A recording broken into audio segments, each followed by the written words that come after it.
In the dead of a Tennessee night, two gunshots rip through the silence of a lonely log-in. Inside, a man lies bleeding on the floorboards, a man who mapped a continent and gazed upon the Pacific Ocean. It's Meriwether Lewis, a national hero. History tells us a simple, tragic story. A great man, broken by depression, took his own life. But the whispers along the old Natchez Trace tell a different tale. A story of robbery, of political assassination, of a truth so dark it had to be buried.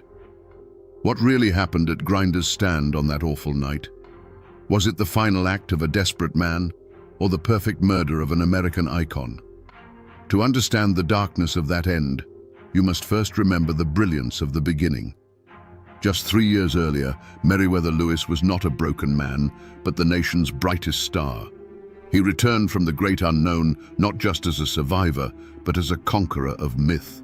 He was the man who had walked to the edge of the world and come back, bringing an entire continent with him, folded neatly onto maps drawn by his own hand.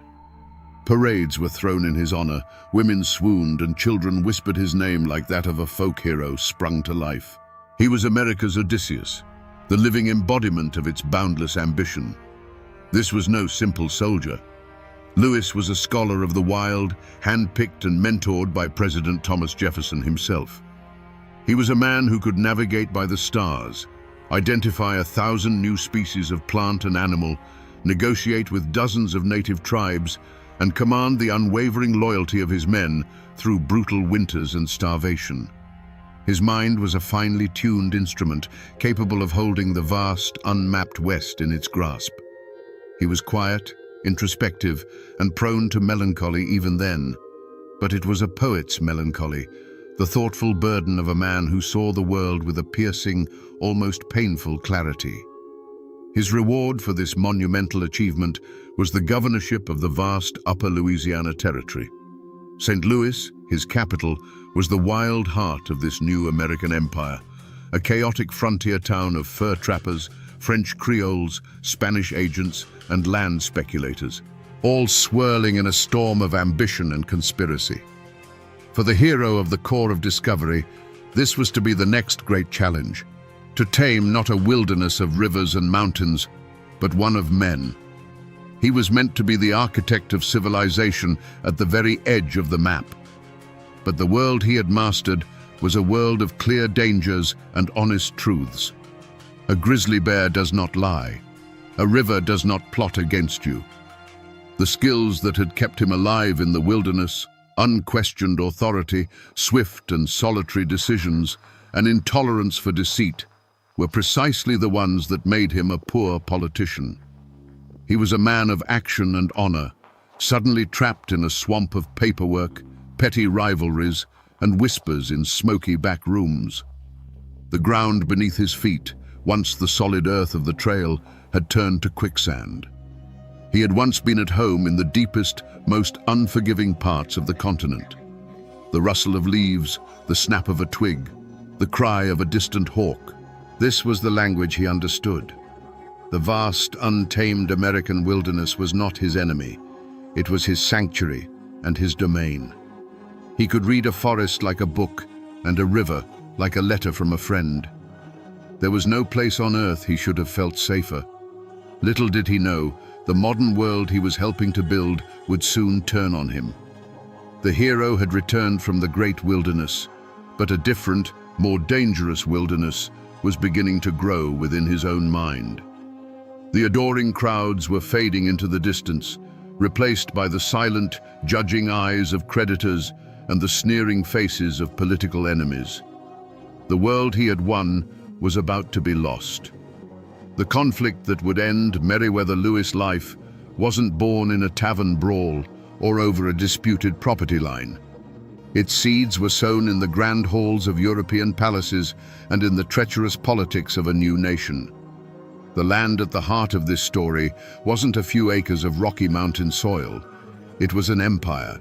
The Louisiana Purchase of 1803 wasn't just a transaction, it was the acquisition of a ghost, a vast, undefined territory haunted by the ambitions of France and Spain. Lewis was the man sent to give that ghost a body, to map its rivers and mountains, to make it truly American. The land was his legacy, the source of his fame, and ultimately the reason for his destruction. The ink on the purchase treaty was barely dry, but the region was already scarred by a century of shifting loyalties. St. Louis was not a simple American frontier town. It was a place layered with history, a city with a French soul and a Spanish past. Its most powerful citizens, the old money fur traders and landowners, had deep ties to the old world. To them, Governor Lewis wasn't a hero. He was an outsider, a federal agent sent by a distant government in Washington to impose a new order. He represented an American authority they had no reason to trust and every reason to resent. This wasn't a feud between families. It was a cold war between the old guard and the new nation. At the heart of this simmering conflict was a man who personified the region's treachery, General James Wilkinson. To the public, he was a decorated general. In reality, he was a master of deceit, a paid agent for the Spanish crown, and a man whose ambition knew no bounds. He was a spider at the center of a web of conspiracy that stretched from New Orleans to the Canadian border, and he had served as the first governor of the territory Lewis now controlled. Lewis, a man of uncompromising honor, was a direct threat to Wilkinson's shadowy empire.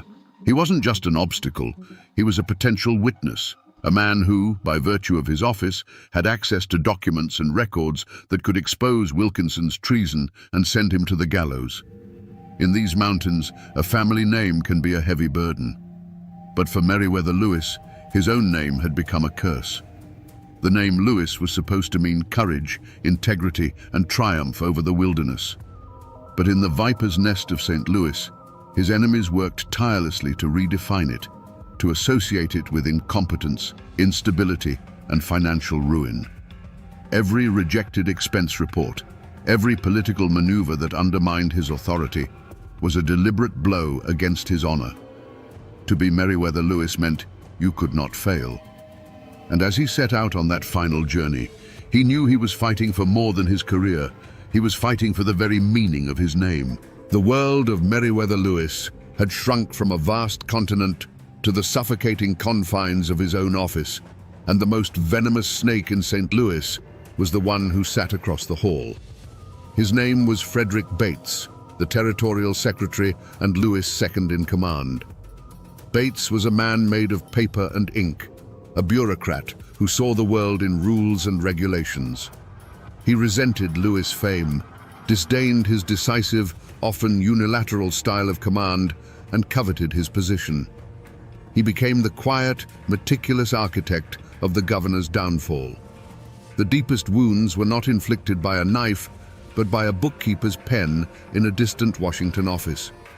Lewis, acting as governor, had issued drafts to pay for militias, for Indian affairs, and for government supplies, all necessary expenses to manage a wild and unruly territory. But the War Department, perhaps nudged by Bates's poisonous letters, began to reject them. One protest after another came back, branding the hero of the nation as financially irresponsible. The most galling was the refusal to pay for the expedition to return the Mandan chief Shehike to his people, a matter of national honor that Lewis had personally guaranteed. These weren't just numbers in a ledger, they were stones being thrown at his good name, each one chipping away at the foundation of his reputation. From his desk in St. Louis, Frederick Bates spun a web of insinuation that reached all the way to the capital. He wrote letters to his powerful friends, painting a picture of Governor Lewis as erratic, extravagant, and possibly corrupt. He framed Lewis's decisive actions as reckless overreaches of authority and his bouts of melancholy as evidence of a complete mental breakdown. The rumors took on a life of their own, whispered in the halls of Congress and the offices of the War Department. The hero who had once been praised for his boldness was now being condemned for it. The whispers from St. Louis had become a roar in Washington, and Lewis could feel the ground crumbling beneath him. He was a man isolated. Beyond Bates, he had made powerful enemies among the old guard of St. Louis, by challenging their dubious, often fraudulent, Spanish land grants. These were wealthy, influential men who saw Louis not as a governor, but as a threat to their fortunes. They formed a silent chorus of approval for Bétes's campaign of character assassination. Everywhere Louis turned, he saw a smiling face with daggers hidden behind its back. His few allies were far away, and his mentor, Jefferson, was now retired. His influence diminished. The hero was alone, surrounded by a closing circle of enemies who wanted nothing more than to see him fall. As Meriwether Lewis left the civilized world behind and plunged into the autumn twilight of the Natchez Trace, he entered a different kind of wilderness. This wasn't the majestic, untamed West he had once conquered. This was a place of dark folklore, a path said to be haunted by the ghosts of murdered travelers. Rivermen and traders called it the Devil's Backbone, and they told stories around their campfires of spectral highwaymen and strange, unsettling cries that echoed through the cypress swamps on moonless nights. The trace itself felt like a bad omen, a place where the veil between the living and the dead was thin, a place where a man's worst fears could take solid form in the oppressive shadows. The human omen on this journey was Louis himself. The hero of the Corps of Discovery was gone, replaced by a tormented figure whose mind was unraveling. At Fort Pickering, near modern-day Memphis, the darkness had surfaced with terrifying force. He had tried to take his own life, not once, but twice. His traveling companion, Major Neely, found him so utterly deranged that he had to be placed under watch. The men around him no longer saw a governor or a great explorer.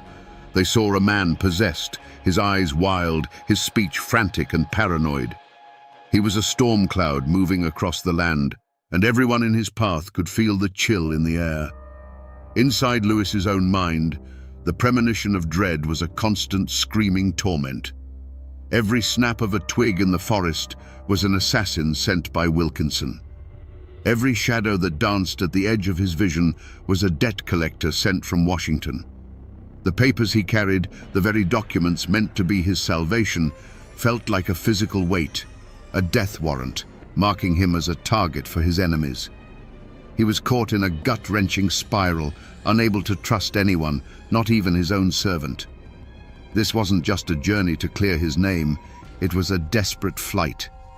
He spurred his horse on, riding ahead of his companions in a frantic burst of energy, as if he could outrun the demons that were chasing him, both from behind and from within. He was riding hard toward a rundown little inn called Grinder's Stand, a place that was waiting in the gloom to claim him. The point of no return wasn't a dusty crossroads or a declaration of war. It was the moment Meriwether Lewis, alone and haggard, rode out of the darkening woods and into the small, squalid clearing of Grinder's Stand. The inn was little more than a pair of crude log cabins huddled against the immense, indifferent wilderness. For a weary traveler, it should have been a sanctuary. For Louis, it was to be his Gethsemane. The proprietor, Robert Grinder, was gone, leaving his wife, Priscilla, to manage the place alone with her children. She was a simple frontier woman, accustomed to hardship, but she was not prepared for the storm that was about to break upon her doorstep. The confrontation began not with a drawn pistol, but with a gaze. Louis dismounted, his face flushed, his eyes holding a wild, feverish light that unnerved Mrs. Grinder instantly. He asked for some spirits, and as she served him a simple supper, the governor's torment began to spill out. He couldn't sit still. He paced the dirt floor of the cabin, from the hearth to the door and back again, his movements sharp and erratic like a caged wolf. He would stop, stare into the fire, and then burst into frantic, disjointed monologues. The words tumbled out, a torrent of grievances about the government, about the protested drafts, about the ruin of his good name. He wasn't speaking to her. He was a man arguing with ghosts only he could see.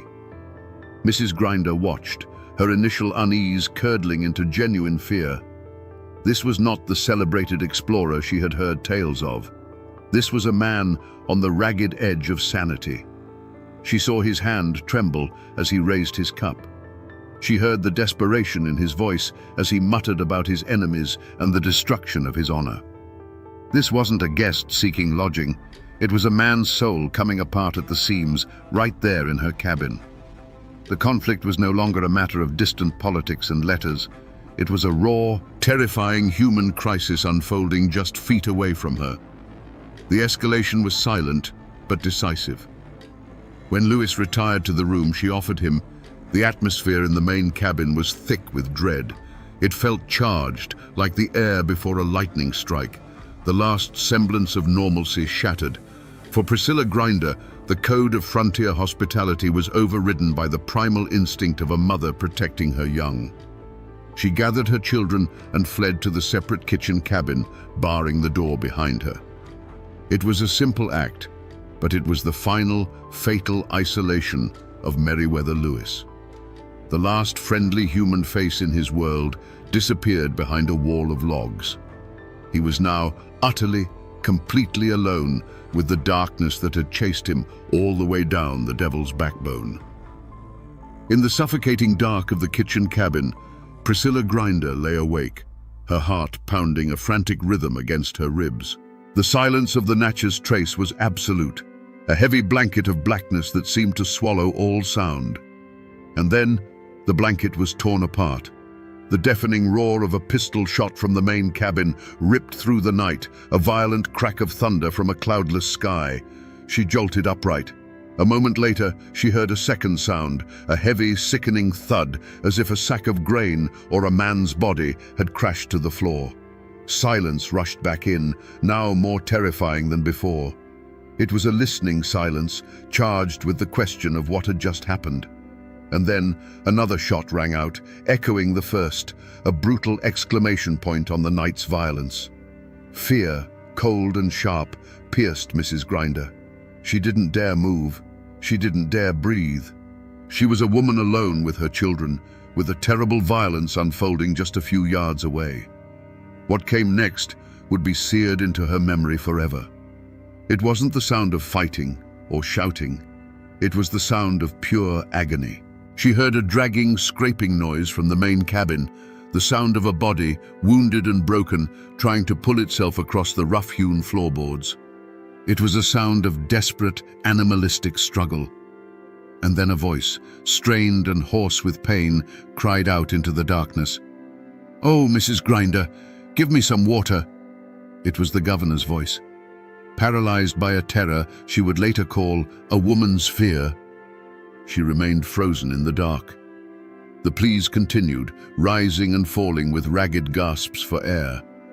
Through the chinks in the logs of her cabin, she claimed she could see a shadowy figure stumbling outside, reaching for the water bucket before collapsing. For what felt like an eternity, she did nothing but listen to the low, tortured groans of a dying man just beyond her door, a sound that would surely haunt her for the rest of her days. The nightmare only ended with the grey light of dawn. Lewis's servants, finally arriving, found him. He was still breathing. Propped against the cold logs of the cabin, he was a ruin of a man, his clothes stained dark, his body a testament to the night's horrific violence. He had endured for hours. As the sun's first rays touched the clearing, he looked at his servant and whispered his last words, a final, desperate plea for his honor. "I am no coward," he said, "but I am so strong. It is so hard to die."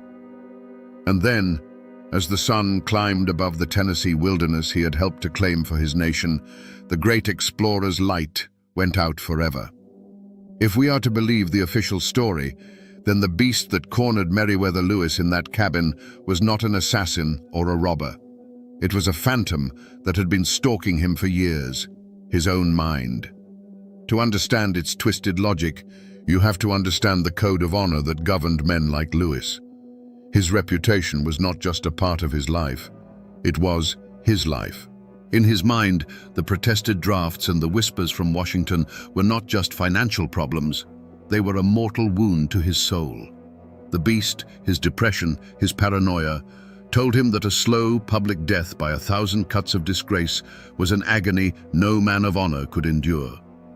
It whispered a poisoned logic, that a quick, violent end by his own hand was not an act of cowardice, but the last defiant act of a man refusing to be broken by lesser men. The point of transformation likely came in the suffocating solitude of that cabin after Priscilla Grinder had retreated. That simple act of her leaving, of barring a door against him, was the final proof his paranoid mind needed.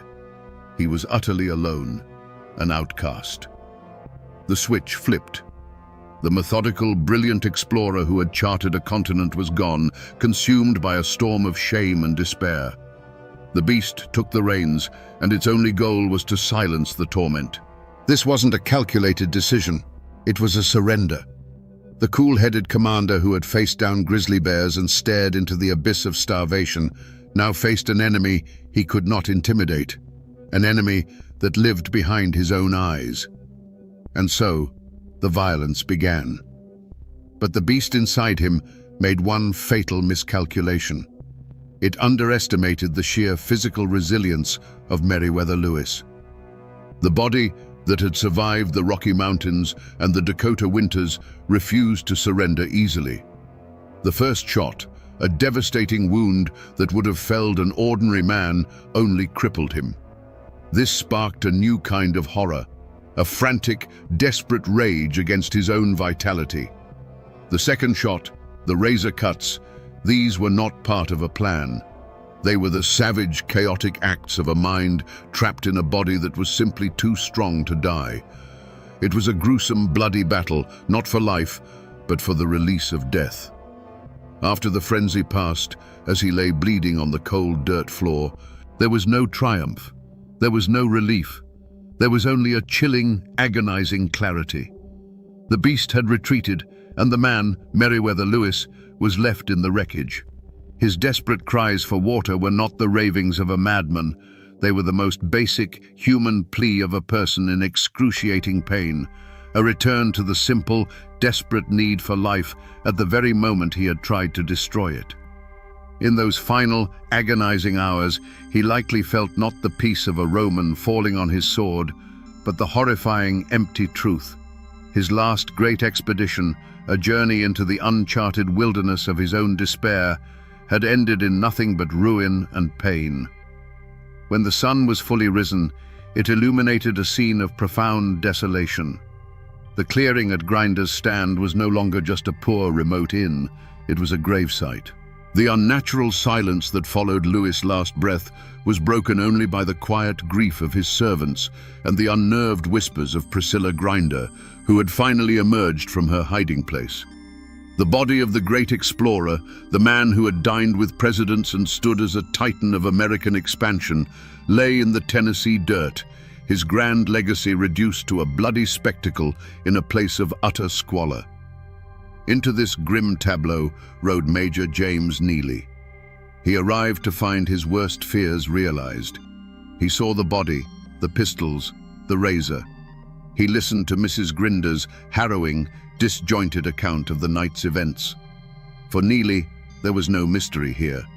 He saw the tragic but logical conclusion to the mental decay he had witnessed just days before at Fort Pickering.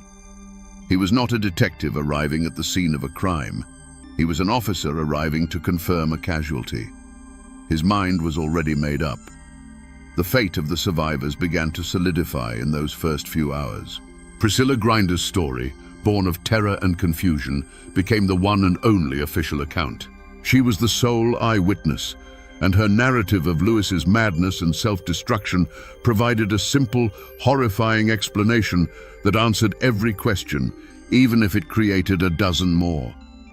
Her fight was not for justice for the governor, but for a version of the truth that would allow her and her family to survive the terrible event that had landed on their doorstep. For Lewis' servant, John Pernier, the fight was over. He was a man adrift, his master and protector gone, left with the grim task of attending to the remains. There was no manhunt. No posse was formed to scour the woods for land pirates or assassins. The authority on the scene, Major Neely, saw no need for one. The immediate task was simply to deal with the body. Meriwether Lewis was buried with a haste that defied his station. He was placed in a crude coffin and interred just a few dozen yards from the cabin where he died. There was no eulogy from a president, no honor guard, just a simple hole in the ground on the very edge of the wilderness he had given his life to explore. His final resting place was as lonely and desolate as his death. And here, my friends, is where the door to any other possibility was slammed shut and bolted. Major Neely took charge of Lewis's belongings, his trunks, his papers, his remaining money. Then he sat down and composed a letter to Thomas Jefferson. In it, he laid out the story just as he saw it. A clear case of a brilliant but deranged mind finally succumbing to its own demons. That letter, traveling from the dark woods of Tennessee to the quiet study of Monticello, was more powerful than any sheriff's warrant. It wasn't an appeal for an investigation, it was a final report. It sealed the governor's fate in the pages of history, burying any suspicion of foul play under the immense weight of his own mentor's grief and acceptance. The news of Lewis's death traveled fast, but the truth got left behind on the dark and muddy road. As the story spread from the trace to the halls of power, it immediately fractured the world into two camps. In one camp stood the establishment, led by the powerful voice of Thomas Jefferson himself. Grieving the loss of his protege, he accepted Major Neely's report without question. His public declaration that it was an unquestionable suicide, born of hereditary melancholy, became the official history. It was a neat, tragic, and above all, final explanation. For a nation that revered its heroes, it was easier to mourn a fallen angel than to hunt for a mortal demon. But in the other camp, there was a raw, angry disbelief. This was the camp of the Lewis family, led by his mother, Lucy Marks. A mother knows her son, and she refused to accept that the strong, resilient boy she had raised, the man who had faced down the entire continent, would end his own life in such a brutal, clumsy manner. Her conviction was absolute. He was murdered, she stated plainly, a cry of maternal certainty against a chorus of official pronouncements. This wasn't a debate for them. It was a desecration of his memory. They drew a line in the dirt, a line of loyalty and love that has not faded to this day. In St. Louis, a different kind of division took place, a division between public mourning and private relief. For Frederick Bates and Lewis's other political rivals, the news was not a tragedy, it was a solution. The troublesome governor, the man whose honor they had so carefully dismantled, was gone. A collective, unspoken sigh of relief went through the city's old guard. No one in power there had any interest in asking difficult questions that might lead back to their own intrigues. Their silence was a powerful endorsement of the suicide verdict, a quiet conspiracy to let the matter die with the man. Meanwhile, back along the Natchez Trace, the community of settlers and frontiersmen drew their own conclusions. These were practical, often brutal people who understood the dangers of the road. To them, a high-profile traveler getting killed for his money was a story that made perfect sense. The complex tale of a hero's mental collapse seemed far less plausible than simple, bloody-minded greed. A dark cloud of suspicion settled over Grinder's stand. Whispers turned Robert Grinder into a murderer and his wife into a liar, their poverty seen not as proof of their innocence, but as a sign of a curse for the blood they had spilled. This is how the story was buried. Priscilla Grinder, the only witness, was trapped in a conspiracy of silence by her own testimony. To change it would be to invite suspicion upon her own family. The politicians in Washington and St. Louis remained silent out of self-preservation. And so, the only person left to scream for justice was a grieving mother whose voice was drowned out by the official narrative. An act of profound courage on her part was dismissed as the predictable denial of a heartbroken parent. The community had been irrevocably split, not just over the facts of a death, but over the very soul of the man they thought they knew. There was no posse, no sheriff riding out with a warrant, no official manhunt for the killers of Meriwether Lewis. The law had closed its eyes and declared the case solved. But a different kind of hunt began, a quiet, phantom pursuit that took place not in the sunlit woods, but in the dark corridors of rumor and suspicion. The prey wasn't a man on the run, it was the truth itself. The ones who took up this chase were not lawmen, but Lewis's family and the handful of people who could not stomach the official story. The hunt was led by a ghost, the ghost of General James Wilkinson. For those who suspected murder, every path led back to him. He was the man with the most to gain from Lewis' permanent silence. The papers Lewis was carrying were a loaded gun pointed directly at Wilkinson's treacherous career. Had he dispatched assassins to the trace? The hunters in the shadows, men like Lewis' own kin, looked for clues. They spoke to travelers who had been on the road at the same time. They listened to the whispers in river towns and frontier forts. They were searching for a trail that had gone cold the moment it was made, trying to connect the shadowy general to the bloody clearing at Grinder's Stand. This hunt played out not against the backdrop of the mountains, but on the pages of newspapers and in private letters. It was an ordeal against an enemy you couldn't see. For every claim of foul play, a dozen official voices rose to defend the suicide theory, citing Jefferson as their unassailable source. The hunters found themselves chasing whispers, trying to prove a conspiracy against a powerful establishment that had already declared its verdict. The wilderness they navigated was one of innuendo and political influence, a landscape far more treacherous than the Bitterroot Mountains. The moment of capture never came. There was no fierce firefight, no dramatic arrest. Robert Grinder, the most obvious suspect, lived out his days in obscurity, neither punished nor exonerated, forever trapped in the amber of local suspicion. General Wilkinson, the spider at the center of the web, not only escaped justice but thrived, his treason not fully exposed until decades after his death. The truth, if it was murder, was the perfect crime. The assassins, if they existed, simply melted back into the shadows of the frontier, their identities lost forever. The hunt failed because the quarry was too powerful, the trail was too cold, and the keepers of the official story had no interest in seeing it found. The shadows won. But my friends, the most chilling part of this story is the trial that never happened. There was no packed courtroom with armed guards, no cunning lawyers arguing points of law. The courthouse doors in Hickman County, Tennessee, remained shut. The justice system, the great institution of American law, never once looked into the violent death of one of the nation's most prominent citizens.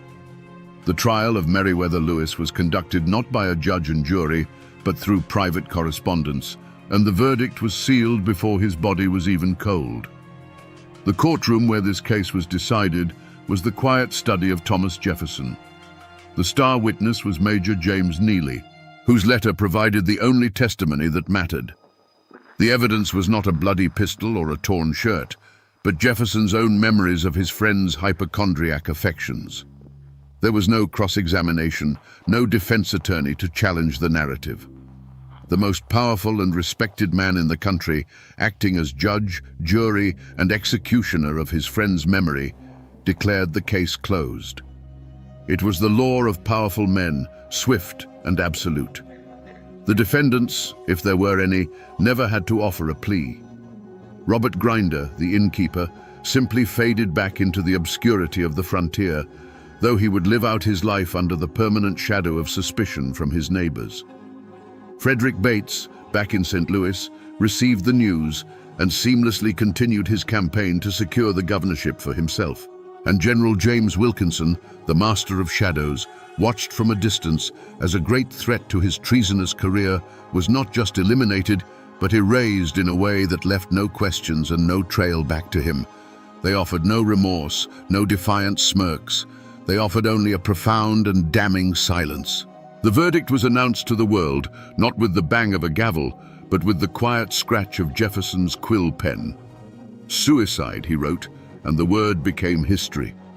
It was a clean, simple answer to a messy, horrifying death. It allowed the nation to mourn a tragic hero without having to confront a darker possibility, that its institutions were so corrupt and its frontier so lawless that a man like Lewis could be murdered with absolute impunity. So was this justice? Or was it merely the tidiest story? The law of men delivered a verdict of convenience, one that protected the powerful and quieted the scandal. But the justice of the mountains, the justice whispered around campfires and passed down through generations along the Natchez Trace, rendered a different verdict.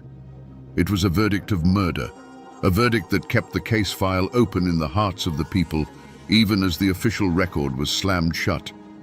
The law had failed, leaving only the stubborn, unquiet ghost of the story to wander the trace, forever searching for a trial that was never held. For Meriwether Lewis's mother, Lucy Marks, life after the verdict was a long, cold winter of grief. She was forced to endure not only the loss of her son, but the official staining of his honor. While the nation's leaders accepted the story of a weak mind succumbing to madness, she began a mother's lonely crusade. She insisted to anyone who would listen that her son was a victim of foul play, fighting to reclaim his memory from the official narrative. She lived out her days with the unbearable burden of knowing that her son, the man who had conquered a continent, lay in an unmarked, unconsecrated grave, his death certificate signed by the very men who may have benefited from it.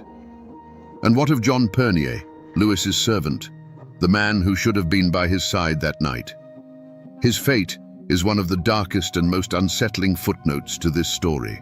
He eventually made his way back to civilization, reportedly carrying some of Lewis's final possessions, but he never made it to Washington to deliver them. Shortly after his return, Pernier himself was dead. The official cause was a sudden illness, but rumors immediately swirled that he had been poisoned. Was he a loose end that needed to be tied up? A man who knew too much about who his master was meeting, or what was in those papers he carried? His quiet death feels less like a tragedy and more like the final chilling act of a cover-up. For Robert and Priscilla Grinder, there was no atonement, only a curse. They did not profit from the governor's death. In fact, their life spiraled downward. Their remote inn, once a simple stopover, became a place of infamy, a landmark of horror that travelers began to avoid. They lived out their lives in poverty, forever branded by the whispers of their neighbors. The justice of the mountains is slow, and it takes the form of suspicion and isolation. Whether they were guilty or innocent, the blood that soaked into their floorboards that night left a permanent stain on their lives, a ghost that would haunt their family for generations. But for the men in the halls of power, there was no curse, only reward. Frederick Bates, the meticulous schemer, got exactly what he wanted. With Lewis out of the way, he became the acting governor of the Upper Louisiana Territory, his ambition finally realized. And far away, the master of shadows, General James Wilkinson, breathed a sigh of relief. A great danger had been neutralized. He would continue his treacherous career for years, his secrets safe, his reputation intact. For them, Lewis's death wasn't a tragedy. It was a stepping stone. And so, the community did what communities always do in the face of an uncomfortable truth. It tried to forget. The story of what happened at Grinder's stand was pushed down, relegated from a national scandal to a local ghost story. The grave of the great explorer became overgrown, the wooden marker rotting away, his final resting place nearly reclaimed by the same wilderness he had once mapped. The scar on the land was slowly, deliberately, covered over by a blanket of collective silence, in the desperate hope that if no one spoke of it, the ghosts of that terrible night might finally fade away. The bloodline of Meriwether Lewis did not end in that lonely clearing, and the fire of his mother's conviction still burns in the hearts of his descendants. For decades, they have continued her fight. They are not hunting with rifles in the dark woods, but with petitions and the promise of forensic science. They have pleaded with the National Park Service to allow for the exhumation of his remains, arguing that a modern examination could finally answer the question of the bullet trajectories and settle the 200-year-old debate. But just as Lewis was blocked by the bureaucracy of the War Department, so too are his descendants, met with a wall of resistance that prefers to let the past lie undisturbed. The fight for the truth continues, a modern echo of a very old battle. If you travel the old Natchez Trace today, you won't find the squalid, terrifying cabins of Grinder's Stand. The wilderness has reclaimed them. In their place, under the quiet shade of old trees, you will find a quiet, solemn monument. In 1848, the state of Tennessee erected a stone column over his grave. But it is not a whole column. It is broken, deliberately so, a powerful and tragic symbol of a great life cut violently short.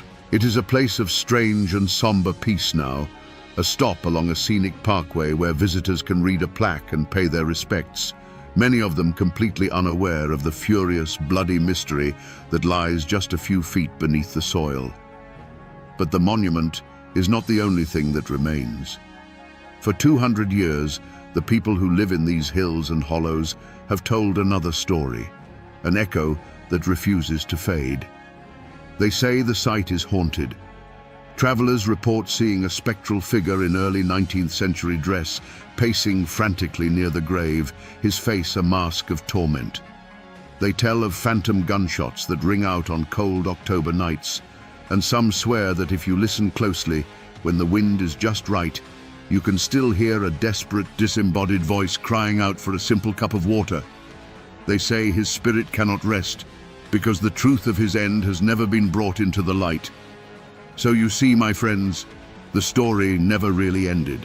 It is etched into stone, carried in the blood of his family, and whispered on the wind. The official documents may gather dust in an archive, and the politicians may prefer a tidy, simple history. But the land itself has not forgotten the blood that was spilled upon it. The mountains remember everything. And so we come back to the question that has haunted this patch of Tennessee ground for 2 centuries. Was it the final, desperate act of a broken man, or was it the perfect, cold-blooded murder of an American icon? The truth is, the trail has gone cold. The physical evidence is buried 6 feet deep. The only eyewitness told a story riddled with fear and contradiction, and the men who had the most to gain are long since turned to dust. In the end, we are left with 2 ghosts.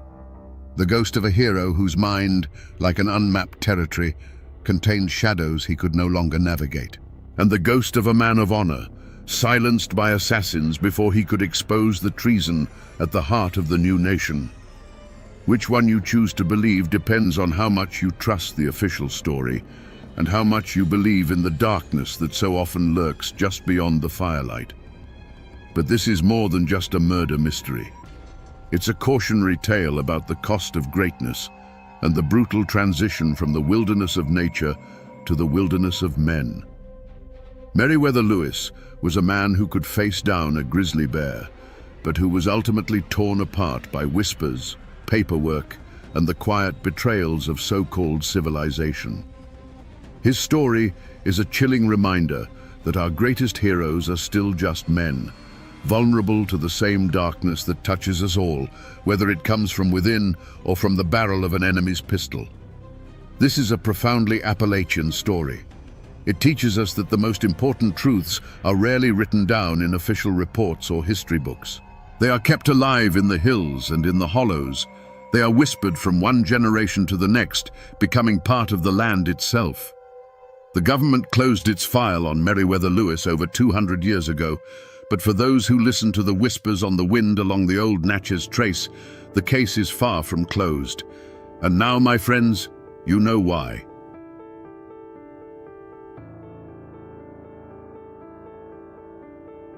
In the heart of Tennessee's mountains stands a stone beast the locals called the End of the Road, Brushy Mountain State Prison. They built it to hold the most dangerous men alive, but they say the real jailer wasn't the guards or the walls, but the ancient, unforgiving mountain itself. The official history tells of riots, brutality, and the escape of America's most hated man. But the old tales whisper of something darker, a curse born of blood and coal, one that traps souls within its stones long after their sentences have ended. Today, we'll peel back the layers of time and fear to ask, what really happened inside the prison that the mountain would never let go? Before the first stone of Brushy Mountain was laid, before its shadow fell across the valley, this was a different world. The Cumberland Mountains weren't a cage, they were a sanctuary. Life here moved to the rhythm of the seasons, dictated by the rising sun and the flow of the creeks. Families lived in cabins tucked into deep hollows, surrounded by forests so thick they seemed to swallow the sky. It was a hard life, to be sure, carved out of rock and stubborn soil, but it was a life of profound freedom. The men of this place were miners, but they were free men. Every morning they'd walk into the dark mouths of the earth, not in chains, but with a lunch pail in one hand and a pickaxe in the other. This work was brutal, dangerous, and it stole the breath from their lungs, but it was honest. It was how they fed their children and kept a fire in the hearth. They were bound not by guards, but by a powerful, unspoken code of community. They looked out for one another because in the deep dark, your neighbor was the only law that mattered. They were a proud and independent people, descendants of Scots-Irish settlers who had come to these mountains seeking solitude and a life of their own making. They asked for little from the outside world and wanted even less from its governments. Their wealth wasn't measured in dollars, but in the yield of their gardens, the strength of their families, and the unshakable knowledge that this land, these hills, these creeks, belonged to them. They had everything they needed. But far away from these quiet hollows, in the halls of power, men with ledgers and contracts were drawing lines on maps. They saw the rich seams of coal not as a lifeline for mountain families, but as fuel for a new industrial age. And to get that fuel as cheaply as possible, they were willing to make a deal with the devil. A plan was being hatched, a monstrous idea that would turn the state's prisons into a source of cheap labor. A rumor began to snake through the mountains, a whisper of a new kind of miner coming to the creeks, a miner who worked in chains and who would take the very bread from their tables. The world they knew was about to be burned to the ground. The ground for this conflict had been fertile for generations. The people of the mountains had a long and bitter memory when it came to outsiders with promises and contracts. They remembered their grandfathers telling stories of timber barons who stripped the hills bare and left, and land agents who tricked men who couldn't read into signing away their mineral rights for a pittance. So when the coal companies arrived, they were viewed with a deep, ingrained suspicion. The company men, with their clean hands and city suits, were a different breed, and their promises of prosperity always seemed to come with a hidden cost. This new threat, the convict lease system, was an echo of those old grievances. It wasn't just about jobs, it was about dignity. The miners saw it as a deliberate slap in the face, a message from the state and the companies that their hard, dangerous labor was worth so little it could be replaced by the forced toil of prisoners. It was, in their eyes, a different kind of slavery being brought to their doorstep, designed to break their unions and grind them into submission. The old wound of being seen as backward and expendable by the outside world was torn open once again. The talk started in whispers, carried from one mining camp to the next. A man would come over the ridge from Coal Creek with news, his voice low and urgent as he shared what he'd heard. At first, it was just rumors. They're building a stockade up by the Briceville mine. Heard they signed a contract with the state for 100 men. At the company store, at church gatherings, around the fire at night, the whispers grew into a steady, angry murmur. Soon, the talk started to curdle. Fear and speculation twisted the facts into something monstrous. 100 convicts became 500. A plan to supplement the workforce became a plot to replace them all. Every word was like a piece of dry kindling, carefully stacked at the miners' doorsteps. The convicts themselves, men they had never seen, were no longer viewed as unfortunate souls. They became a faceless symbol of the miners' own impending starvation, the instrument of their destruction. The community, once bound by solidarity, was now bound by a shared and growing rage. The fuse that had been sputtering for months was finally lit in the summer of 1891. The Tennessee Coal Mining Company, emboldened by the state's backing, made its move. They fired their free miners at Briceville, evicted them from their company-owned homes, and marched in a new workforce, convicts in black and white stripes, shackled and under the watch of armed guards. This was no longer a threat whispered in the shadows. It was a reality, stark and brutal. Men who had spent their lives in the mines were now cast out, watching from the hills as prisoners took their place. The initial reaction was a wave of cold, silent fury. That night, in a secluded hollow, lit only by the flickering light of torches, hundreds of miners gathered. You could see the resolve hardening in their eyes. These were not men given to idle threats. They were men of action, pushed to the absolute edge. They didn't speak of protest or petitions. They spoke of taking back what was theirs. A decision was made, a pact sealed not with a handshake, but with the grim nodding of heads and the quiet cleaning of rifles. They would not stand by and starve.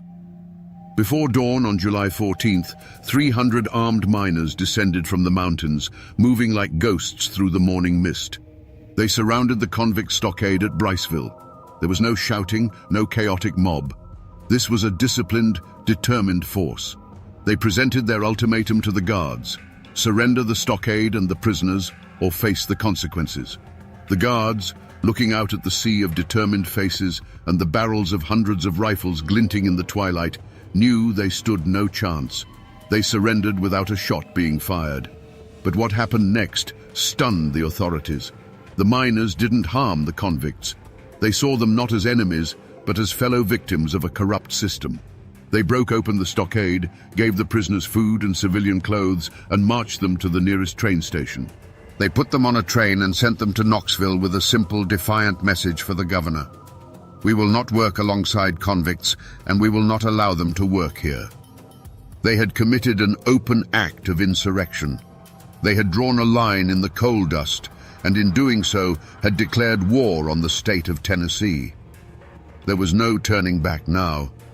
The first move had been made, and the entire state held its breath, waiting for the violent reply that was sure to come. The state's answer to the rebellion wasn't a single battle, but a slow, grinding execution of the human spirit. They found their diabolical solution. They would build their own prison with their own mine, and the miners who had defied them would be its first inhabitants, and they would build it themselves. They brought them in chains, not to a finished building, but to the raw, untamed foot of Brushy Mountain. Their first order was to pick up a sledgehammer and attack the very cliffs that would become their tomb. This wasn't a slaughter of bullets and knives. It was a slaughter of exhaustion and despair. The days began before sunrise and ended long after sunset, a relentless rhythm of steel striking stone. The air, thick with grey dust, became a constant shroud, coating their skin, filling their lungs, and turning their desperate coughs into a rasping choir.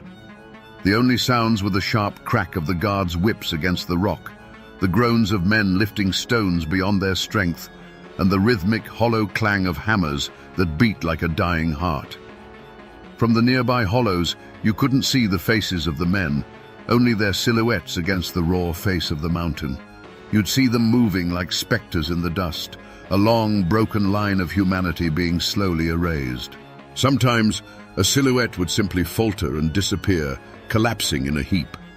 There was no ceremony. The work wouldn't even pause. The others would just keep swinging, their eyes fixed on the stone in front of them, not daring to look at the man who had just been swallowed by the mountain. The mountain itself seemed to be a silent, hungry participant. The stones they quarried were cold and sharp, tearing at their hands until they were raw and bleeding. It was as if the mountain was demanding a price, and the mortar that would hold the walls together was a mixture of sand, water, and the sweat and blood of these men. Every stone they lifted was soaked in their misery. Every block they set in place was a monument to their stolen freedom. With their own bleeding hands, they built their tomb, stone by agonizing stone. They watched the walls rise around them, a grey tide of granite that blotted out the trees, the sky, and any last sliver of hope. They were building their own cage, and they knew it. The final act of this slaughter was not a gunshot, but a sound. The deafening clang of a massive iron gate swinging shut for the very first time. The lock turned, and the men who had built the fortress were now its first official prisoners. Their rebellion was over. Their world was gone, and the mountain had them. When the last stone was set and the great iron gate slammed shut, a new kind of silence fell over the valley. It was not the peaceful quiet of the mountains. It was a silence so deep it had weight, pressing down on the men inside and the hollows outside. The dust of construction settled, revealing the finished prison not as a building, but as a scar of grey stone carved into the green landscape. The Coal Creek War was over. The rebellion was crushed. And for the men who had fought for their freedom, the world had shrunk to the space between four stone walls. Inside, they were no longer miners or rebels. They were stripped of their names, their clothes, their pasts, and given a number and a striped uniform. The fight for justice was replaced by a grim, daily struggle for survival.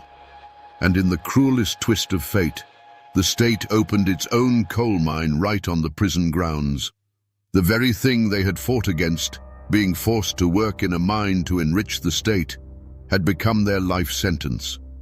They now descended into the earth each day, not as free men, but as the state's property, digging the black heart out of the mountain that held them captive.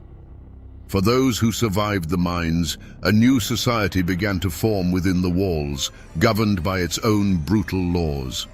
The guards were kings, their word absolute, and their fists the only justice. The slightest infraction could land a man in the hole, a pitch-black cell deep in the foundations, a place where the damp chill and total darkness were designed to strip away not just hope, but sanity itself.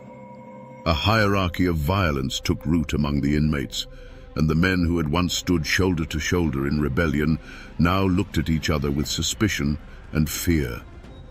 Outside, in the surrounding communities, the prison stood as a constant, terrifying monument to their defeat.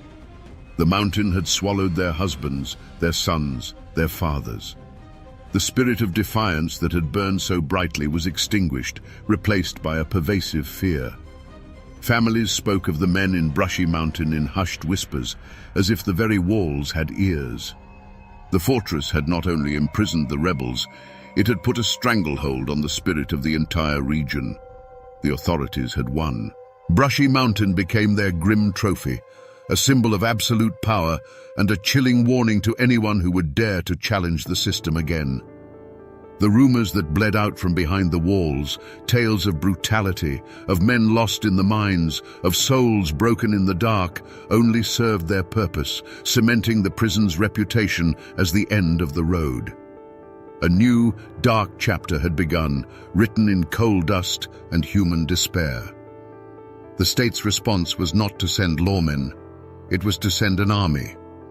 The Tennessee State Militia, hundreds of them, descended upon the mountains by train.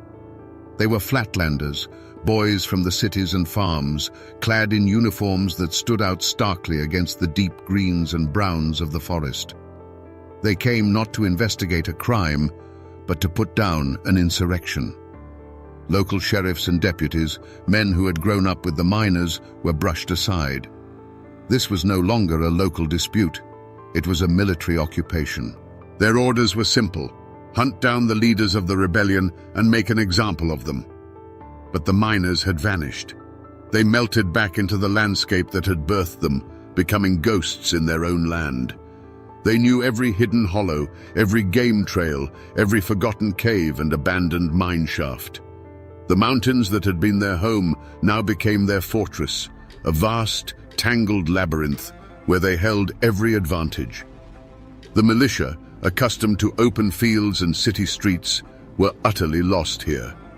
The mountains themselves fought against them with steep ridges, sudden ravines, and a disorienting wilderness that seemed to change with the light. The hunt became a brutal, nerve-wracking game of cat and mouse. Patrols of soldiers would march up the creeks, their movements clumsy and loud, while the men they were hunting watched silently from the high ground. A snapping twig, a bird call that sounded just a little off, these were the signals that passed between the hidden men. A silent war was waged in the shadows, a war of fear and attrition. The militia, frustrated and angry, turned their attention to the families left behind. They raided cabins in the dead of night, tearing homes apart in search of fugitives, their bayonets a constant threat meant to break the mountain people's code of silence. But that code ran deeper than fear. Hiding a man on the run wasn't just an act of defiance, it was a sacred duty. A network of whispers and secret signs kept the fugitives fed and informed. A lantern left burning in a specific window, a quilt of a certain pattern hung on a clothesline. These were the messages the soldiers couldn't read. For months, the community held fast, a wall of silence and deception against the invaders. Eventually, though, the siege began to take its toll. A winter in the mountains is long, and hunger is a powerful persuader. The state posted bounties, turning the price of a man's freedom into a bag of flour and a few dollars, a fortune for a starving family. Slowly, agonizingly, the wall of silence began to crack. One by one, the leaders were found. They were discovered not in a blaze of gunfire, but huddled by a low fire in an abandoned prospecting cabin, their faces gaunt with hunger. They were cornered in the dark tunnels of a played-out mine, surrendering with the quiet exhaustion of men who know their road has come to an end. There was no fight left in them. In their eyes was not the fire of rebellion, but the cold ash of defeat. They were bound in chains and marched down from the hills, often past their own homes, where their wives and children watched in stoic silence. Their long, desperate hunt in the shadows was over, and they all knew where they were going next. They were being taken back to the stone monster they had built, this time to be fed into its belly. The trials, when they came, were not about discovering truth. They were a public ritual of humiliation, a final breaking of the miner's spirit. The leaders of the rebellion were marched in chains into county courthouses packed to the rafters. On one side sat their families, women and children with faces carved from stone, their eyes holding a silent, defiant grief. On the other side were the company men in their starched collars and the state officials, their expressions a mixture of triumph and contempt. The air was thick with a tension you could taste, held in check only by the armed militia who lined the walls, their presence a constant reminder of who held the power now.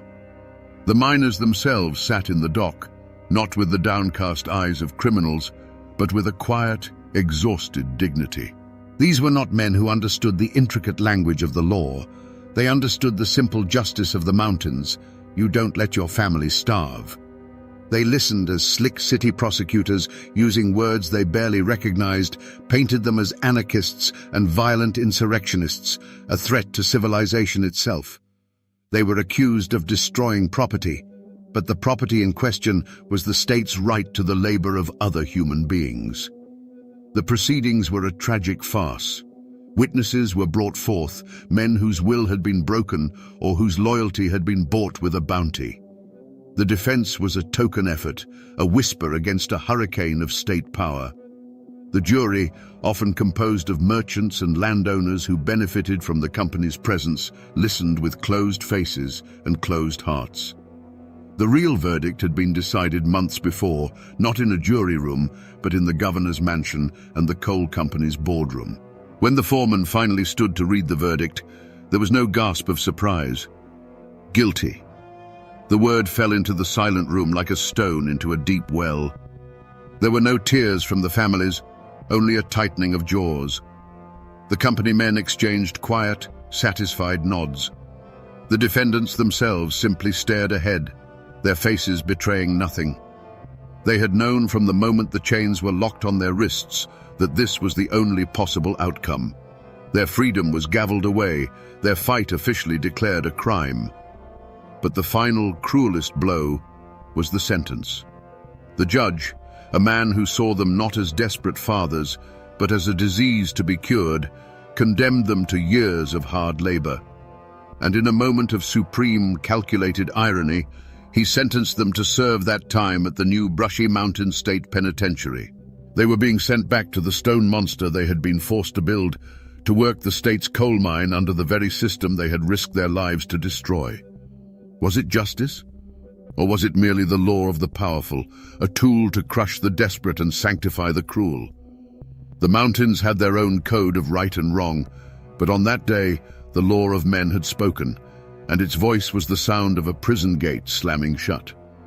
Today, you can drive right up to the gates of Brushy Mountain. It's a tourist attraction. You can take a guided tour, eat at a restaurant called the Warden's Table, and even buy moonshine legally distilled on the very grounds where men were once broken. Tourists smile for photos, posing in the cell that once held James Earl Ray, their laughter echoing in the same spaces that once held only despair. It is a strange, surreal carnival built on a foundation of forgotten pain.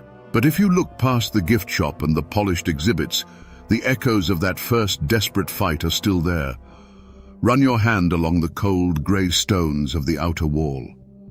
You're touching the very blocks that were quarried and hoisted into place by the exhausted, bleeding hands of the Coal Creek rebels. The prison itself is their truest, most terrible monument. Most of those men never saw the outside world again.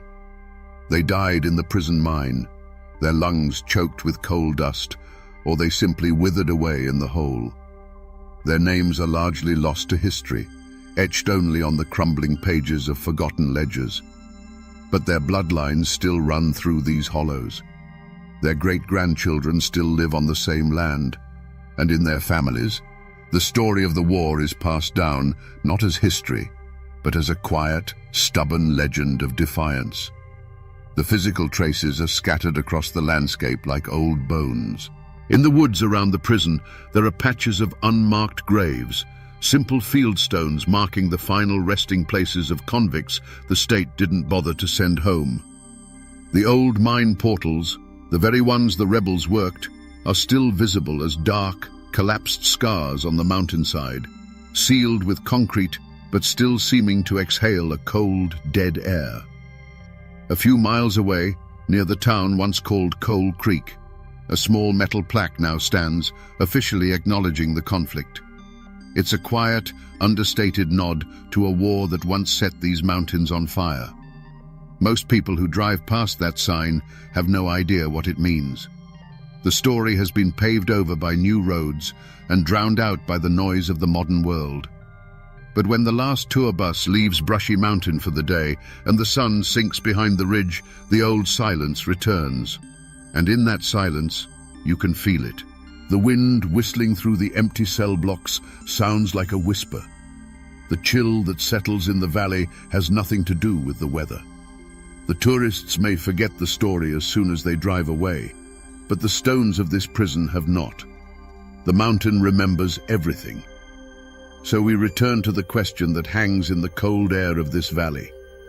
What is the real curse of Brushy Mountain?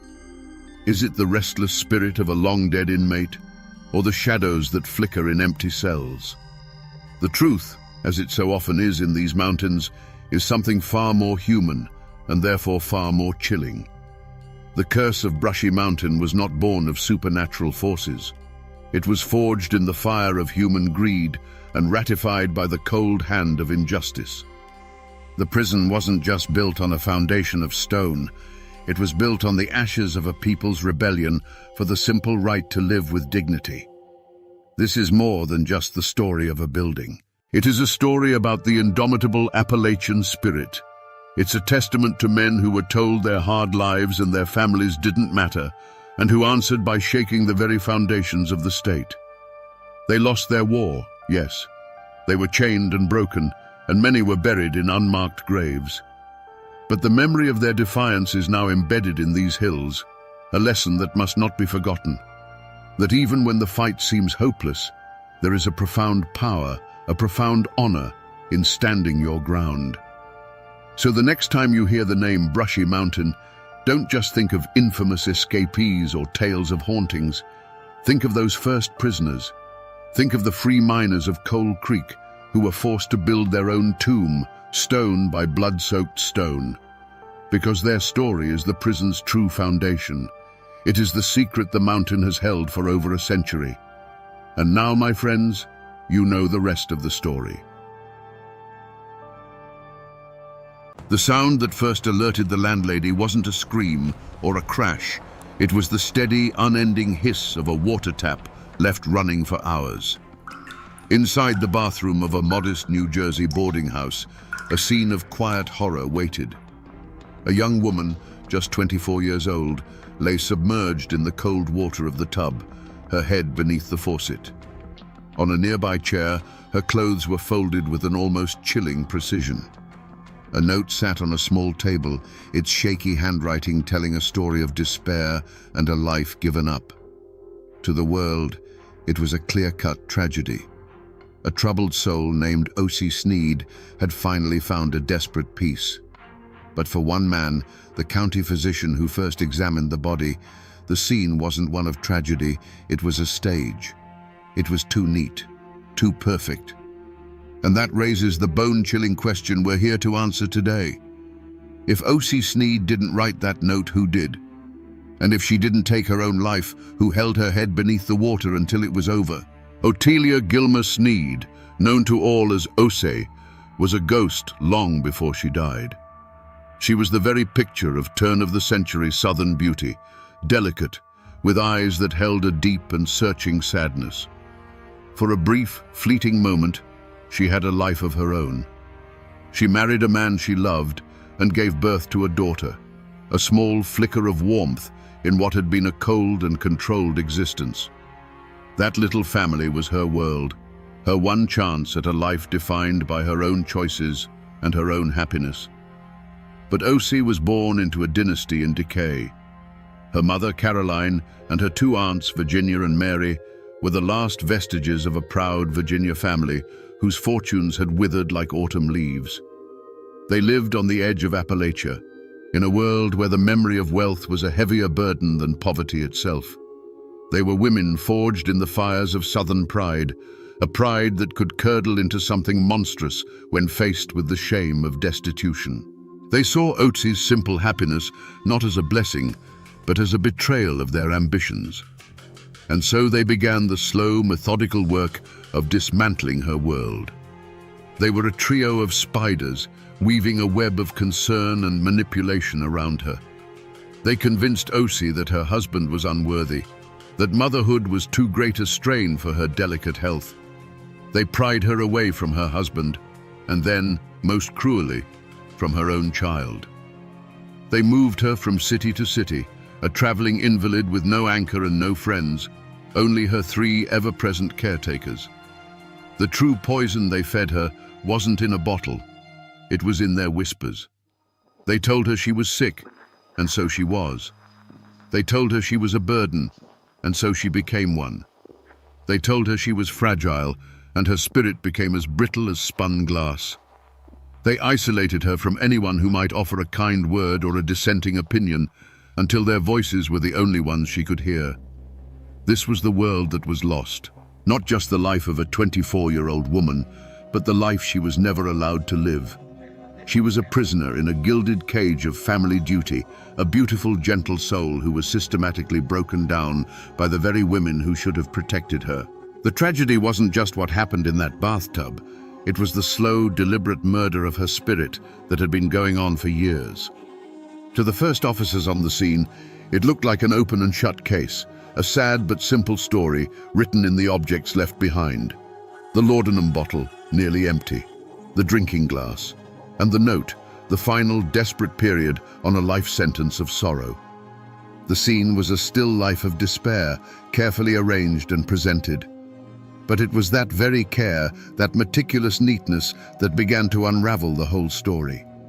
Suicide is an act of chaos, a final, violent tearing of the soul. This was something else entirely. It was clean. It was orderly. It was a performance. Dr. William Mackenzie, the county physician, was a man who understood death.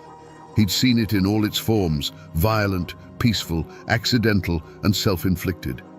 And as he stood in that cold, damp bathroom, his professional instincts were screaming that this was wrong.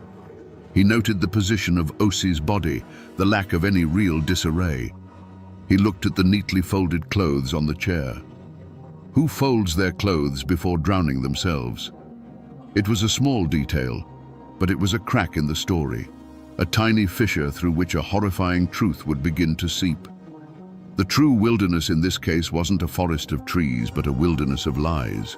The clues weren't tracks in the mud, but inconsistencies in human behavior. The two elderly aunts, Virginia and Mary, were putting on a symphony of sorrow that somehow rang false.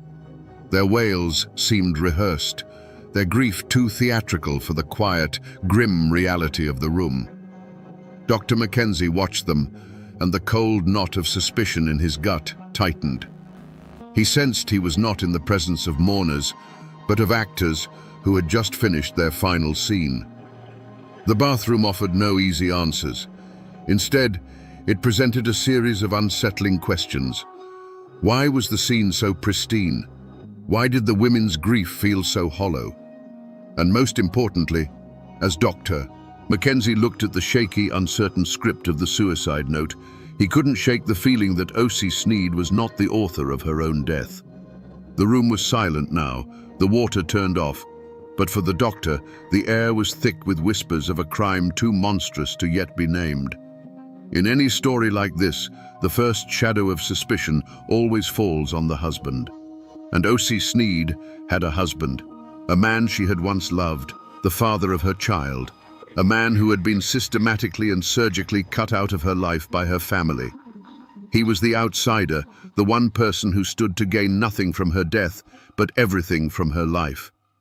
Yet in the twisted logic of a murder investigation, this made him the perfect first suspect. The story the family told was a compelling one. They painted a picture of a rough, unsuitable man, someone who wasn't worthy of their Virginian aristocracy. They had, in their telling, rescued Osie from a disastrous marriage. They were protecting her. But the lawmen had to wonder, what does a man do when his wife and child are stolen from him? Does he walk away? Or does a deep and poisonous bitterness begin to take root in his soul? The motive was as old as the mountains themselves, a heart turned to stone by jealousy and rejection. The whispers would have started immediately. He couldn't have her, so he made sure no one else could either. Perhaps he had been trying to get her back, and in a final, desperate confrontation, his rage had boiled over. It was a simple, brutal explanation that made a certain kind of sense. He was the spurned lover, the classic villain in a tale of love gone wrong. Investigators would have looked into him, searching for any sign of instability, any threat he might have made. Every letter he sent, every desperate plea to see his own daughter would now be re-examined through a sinister lens. Was it the plea of a loving father, or the obsession of a stalker? The family's wall of silence would have ensured that every memory of him was tainted, every action twisted into something menacing. He was the easy answer, the convenient scapegoat whose presence allowed everyone to avoid looking at the far more unthinkable possibility waiting in the shadows. But the husband was a ghost, a convenient shadow to chase while the real danger sat knitting in the parlor. The most chilling twists in any story come not from an enemy at the gate, but from a traitor at the table. And in Osie Sneed's life, the table was surrounded by her own blood. No one would ever suspect the very women who had sworn to protect her. Her mother, Caroline, her quiet aunt, Mary, and the undeniable center of their dark little universe, her other aunt, Virginia Wardlaw. Virginia was a woman carved from granite. A former headmistress of a prestigious school, she carried herself with an imperious authority that bent others to her will. She wasn't just the matriarch of the family, she was its absolute monarch. To be in her presence was to feel a quiet, terrifying gravity, a force that pulled you into her orbit and held you there. She was a woman of formidable intelligence, but her mind had turned inward, consumed by a single, poisonous obsession. The secret motive wasn't a crime of passion. It was the cold, chilling arithmetic of greed. The family's pride was all they had left, and it was a poor substitute for the wealth they'd lost.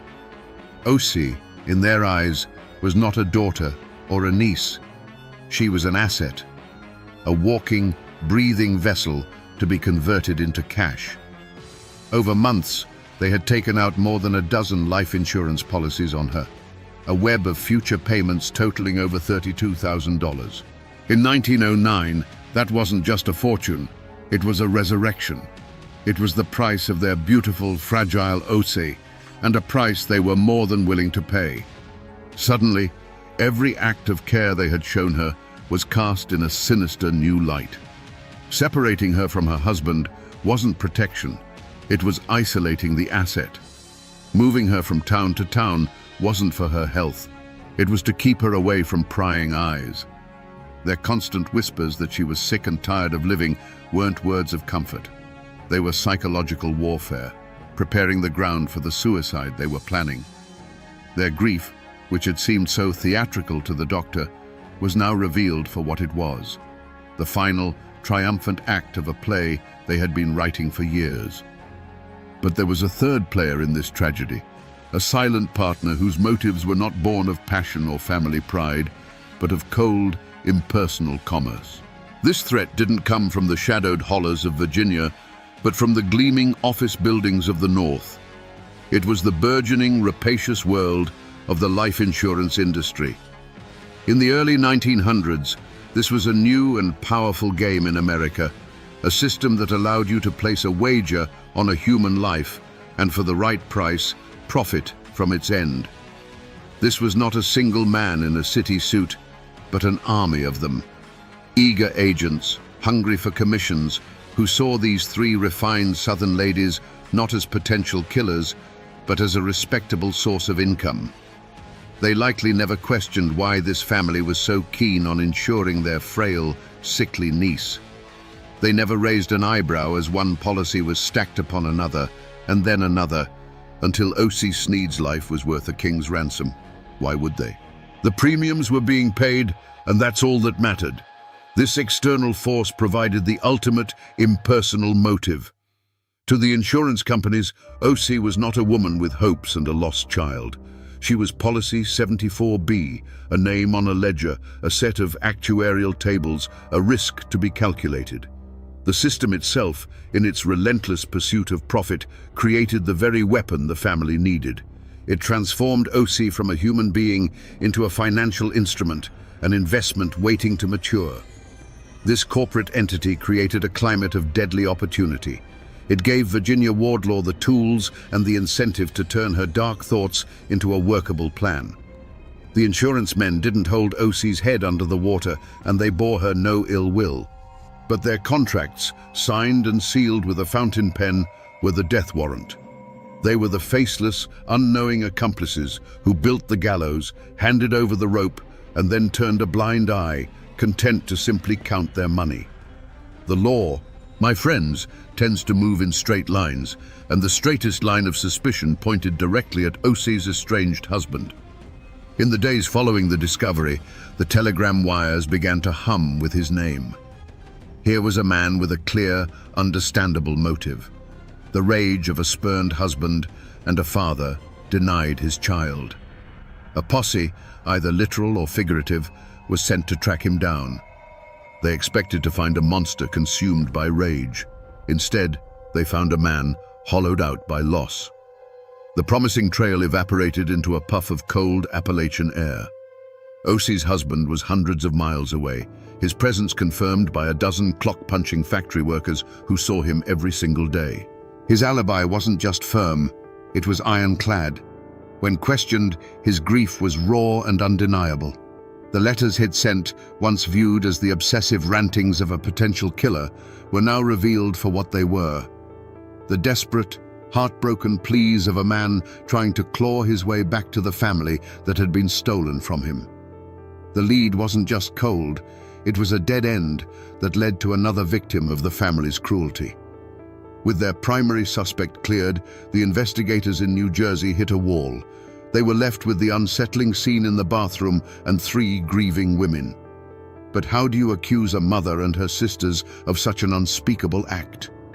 Virginia, Caroline, and Mary presented a united front of Southern gentility and profound sorrow.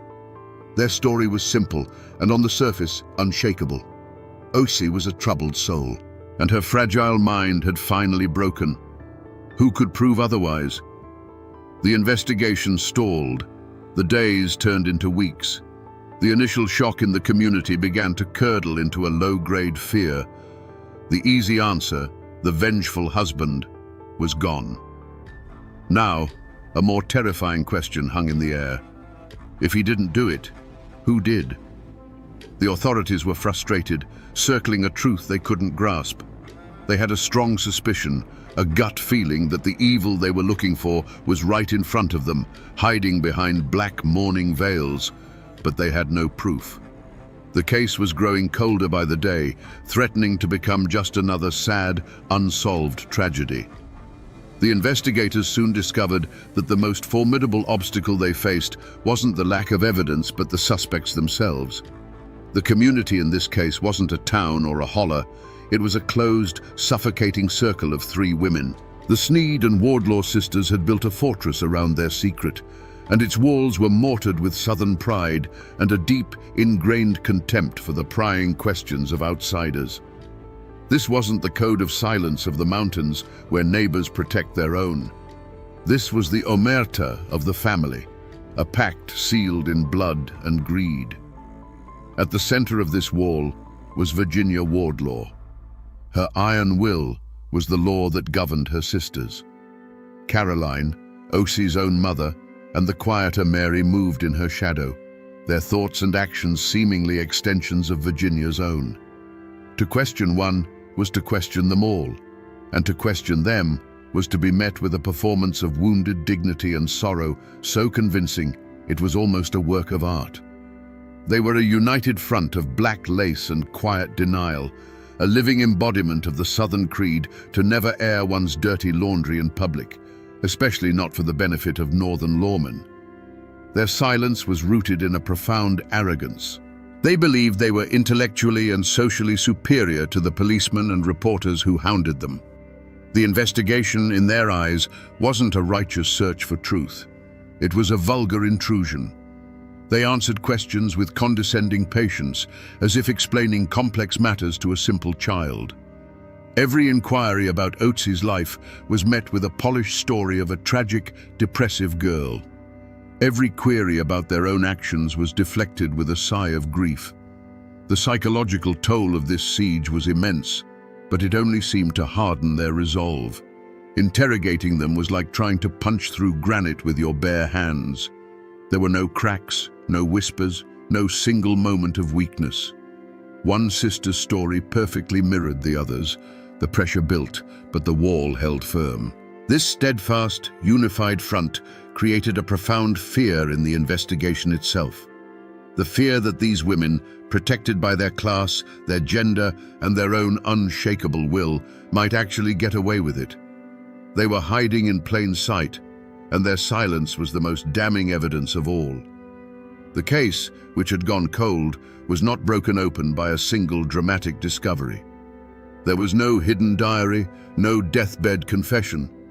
Instead, the truth was unearthed by a new kind of detective, the kind Virginia Wardlaw and her sisters had never accounted for, the insurance investigator. These were not men bound by the niceties of police work. They were bulldogs, hired to protect their company's money, and they followed the scent of fraud with a relentless, single-minded determination. While the police were hitting the wall of the family's silence, these investigators were working in the opposite direction. They started not with the body in the tub, but with the paper trail. They descended on the case like a flock of crows, pulling records, interviewing agents, and piecing together the web of policies the family had spun around Otsi. What they found was staggering. It wasn't just 1 or 2 policies, but more than a dozen, a financial net so vast and so recently woven that it screamed of a premeditated plan. The turning point came when they uncovered the timing. They found that in the weeks leading up to Otzi's death, the sisters had been in a frantic race against time. Some of the premiums were overdue. The policies, worth a small fortune, were on the verge of lapsing. The investigators found evidence of desperate letters, of money being scraped together, of a panicked effort to keep their investment alive. It was the crucial detail that changed everything. Otzi's death wasn't just a convenience. It had become a necessity, a deadline that had to be met before the whole scheme collapsed. But the final forgotten clue was found not in a ledger, but on a druggist's shelf. An investigator, working on a hunch, canvassed the pharmacies in the towns the women had passed through. And he found him, a small-town druggist who remembered a strange purchase. A tall, stern-looking woman, a woman who matched Virginia Wardlaw's description perfectly, had come in just days before the death. She'd bought a bottle of chloroform, claiming it was for a sick cat. Suddenly, the official story of a laudanum suicide crumbled to dust. A new, far more horrifying picture began to form. A picture of a young woman not just drowned, but first subdued, rendered helpless before being placed in her own watery grave. The truth was no longer a suspicion. It had a name and it smelled of chloroform. With the discovery of the chloroform purchase and the frantic, desperate attempts to keep the insurance policies active, the story of Otzi Sneed's sad suicide was no longer just a lie. It was an insult to the truth. The net, woven from paper trails and a druggist's memory, had been thrown. Now it was being pulled tight, and there were only 3 people caught within its threads. The investigators were no longer asking if a crime had been committed. They were looking at the 3 women in black and asking a much more terrifying question: which one of you held her down? The unmasking began with the undeniable architect of the entire affair, Virginia Wardlaw. She was the sun around which her sister's weaker wills orbited. It was her stern, imperious face the druggist remembered. It was her sharp, calculating mind that had conceived of the insurance scheme, first tested on her own nephew Fletcher, and now perfected on her niece. The motive was born of her pride, her refusal to accept a life of genteel poverty. In the family's fall from grace, she saw not misfortune, but a personal failure that had to be rectified by any means necessary. Otzi was simply the final, most valuable means. But Virginia, for all her strength, did not act alone. She needed accomplices, and she found them in her own blood. Her sister, Mary Sneed, quieter and more pliable, followed her lead without question. But the most monstrous betrayal came from Caroline Martin, Otzi's own mother.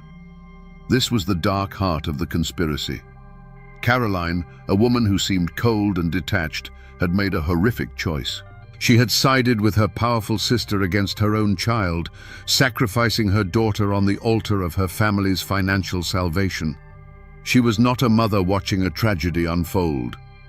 She was a willing participant, a silent partner in what the sensationalist press would soon call the bathtub trust. And so, the true motive was laid bare, and it was far colder and more brutal than any crime of passion. It wasn't mercy, it wasn't madness, it was an act of accounting. They had convinced themselves that their right to a comfortable life superseded Otzi's right to live at all. They were drowning in debt and shame, and Otzi was a life raft they could only use by killing her. The love, the care, the concern, it was all a ghastly performance, a long and patient grooming of their victim for the final slaughter. The mask was off. Beneath the veils of southern gentility and grieving motherhood lay the faces of killers. They weren't monsters who had crept in from the wilderness. They were the monsters who had lived inside the house all along. The central mystery was solved. Otzi Sneed was murdered by her mother and her aunts, a conspiracy of 3 women bound by blood, who committed the ultimate sacrilege for $32,000. The plan, rehearsed for weeks in whispers and cold glances, was now set in motion. In the confines of that small boarding house room, the air grew thick with a terrible purpose. A handkerchief was produced, its clean white fabric belying the dark intent. The sickly, sweet odor of chloroform filled the air, a chemical scent that promised not a gentle sleep, but a deep and final oblivion. Osie's faint pleas, already weakened by years of psychological torment, faded into a confused murmur, then silence. There was no longer any resistance, only the dead weight of a life already surrendered. Two sets of shadows moved as one.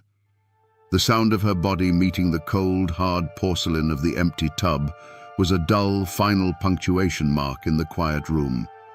Then, a hand, perhaps the very hand that had once rocked her cradle, reached out with unnatural steadiness and twisted the silver faucet.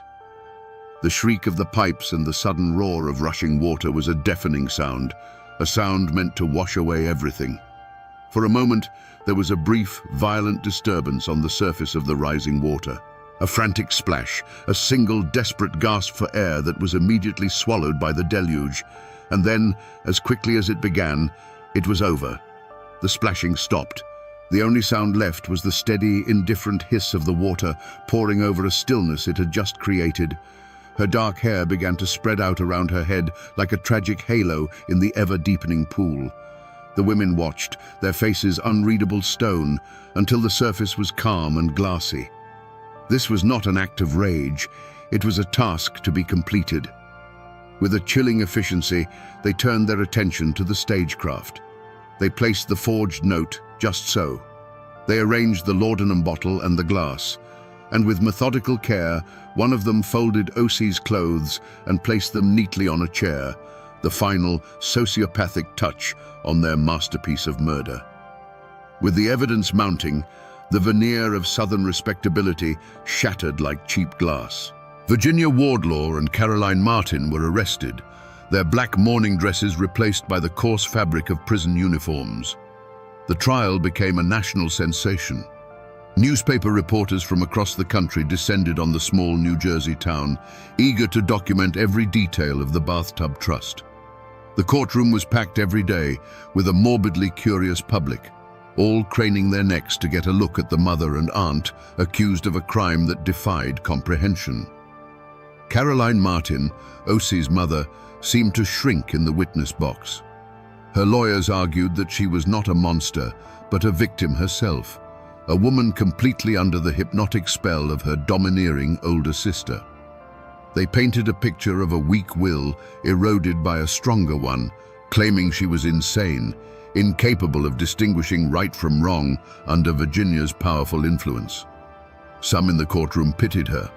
Others saw a coward trying to escape the consequences of her own terrible choices. But Virginia Wardlaw was a different matter entirely. Even in her jail cell, her indomitable will refused to be broken by others. She would author her own ending. Realizing the game was over and the full, sordid truth of their years of scheming was about to be laid bare for the world to see, she chose the final act of control. With a small, sharp pen, the same kind of instrument she might have once used to grade school papers, she wrote out a full confession. It was a masterpiece of manipulation, taking sole blame, exonerating her sisters, and framing the murder as a mercy killing for a girl who was tired of living. Then, with a surgeon's precision, she severed an artery in her arm and bled to death on the cold stone floor of her cell. Virginia's suicide note was her last, defiant move on the chessboard, and it worked. It cast enough doubt to save her sisters from the gallows. Caroline Martin was found guilty, but her plea of insanity was accepted. She was sentenced not to prison, but to 7 years in the New Jersey State Hospital for the insane. Mary Sneed, the quiet third sister, was also declared insane and institutionalized. Justice, in the end, was a murky affair. The mastermind was dead by her own hand, and her accomplices were hidden away from the world in asylums, leaving a verdict that felt profoundly unfinished, a story that still echoes with the injustice of it all. The ripples from that cold New Jersey bathtub spread far and wide, altering the course of every life the water had touched. For Osie's husband and her young daughter, the verdict was not a victory, but the beginning of a long, quiet haunting. He was a man vindicated, cleared of all suspicion, but his reputation in some circles remained unfairly stained. He was left to raise a daughter who would never know her mother, a child whose inheritance was not money, but a legacy of horror, a bedtime story too terrible to ever tell. They disappeared from the public record, seeking the anonymity that had been stolen from them, forever defined by a tragedy they had no part in creating. The families of the guilty were likewise shattered. The proud Wardlaw and Sneed names, once synonymous with Virginian aristocracy, were now whispered with a shudder, forever linked to a monstrous crime. Descendants for generations to come would carry the weight of what their forebears had done. They bore a silent shame, a darkness in their family tree that could never be pruned away. They lived with the knowledge that the blood of both a victim and her killers flowed through their own veins. And what of the women in the asylum? For Caroline Martin, the mother who sold her daughter's life, the state hospital became her tomb. She died there just a few years later, in 1913, her claims of insanity perhaps becoming a self-fulfilling prophecy in the grim reality of institutional life. Did she ever feel remorse? Did she see her daughter's face in the long, lonely nights? The asylum walls kept her secrets. Mary Sneed, the quiet accomplice, faded even deeper into obscurity, a footnote in her sister's grand, evil design, living out her days in the shadow of a crime that had consumed them all. The fortune they had killed for was eaten up by legal fees and clawed back by the insurance companies. In the end, their great scheme earned them nothing but death, madness, and infamy. If you travel to the old cemeteries of Lynchburg, Virginia, you can still find the stones that mark the end of this story. There, under the shade of ancient magnolias, lies the grave of Osie Sneed. And not far away, you will find the final resting places of her mother and her aunts. They are all there together, a family united in death as they were in life, a silent, chilling tableau of victim and killers sharing the same sacred ground. The physical evidence of this tragedy has not vanished. It is carved in granite, a permanent record for anyone who knows where to look. But the story doesn't just live in stone, it breathes in the folklore of the region. For years after the trial, the people of Lynchburg spoke of the Wardlaws and the Sneeds in hushed tones, as if saying the name too loudly might invite the same darkness into their own homes. They spoke of a curse, a poison that ran through the family's bloodline. The convenient suicides of Colonel Sneed and Osie's brother Fletcher, followed by Osie's murder and Virginia's own final, violent act. It was too much to be a coincidence. It was the story of a doomed house, a family that was destined to consume itself. To explain the unthinkable, to understand how a mother could participate in the destruction of her own daughter, the most powerful legend of all was born, the myth of Virginia Wardlaw, the hypnotist. People whispered that her will was more than just strong. It was a supernatural force. They said she could bend people to her will with a glance, that her sisters were not truly accomplices, but puppets dancing on her invisible strings. It was a story that painted Virginia not just as a murderer, but as a sorceress of the mind, a Svengali in a Sunday dress. And of course, where there is great tragedy, there are always ghosts. Legends began to circulate of a weeping woman heard near the site of the old New Jersey boarding house. And back in the Lynchburg cemeteries, people claimed to see a sad, spectral figure in a white dress wandering among the tombstones on moonless nights. The lost soul of Osie Sneed, forever trapped by her family's evil, unable to find peace even in the grave. These tales, passed down through generations, are the scar tissue left on the memory of a community that was forced to look into the face of an unimaginable evil. We began this story in a cold bathroom, with a still body in a tub and a simple, terrible question. If Osie Sneed didn't take her own life, who did? We now have our answer, and it is more horrifying than any fiction. The hands that held her head beneath the water were not those of a stranger or a spurned lover or a faceless villain. They belonged to her mother and her aunts. The plot to end her life was not hatched in a dark alley, but in the parlors and boarding house rooms where they feigned love and affection. The story of O.C. Sneed is not just a tale of a forgotten crime. It is a chilling lesson on the nature of greed. It shows us how the desperate hunger for money and status can become a kind of poison, a sickness that rots a family from the inside out until it is capable of devouring its own. It's a brutal reminder that the most respectable exteriors, the southern manners, the church-going piety, the black mourning dresses, can hide a heart of pure, cold stone. But the ultimate moral of this story is about the perversion of trust. O.C. was taught her entire life to obey her family, to trust in their wisdom, to believe in their love. That trust was the weapon they used against her. They turned the sacred bond between a mother and a child into a tool for manipulation and murder. This is the story's final, enduring horror, the realization that the greatest danger doesn't always come from the darkness outside, but from the smiling faces we are taught to love unconditionally. And now, my friends, you know the rest of the story. It stands as a testament to the fact that monsters are real, and sometimes they're the ones who tuck you into bed at night. In the deepest folds of the Appalachian Mountains, there are valleys and hollows that have names. Names whispered by the old folks. Names like Moan Hollow. They say it wasn't the wind that gave it that name. It was the sorrow that soaked into the ground, a sorrow that belonged to one family, the Howards. For generations, their story was told not in letters, but in bruises and broken bones. A rage passed from father to son, as sure as their blue eyes and stubborn chin. The legends say it was a curse, a witch's dying breath, or a deal made with the devil in a dark coal mine. But what if the truth is something colder, something more terrifying than any ghost story? What if the monster wasn't a spirit from the woods, but a demon that lived right inside their own home, passed down like a family heirloom? Today, we will separate the rumors from the facts and find out what really happened to the men of the Howard family. Was it a curse that doomed them, or was it a chain of pain they forged themselves? Before it was called Moan Hollow, it was just a nameless fold in the earth, a sanctuary carved by a silver creek.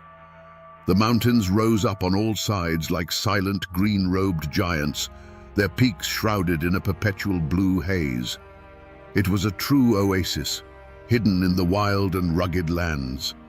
The forests were thick with chestnut and oak, teeming with deer and turkey. The soil in the narrow bottomland was black and rich. It was a place where a man willing to work until his hands bled could build a life from nothing.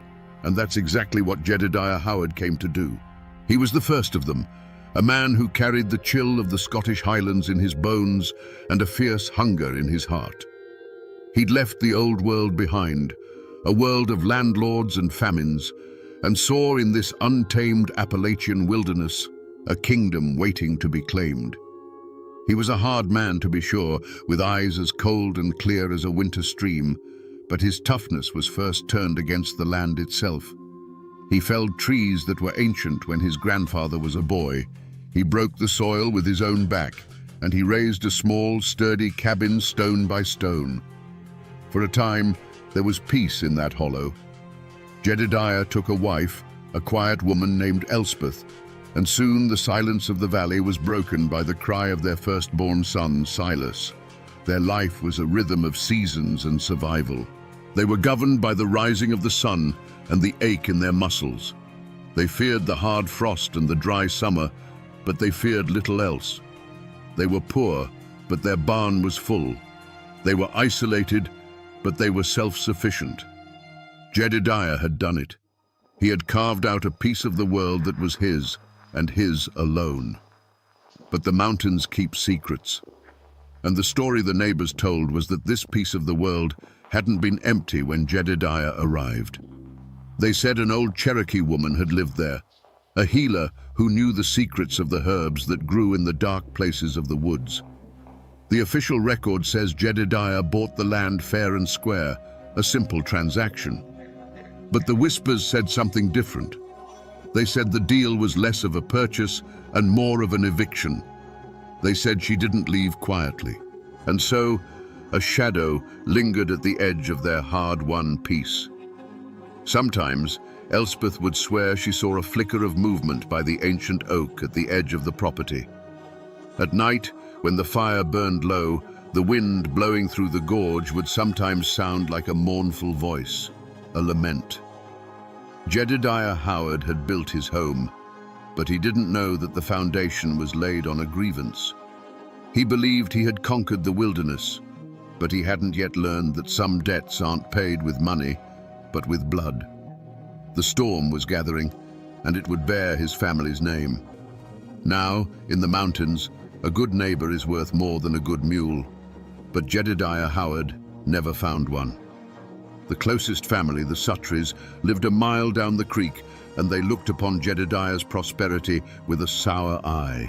The patriarch, Elias Sutry, was a man whose family had been hunting and trapping in these hills for 2 generations before the Howards arrived. He told anyone who would listen that the fertile bottomland Jedediah had claimed was promised to him, that he'd been on the verge of filing the deed himself. The Sutrys felt the land had been stolen right from under them, and their resentment simmered like a pot left too long on the fire. The old wound festered over a property line. A small creek separated their lands, and after a spring flood one year, the water changed its course, carving a new channel that gave a few more acres of rich soil to the Howards. To Jedediah, it was an act of God. To Elias Sutry, it was theft by water and a sign of Howard's devil's luck. It came to a head at the crossroads store, where words, sharp and heavy as stones, were thrown. No punches were exchanged, not yet, but a line was drawn. Sutry swore that creek would one day run with more than just rainwater. It wasn't spoken of loudly after that, but memories in the mountains are as long as a winter's night. This bitter dispute was the dry kindling, and the legend of the Cherokee woman was the spark. The Sutrys and their kin started repeating the story, adding their own dark embellishments. When one of Jedediah's cows took sick and died, it wasn't colic, it was the curse. When a late frost killed the Howards' apple blossoms, it wasn't the weather, it was the witch's revenge. The story of the curse became a social weapon, isolating the Howards and marking them as other. People who had once nodded a greeting now looked away. The Howard land, once seen as a testament to hard work, was now viewed as a place of bad blood. And so, the hollow became a pressure cooker. Inside the Howard cabin, the whispers from the outside world turned Jedediah's heart to granite. He saw enemies in every shadow. His wife Elspeth grew more withdrawn, her silence a constant, fearful prayer. And young Silas, he was being raised on a diet of resentment and suspicion. His father taught him to read the weather and to mend a fence, but the real lessons were unspoken. He learned that the world was hostile. He learned that a Howard trusts no one but another Howard. And he learned that any sign of weakness would be seized upon by your enemies. He was being forged in a crucible of suspicion and pride, being shaped into the perfect instrument to carry the family's legacy, whether it was a blessing or a curse. The harvest festival that year was supposed to be a time of truce. For one day, families set aside their grievances to celebrate the bounty of the land. There was music from a fiddle and banjo, the sweet smell of roasting meat, and the amber glow of moonshine being passed in a jar. And in that brief moment of peace, a dangerous seed took root. Silas Howard, now a young man with his father's solid build but his mother's quiet eyes, saw Sarah Sutry. She was Elias Sutry's youngest daughter, and a young man's heart doesn't care much for property lines or old grudges. They stole glances across the crowd, their secret a fragile spark in the midst of a simmering hate. That spark became a fire when the dancing started. Under the light of the harvest moon, Silas asked Sarah to dance. It was a reckless, defiant act. For the length of one song, they were just a boy and a girl, lost in the music, the world of their fathers fading away. But it was a world that wouldn't be ignored. Sarah's two older brothers, Caleb and Joshua, saw it all. They were their father's sons through and through, barrel-chested and quick to anger, and they saw a Howard's hands on their sister as the ultimate trespass. The music hadn't even finished before they pulled Sarah away and cornered Silas behind the barn. The first words weren't about the dance. They were about the land, the creek, the old rumors. They called him the son of a thief and a witch lover. They sneered that the curse was already showing in his eyes. Silas, raised on a strict diet of Howard pride, stood his ground. He didn't say a word, but his silence was louder than any shout. The taunts escalated, his family's name dragged through the mud with every curse. Then Joshua Suttree shoved him hard against the rough-hewn planks of the barn wall. Silas shoved back, and the festival was over. It was 2 against 1, a brutal, clumsy fight fueled by moonshine and generations of bad blood. Silas was strong, but they were stronger. They beat him to his knees, his face in the dirt. But as Caleb raised a heavy boot to stomp his hand, Silas's desperate eyes landed on a heavy wooden mallet left behind from setting up the tents. With a guttural roar, he lunged, swinging the mallet in a blind arc. There was a sickening crack of wood against bone. Caleb Suttree collapsed to the ground, his arm bent at an unnatural angle, a shard of white bone peeking through his skin. Blood, dark in the moonlight, soaked into the dry earth. The screams that followed silenced the fiddle for good. The community scattered, not wanting to be caught in the crossfire. Elias Suttree, his face a mask of pure fury, cradled his screaming son and pointed a trembling finger at Silas. "You'll pay for this, Howard," he choked out. "Your whole damned family will pay." Back in his own cabin that night, Jedediah didn't tend to his son's cuts and bruises. He looked at the blood on Silas's knuckles, at the fire in his eyes, and saw not a mistake, but a beginning. The whispers were over. The time for waiting was done. In both the Howard and Suttree homes that night, rifles were taken down from the wall and carefully, methodically cleaned. The first drops of blood had fallen, watering the seeds of a war that would consume them all. The revenge came not with a warning, but with the quiet mist of the following dawn. Jedediah Howard was at the woodpile, the rhythmic thud of his axe, a familiar heartbeat in the hollow. He was splitting kindling for the morning fire, a simple, honest chore. The air was still and damp, carrying the scent of wood smoke and wet earth. Then came a sound that didn't belong, a sharp crack that wasn't a breaking branch. The axe fell from Jedediah's hand, its blade burying itself in the dirt. He crumpled without a sound, a slow, heavy fall onto the very soil he had claimed as his own.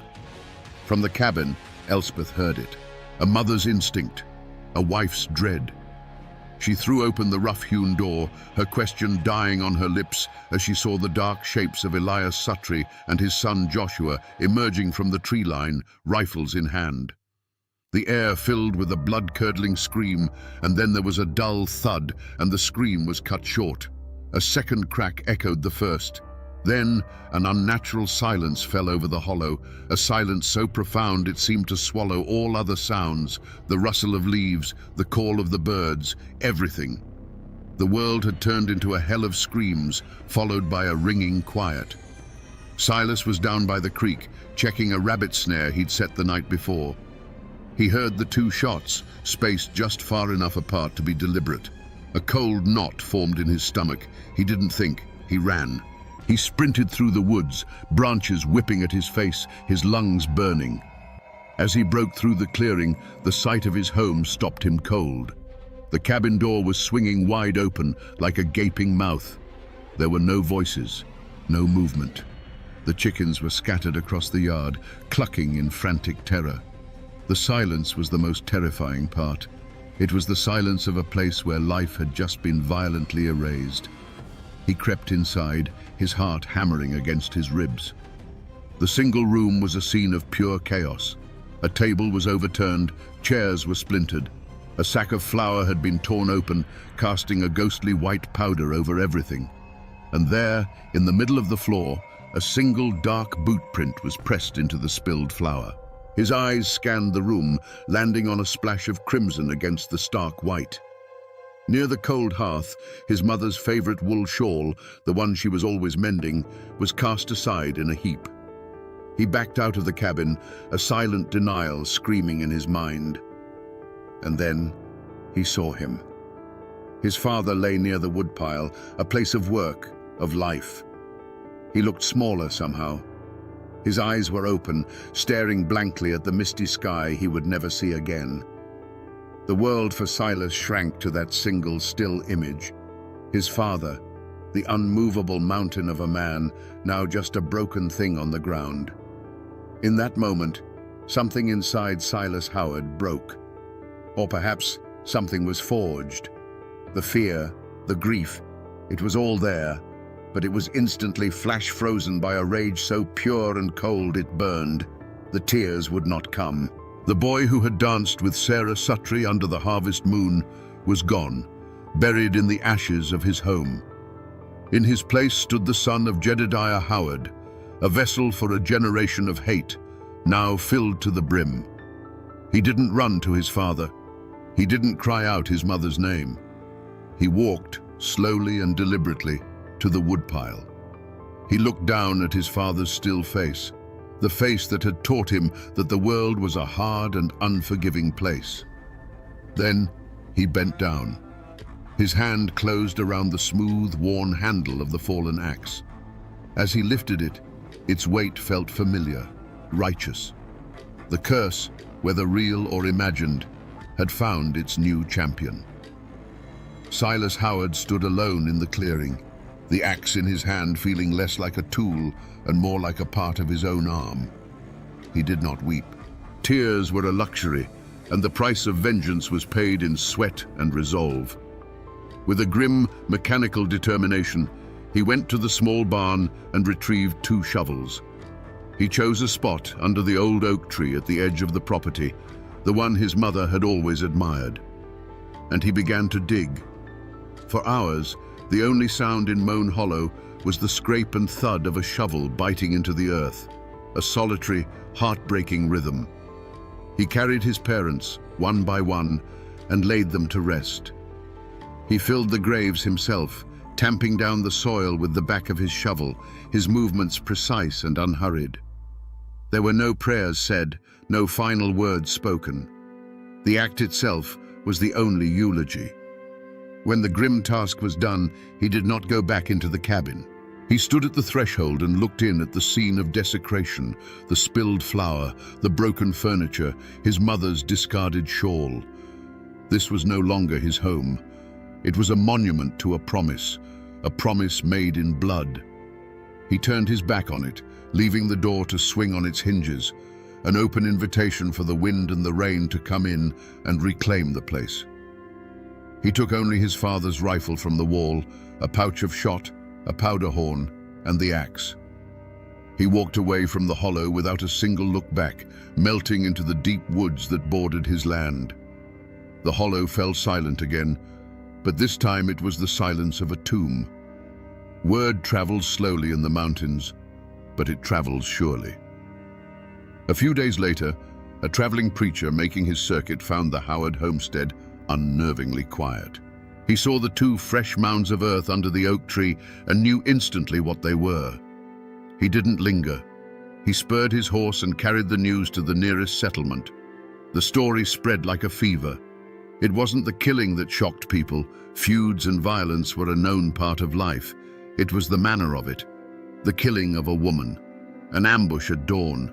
It was an act without honor, and it struck a chord of fear in the scattered community. Families who had feuds of their own looked at their neighbors with new eyes. Locks were bolted that had never been used before. The county sheriff, a portly man named Abernathy, who preferred settling disputes with talk rather than a gun, eventually made the ride out to the hollow. He saw the graves, noted the abandoned cabin, and then paid a visit to the Suttree family. Elias and his sons met him on their porch, their faces like stone masks. They denied everything. They'd been tending their own land, they said, and hadn't seen a soul. With no witnesses and no bodies to examine, Sheriff Abernathy's hands were tied. He made some notes in a dusty ledger, issued a stern warning about mountain justice, and rode away.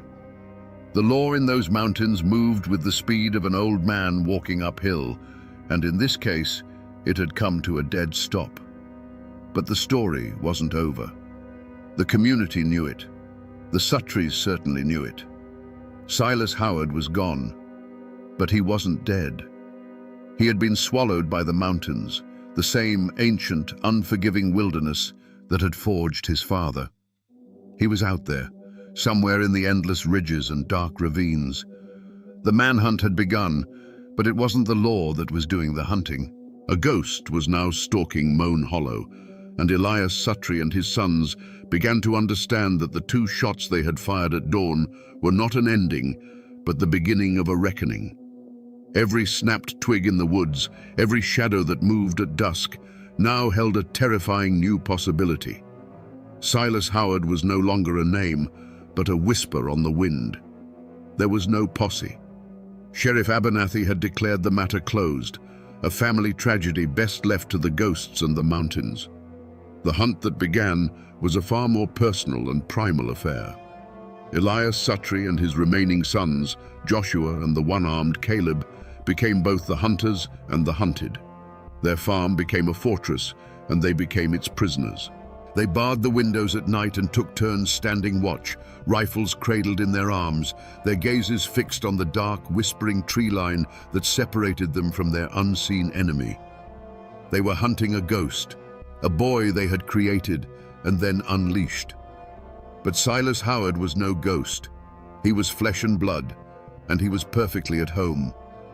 The mountains that the Suttrys now saw as a terrifying wall of shadow, Silas saw as his sanctuary and his accomplice. He had been raised in these woods. He knew the hidden game trails, the secret springs, the shallow caves where a man could disappear. The mountains had taken Silas Howard in, adopted him as one of their own. He moved like a deer, lived off the land, and his senses became as sharp as a hawk's. He became a roomer with a rifle, a phantom whose presence was felt in the cold dread that settled over the Suttry homestead. Silas did not launch a direct assault. He was waging a war not on their bodies, but on their minds. The torment began with small, deliberate cruelties. One morning, Elias found a freshly killed rabbit hanging from his porch rail, skinned with the same distinctive knife stroke his own father had taught him. A few nights later, a rock shattered the kitchen window in the dead of night, and when they rushed outside, there was nothing but the chirping of crickets. They started hearing things, the distant rhythmic sound of an axe splitting wood deep in the forest, a low whistle on the wind that sounded like a tune Silas used to favor. He was everywhere and nowhere, a constant invisible pressure that began to fray their nerves raw. The Suttry brothers, once bold and arrogant, became twitchy and paranoid. Caleb, his useless arm a constant reminder of the feud's beginning, was consumed by nightmares. Joshua, the more hot-headed of the two, grew reckless with fury. He'd fire his rifle into the shadows at the slightest sound, his shouts echoing unanswered in the night. The forest that had been his backyard his entire life was now a deadly labyrinth with a monster at its center. The father, Elias, saw his sons unraveling and his own iron will turning to rust. The fear was a poison, and Silas was letting it work its way deep into their souls before he delivered the final blow. The breaking point came a month into the siege. Driven by a mix of rage and cabin fever, Joshua Suttry declared he was going to hunt the hunter. Ignoring his father's pleas, he took his rifle and stormed into the woods, vowing to return with Silas Howard's scalp. He stalked through the familiar forest for hours, his anger making him clumsy, his shouts making him an easy target. As dusk began to bleed through the canopy, he found himself in a part of the woods he didn't recognize. A sudden snap of a twig behind him made him spin around. He saw nothing. A cold dread, colder than any winter morning, washed over him. He knew in that instant that he was not the hunter. He was the prey, and he had walked right into the center of the web. They found him at dawn, not 50 yards from his own tree line. Elias Suttree, his face a pale, haggard mask, followed the trail of broken branches his son had left. He didn't find a man. He found what was left. Joshua was slumped against the base of a massive pine tree. There was no sign of a struggle, no gunshot wound. A single dark mark on his temple showed where the butt of a rifle had struck with brutal final force. But it was the other detail that made Elias's blood run cold. Lying neatly on Joshua's chest was the family axe, the one Silas had taken from his father's woodpile. Its blade was clean. It had not been used to kill, but to send a message. One Suttree was down. The ghost had a taste for blood, and his work was not yet finished. There was no trial held in the county courthouse for the death of Joshua Suttree. The only court in session was the court of public opinion, and the verdict was delivered in hushed tones and averted eyes. When Elias and Caleb carried the pine box to the small family plot on the hill behind their house, only a handful of distant cousins came to stand with them. The rest of the community stayed away, their absence a silent, damning judgment. They weren't mourning Joshua, they were watching the Suttree family be consumed by a fire of their own making. The law of men had failed, and now the older, harsher law of the mountains was handing down its sentence. The Suttree homestead became a courtroom and a prison all in one. Elias and Caleb were the accused, and Silas Howard was the unseen judge, jury, and executioner. The farm began to die around them. Fences sagged, weeds choked the cornfields, and the livestock grew thin from neglect. How could they work the fields when their eyes were constantly scanning the tree line? How could they sleep when every creak of the floorboards sounded like an intruder? Elias, the once proud patriarch who ruled his family with an iron fist, was reduced to a hollow-eyed old man, watching his world crumble one terror at a time. The legacy he had fought to build was being systematically dismantled by the ghost of a boy he had wronged. Caleb, however, was haunted by more than just fear. With his useless dangling arm, a constant aching reminder of his role in starting the feud, his spirit began to break. He started drinking heavily, seeking courage in a jar of corn liquor that only brought forth the demons of his guilt. In his drunken stupors, he would whisper his mother-in-law's name, swearing he saw her face in the shadows. He raved about a curse, not the one they had mockingly pinned on the Howards, but a real one, a curse of blood they had brought upon themselves that day at dawn. The trial within the Suttree home reached its climax one moonless night. Fueled by whiskey and terror, Caleb finally turned on his father. He stood in the middle of the cabin, his one good hand trembling, and screamed the truth into the suffocating silence. He shrieked about the look in Elspeth Howard's eyes, about the silence after the second shot, about the blood on their hands that would never wash away. "It's him. He's not a man. He's a spirit. And he's come for us." Elias tried to silence him, to slap the hysteria out of him, but the dam of denial had burst. The truth, ugly and raw, now filled the space between them. The verdict was delivered just before the next sunrise. Caleb Suttree, stripped of his bravado and his sanity, seemed to find a strange and sudden calm. He walked out onto the porch, unarmed, his face pale in the grey pre-dawn light. He took a deep breath of the cold mountain air, and then, in a voice that was not a shout, but a weary plea, he called out a single name into the mist-shrouded woods. Silas. He stood there, a man offering himself up to the inevitable. A moment passed, then another. And then, from the dark, silent wall of trees, a single shot rang out, sharp and final. It was an answer, an execution, a mercy. Was this justice? A circuit judge would have called it murder. But in the hollows and hills, where life was cheap and honor was everything, the story was told differently. They said Silas Howard was simply balancing the scales. He had taken an eye for an eye, a son for a mother, a brother for a father. Elias Suttree was now utterly alone, a king of a dead and haunted kingdom, left to live with the ghosts he had created. The law of men had never laid a hand on him, but the justice of the mountains had delivered a sentence far worse than a hangman's noose. It had taken everything. Elias Suttree didn't die from a bullet. He died from silence. He lived out his remaining years in that hollow, a ghost in his own home, surrounded by the ghosts of his sons. His land went fallow, and his name withered on the vine. When he finally passed, no one was there to mark the occasion. The Suttree line, once a source of pride, ended in a weedy, forgotten grave on a lonely hillside. Their story became a cautionary tale about the price of hate.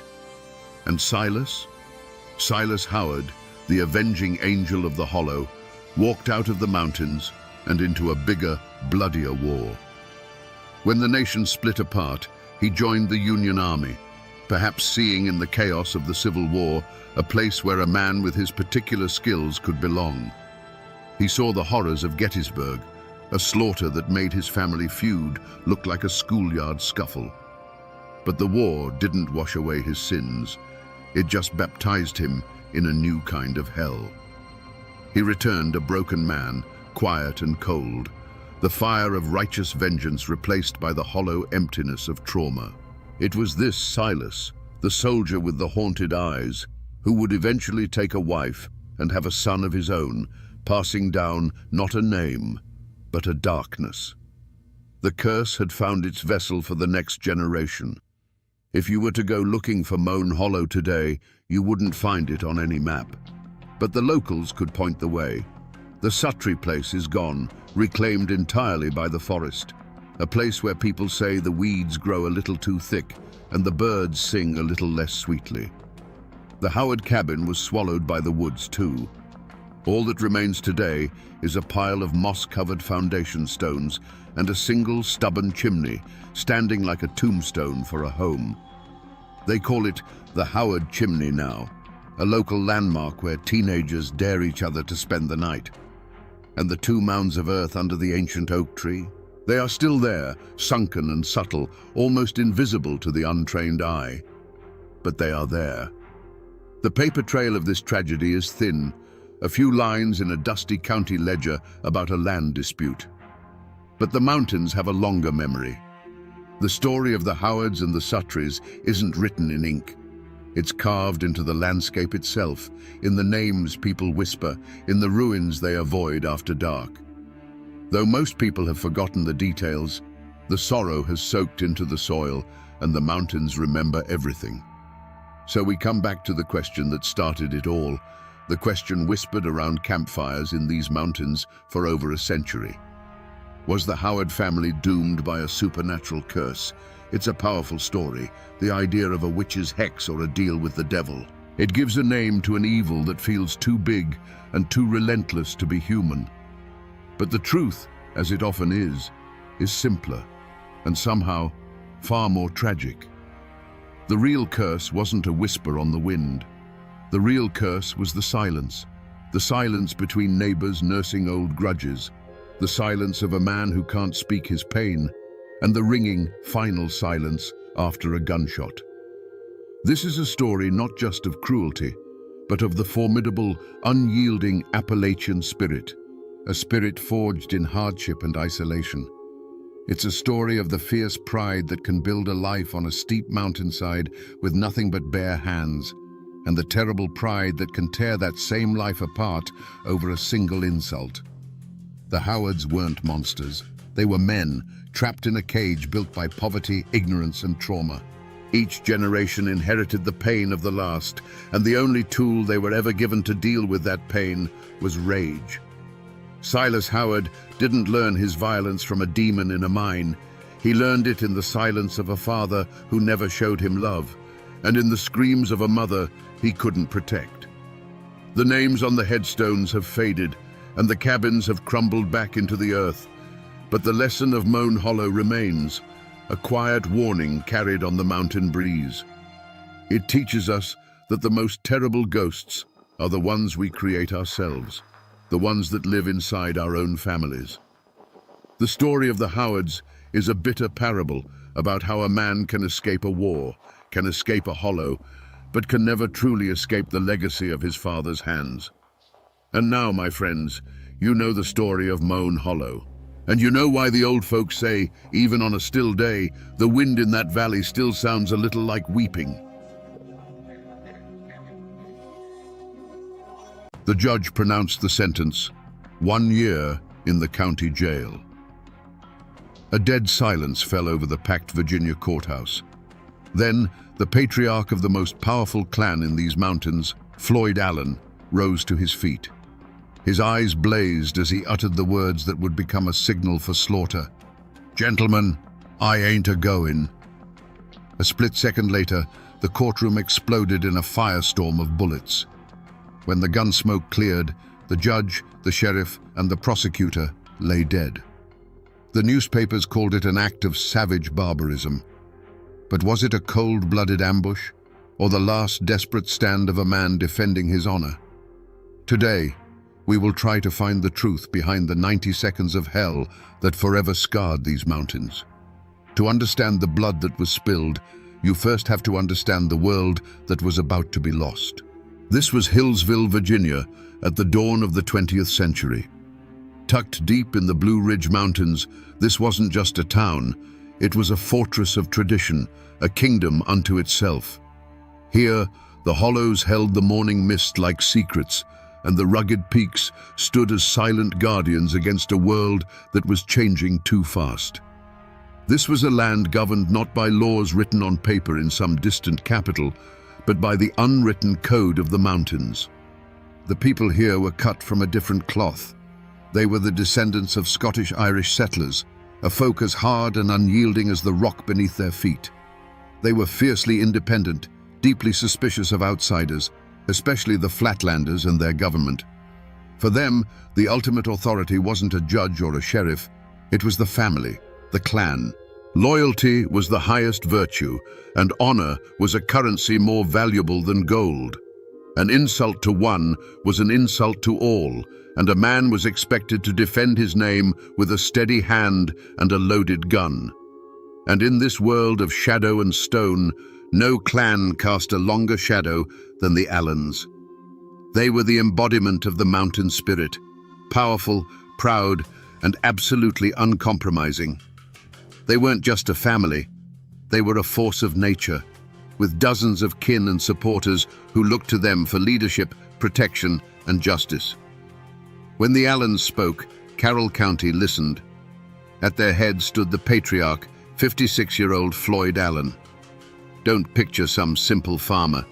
Floyd was a titan of the mountains, a wealthy landowner, a savvy businessman who owned a general store and a sawmill. He was known for his immense strength, his quick temper, and a will made of iron. He never backed down from a fight, and he never broke a promise. To the people of Carroll County, he was more than a man. He was their king. The Allens lived by a simple, terrifying creed, an oath that was whispered with a mix of fear and admiration across the county.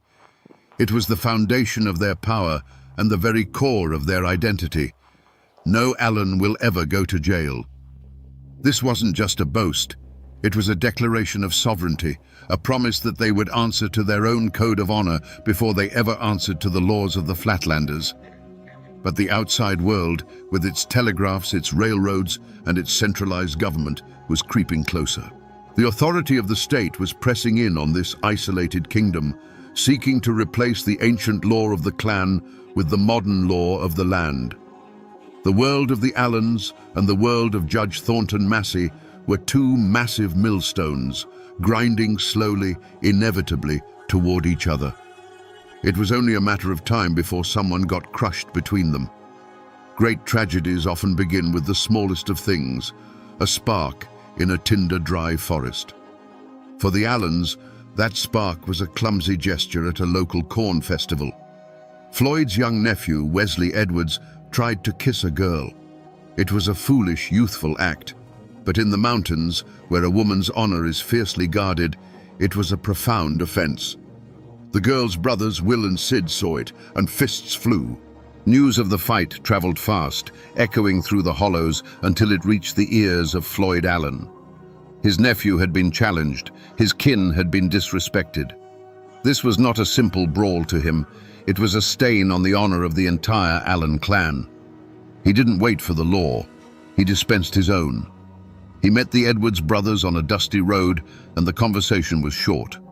According to witnesses, Floyd, a man of formidable strength, beat one of the brothers so severely with the butt of his pistol that he left him bleeding and broken in the dirt.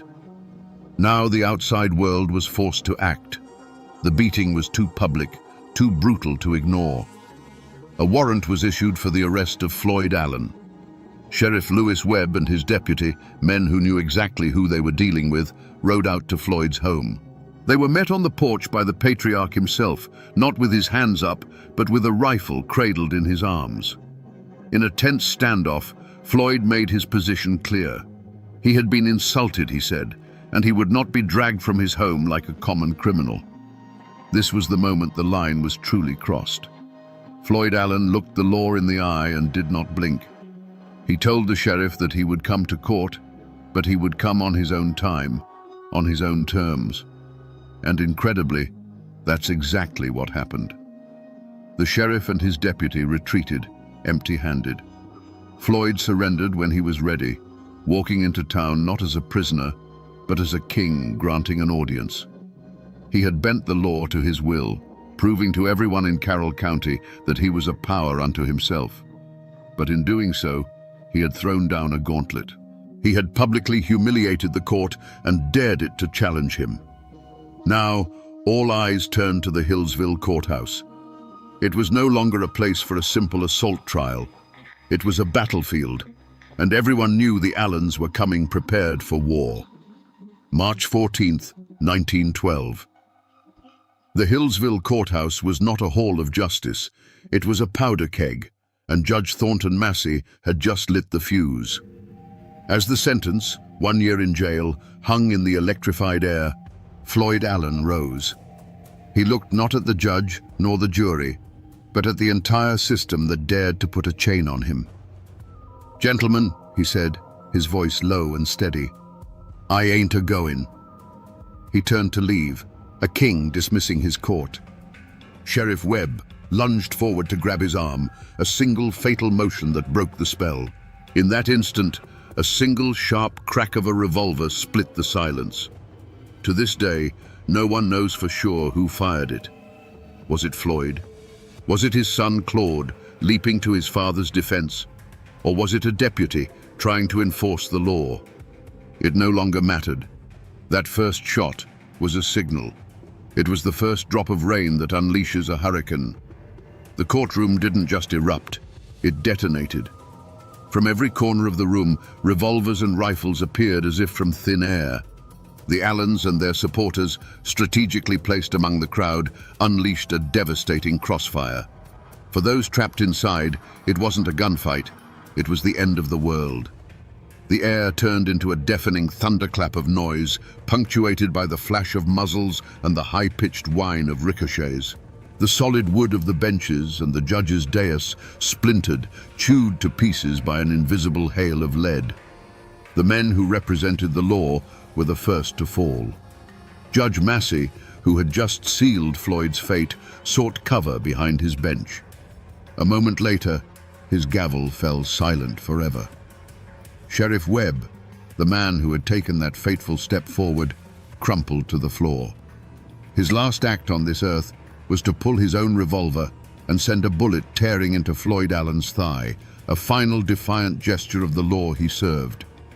Prosecutor William Foster fell nearby, and a juror, a farmer named Augustus Fowler, was trying to scramble for the door when his escape was cut tragically short. Panic turned the crowd into a human stampede. People screamed, clawing their way towards the doors, trampling one another in a desperate bid for survival. A thick, choking cloud of gunpowder smoke filled the room, turning the scene into a blind, suffocating hell. Witnesses said it felt like an eternity, but the storm of bullets lasted no more than 90 seconds. When the last echo of gunfire faded, a ringing silence descended. The smoke began to clear, revealing a tableau of silent horror. Dark, ugly pockmarks scarred the courthouse walls, 57 of them, each one a testament to the madness that had just passed. Through the haze, figures moved with purpose. Floyd Allen, wounded but alive, was lifted by his kinsmen and carried from the building. The Allen clan mounted their horses and vanished back into the mountains, leaving a blood-soaked courthouse and a nation in shock. When the last of the Allen clan galloped out of sight, a profound, ringing silence fell over the Hillsville courthouse. It was a silence heavier than any sound, broken only by the whimpers of the wounded and the terrified gasps of the survivors.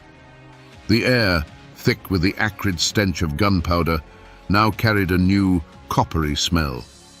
On the blood-soaked floorboards, the law of the Commonwealth of Virginia lay dead. The judge, the sheriff, the prosecutor, the very symbols of the state's authority, had been executed in their own sanctuary.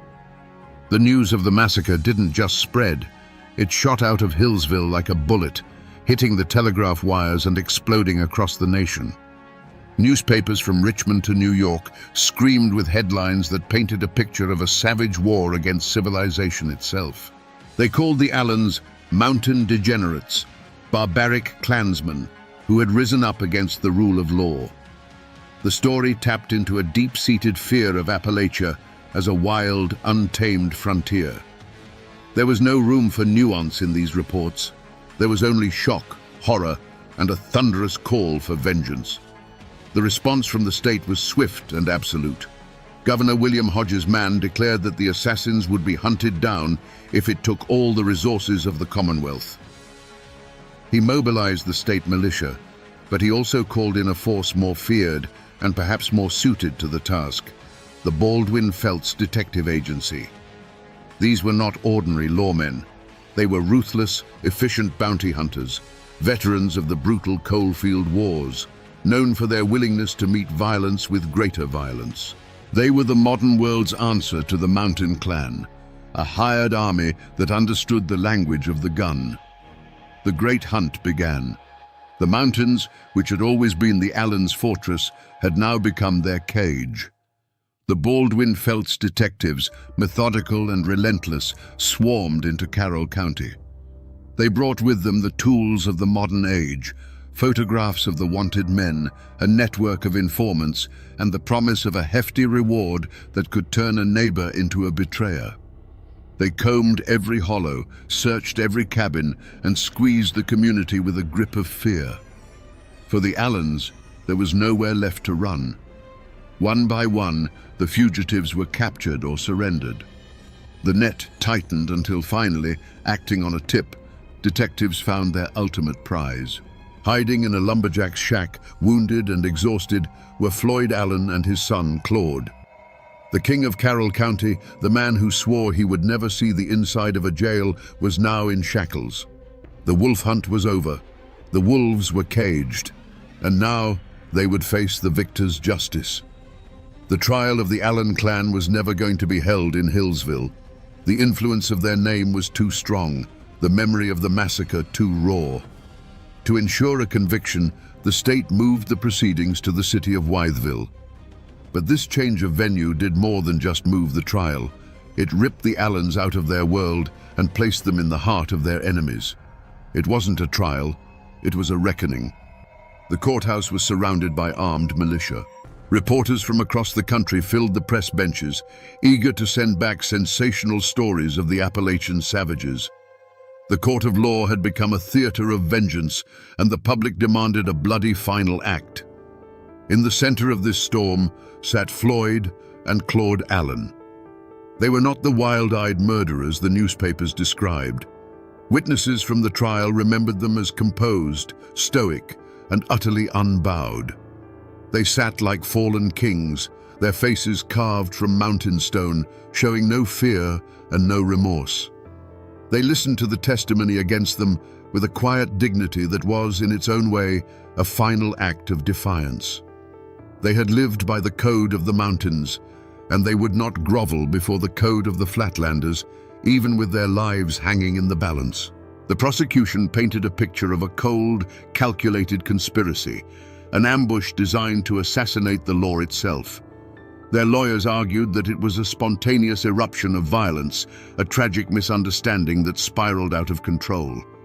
But in a courtroom filled with rage and grief against the testimony of dozens of terrified survivors, their words were meaningless. The verdict was a foregone conclusion before the first witness was even called. The jury, drawn from a world that neither knew nor understood the Allens' way of life, deliberated for only a short time. The verdict came back: guilty. Guilty of murder in the first degree. The judge, his voice heavy with the weight of the state's authority, sentenced Floyd Allen and his son Claude to die. Not by the gun, the weapon of their world, but by the electric chair. A cold, scientific answer to the hot-blooded code of the mountains. The other clan members involved were handed sentences that would see them waste away for decades behind bars, their power broken, their families scattered. The sentence was met with applause in the courtroom and celebrated in newspaper headlines as a triumph for civilization. The law had been challenged, and the law had won. But back in the misty hollows of Carroll County, the whispers told a different story. To many, this wasn't justice. It was an execution carried out by a foreign power. The state had not just punished murderers, it had made an example of men who dared to live by their own rules. And so the question that hangs over this story remains, even a century later. Was it justice that was delivered in that Wytheville courtroom? Or was it simply the final brutal act of a war between two worlds, where the victor got to write the law and call it by whatever name they chose? The years have passed, and the gun smoke over Hillsville has long since cleared, but the echo of those shots has never truly faded. On March 28, 1913, Floyd Allen walked to the electric chair. As they strapped him in, he looked at the witnesses and spoke his own epitaph, words as hard and unyielding as the man himself. "Gentlemen, I'm dying like a man. I'll get there before you do." Minutes later, his son Claude sat in the same chair, meeting his end with the same mountain stoicism. The state had its final victory. But the Allen story didn't end there. Floyd's brother, Sidner, became a legend of survival. Riddled with 11 bullets during the shootout, he not only lived, but escaped, hiding in the mountains for months. When he was finally caught, he was sentenced to 35 years in prison, but he outlasted the outrage. He was eventually pardoned, a man who stared death in the face and walked away. The other clan members served their long sentences, returning to a world that had moved on, forever branded by those 90 seconds of violence. If you go to Hillsville today, you won't see the original courthouse. It was torn down decades ago, but for years its replacement stood on the same ground, and the old-timers would tell you that the spirit of that day lingered.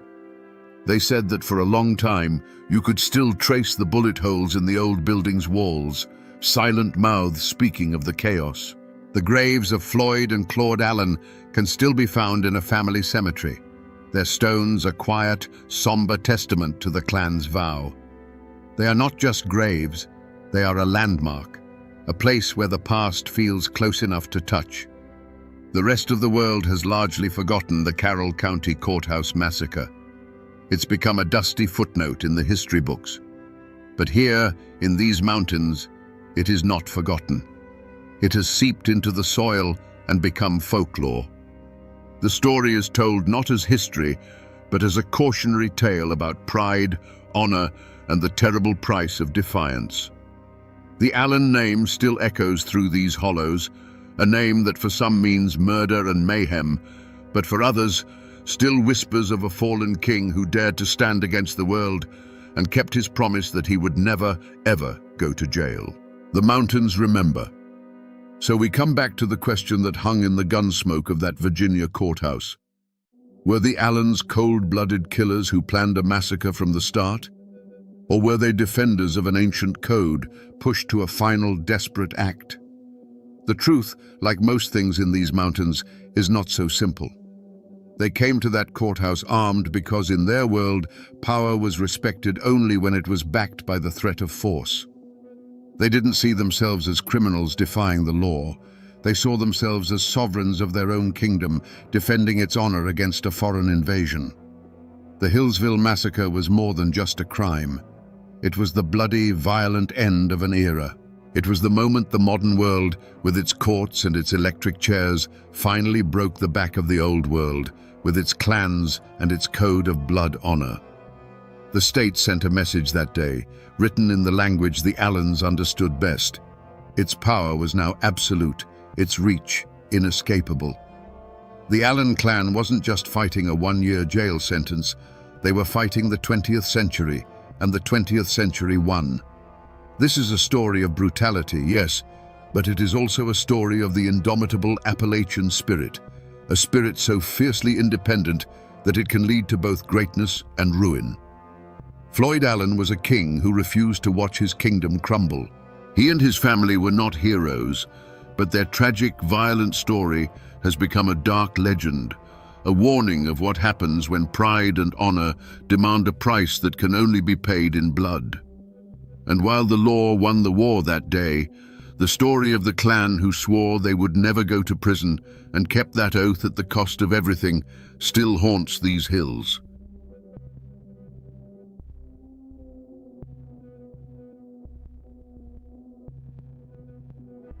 Can the dead speak? And more importantly, if they did, would anyone listen? In Greenbrier County, West Virginia, in 1897, this wasn't just a campfire tale, it became the basis for a murder trial. The official report said that a young woman named Zona Heaster had simply died of an everlasting faint. But her mother knew the truth was far darker. She swore that her daughter's spirit returned from beyond the grave to name its own killer. They say a ghost can't testify in court. But in the old mountains of Appalachia, the veil between this world and the next is paper thin. Before the whispers and the shadows, there was just Greenbrier County, a place carved out of the Appalachian mountains where the hollows hold the morning mist like a secret and life moves with the rhythm of the seasons. It was a hard land, but an honest one. People here knew their neighbors, they knew the old stories, and they knew that some things in this world couldn't be explained by logic or law. This was the world of Zona Heaster, a young woman as vibrant and untamed as the mountains she called home. Locals just called her Zona. She was a beauty, with a spirit that refused to be broken. In a time when a woman's reputation was a fragile thing, Zona had already weathered a storm, having borne a child out of wedlock. But shame wasn't in her nature. She held her head high, her laughter echoing in the hills, a testament to a soul that craved life and love without condition. She was a daughter of these mountains, and she was looking for a future as bright as her own spirit. Then a stranger rode into town. His name was Erasmus Shue, but folks called him Trout. He was a blacksmith, strong and handsome, with a smooth way of talking that could charm a bird from a tree. He was new, a man without a past, or at least without one he was willing to share. When his eyes met Zona's, a spark ignited that was too powerful for either of them to ignore. He wasn't like the local boys. He spoke of a life beyond the confines of Greenbrier, a life filled with passion and promise. Their romance was a whirlwind, a sudden fire that burned hot and fast. Trout showered Zona with affection, painting a picture of a perfect life together. For a girl who had known hardship, his words were like a sweet melody, promising a home, a name, and a love that would protect her from the world's judgment. She was completely captivated, seeing in him not just a husband, but the fulfillment of all her dreams. But one person saw not a dream, but a nightmare. Zona's mother, Mary Jane Heaster, felt a chill every time Trout Shoe was near. A mother's intuition is an ancient and powerful thing, and hers screamed that something was wrong. She saw a darkness behind his charming smile, a predator's stillness in his eyes. She warned Zona, begged her to be careful, but her daughter was blinded by the light of first love, deaf to the warnings of a woman who had learned to listen to the whispers of the mountains. In October of 1896, against her mother's wishes, Zona married Trout. They moved into a small house near the blacksmith shop, and for a fleeting moment, it seemed like Zona's dream had come true. She was Mrs. Shoe, a wife with a home and a future. But the Appalachian winter was closing in, long and cold, and a darkness far deeper than the winter nights was gathering over that little house. The dream of a happy life, built so quickly, shattered just as fast. The Appalachian winter had settled deep into the bones of the mountains, but on January 23, 1897, a chill that had nothing to do with the weather ran through Greenbrier County. It had been only 3 months since the wedding. A young boy, sent by Trout Shoe on an errand to his home, found a scene of shocking stillness. Zona was lying at the bottom of the stairs, lifeless. The boy ran, his feet pounding the frozen earth, his heart hammering against his ribs, carrying the terrible news back to town. By the time help arrived, led by the local doctor George Knapp, the scene was already changed. Trout Shoe had carried his wife's body upstairs and laid her on their bed. He was wild with a grief that seemed too loud, too performative. He threw himself upon her, his sobs echoing through the small house, creating a wall of sound and sorrow that kept everyone at a distance. He was a man drowning in despair, or so it seemed. The doctor, faced with a hysterical husband and no obvious signs of a struggle, could only do so much. But as the community gathered to prepare for the funeral, Trout's behavior grew stranger, more controlling. Now, in those days, preparing a body for burial was a sacred ritual performed by family and female neighbors. It was a final act of care and respect. But Trout refused to let anyone touch his wife. He insisted on dressing Zona himself, a task he performed alone behind a closed door. When he was done, she was presented in her finest dress, a beautiful garment with one very peculiar feature, a high, stiff collar that reached all the way to her chin. As if the collar weren't enough, Trout then wrapped a large scarf around her neck, explaining tearfully that it had been her favorite. In the coffin, her head seemed oddly loose, and he propped it up with pillows on either side. Any time a mourner came close to pay their respects, to touch her hand or adjust the pillows, Trout would fly into a rage, his grief turning instantly to aggression.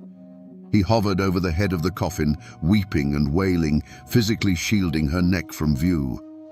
The whispers started then. People had seen grief before, but this was different. This felt like a man guarding a secret. Knapp, influenced by Trout's frantic behavior and the lack of an autopsy, recorded the official cause of death as an everlasting faint. He later amended it to complications from childbirth, trying to find a medical reason for such a sudden tragedy. With a doctor's signature on the certificate, there were no more questions to be asked, at least not by the law. Zona Heaster Shoe was buried in the local cemetery, her high collar and scarf intact. The cold earth covered the coffin, the case was closed, and a terrible secret was seemingly buried forever. For the town of Greenbrier, the story was over. A tragedy, yes, but a closed chapter. For Mary Jane Heaster, however, the real story was just beginning. In the dead quiet of her home, her daughter's absence was a deafening roar.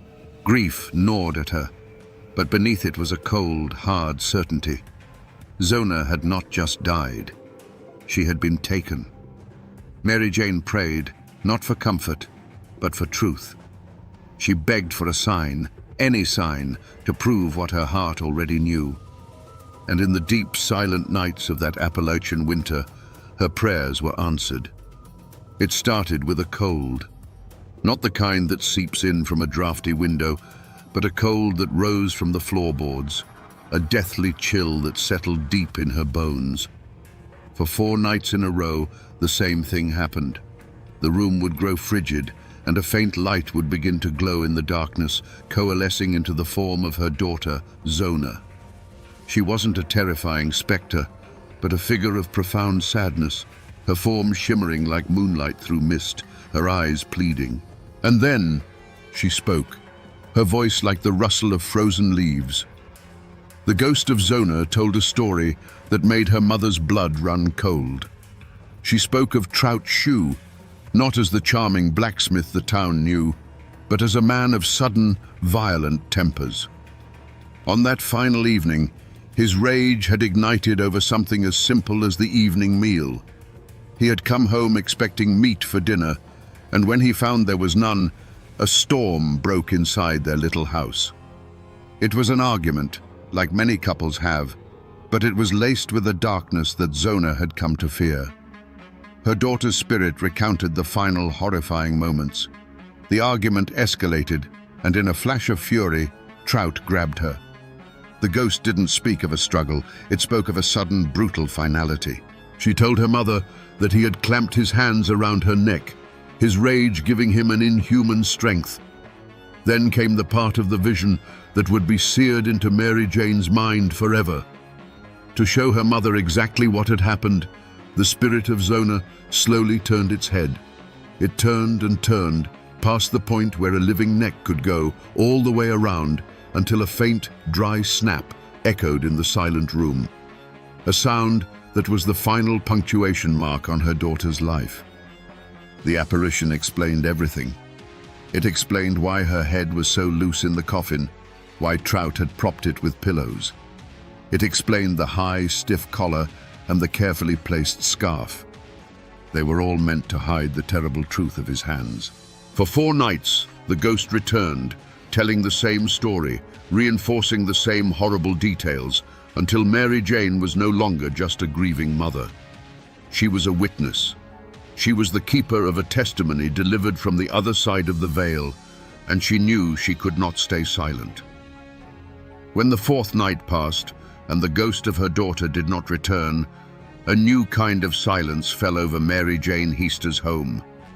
It was no longer the silence of grief, but the heavy silence of purpose. The story her daughter's spirit had shared was now a weight in her soul, a truth she had to carry out into the world of the living. She knew how it would sound.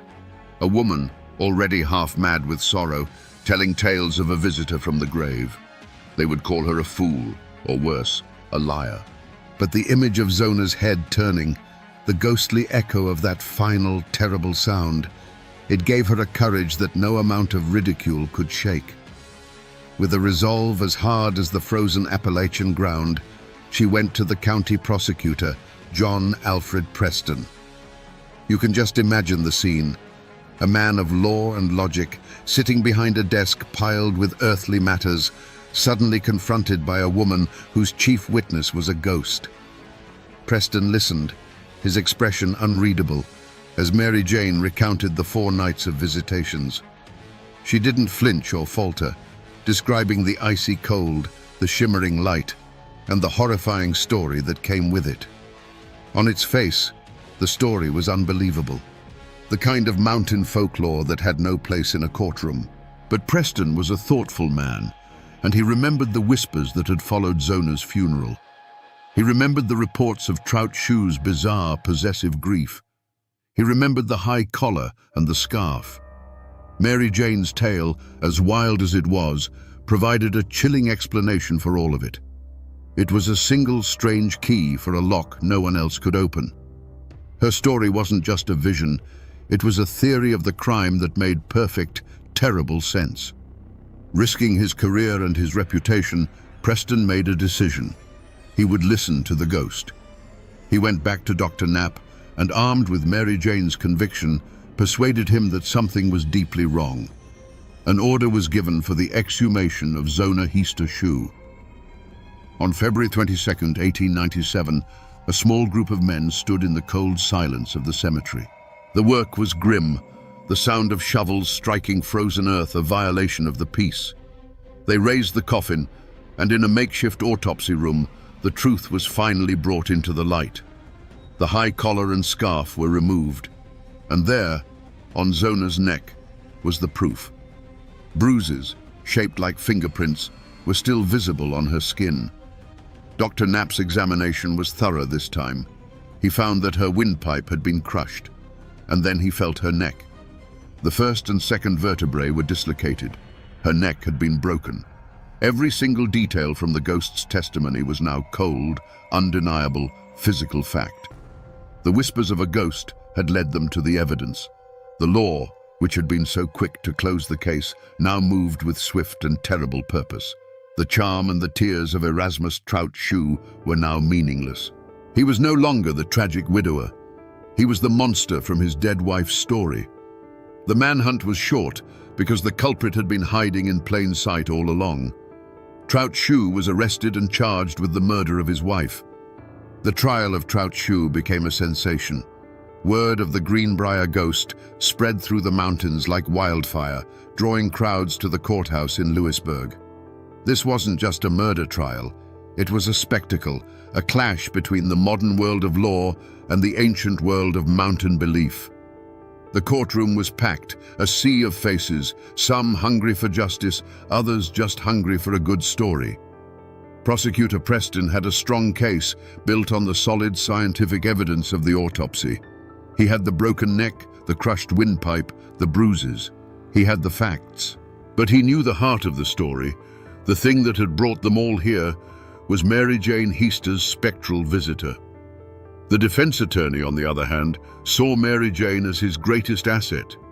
He believed her story was so outlandish, so patently insane, that he could use it to discredit the entire investigation. He thought he could paint her as an unreliable, hysterical woman whose grief had pushed her into delusion. He planned to make a mockery of her testimony and, by extension, the entire prosecution. It was a fatal miscalculation. When Mary Jane took the stand, the courtroom fell silent. The defense attorney began his cross-examination, his tone dripping with condescension. He asked her about the ghost, expecting her to become flustered, to contradict herself, to crumble under the pressure of the court's scrutiny. He asked if the ghost's feet were bare. He asked what she was wearing.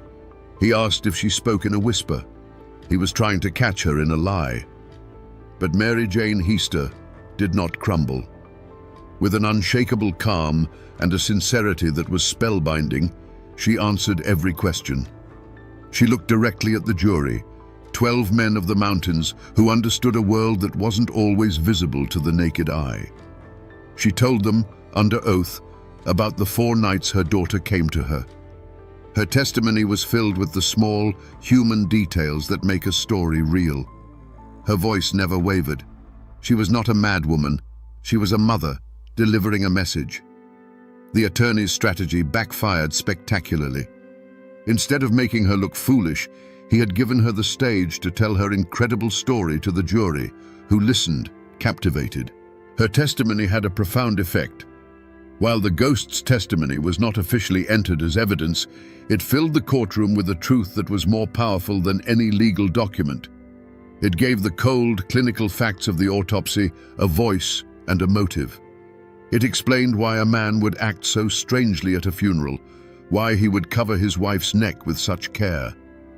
The jury looked at Trout-Shue, sitting defiant and smirking at the defendant's table, and they saw him not just through the eyes of the law, but through the eyes of Zona's ghost.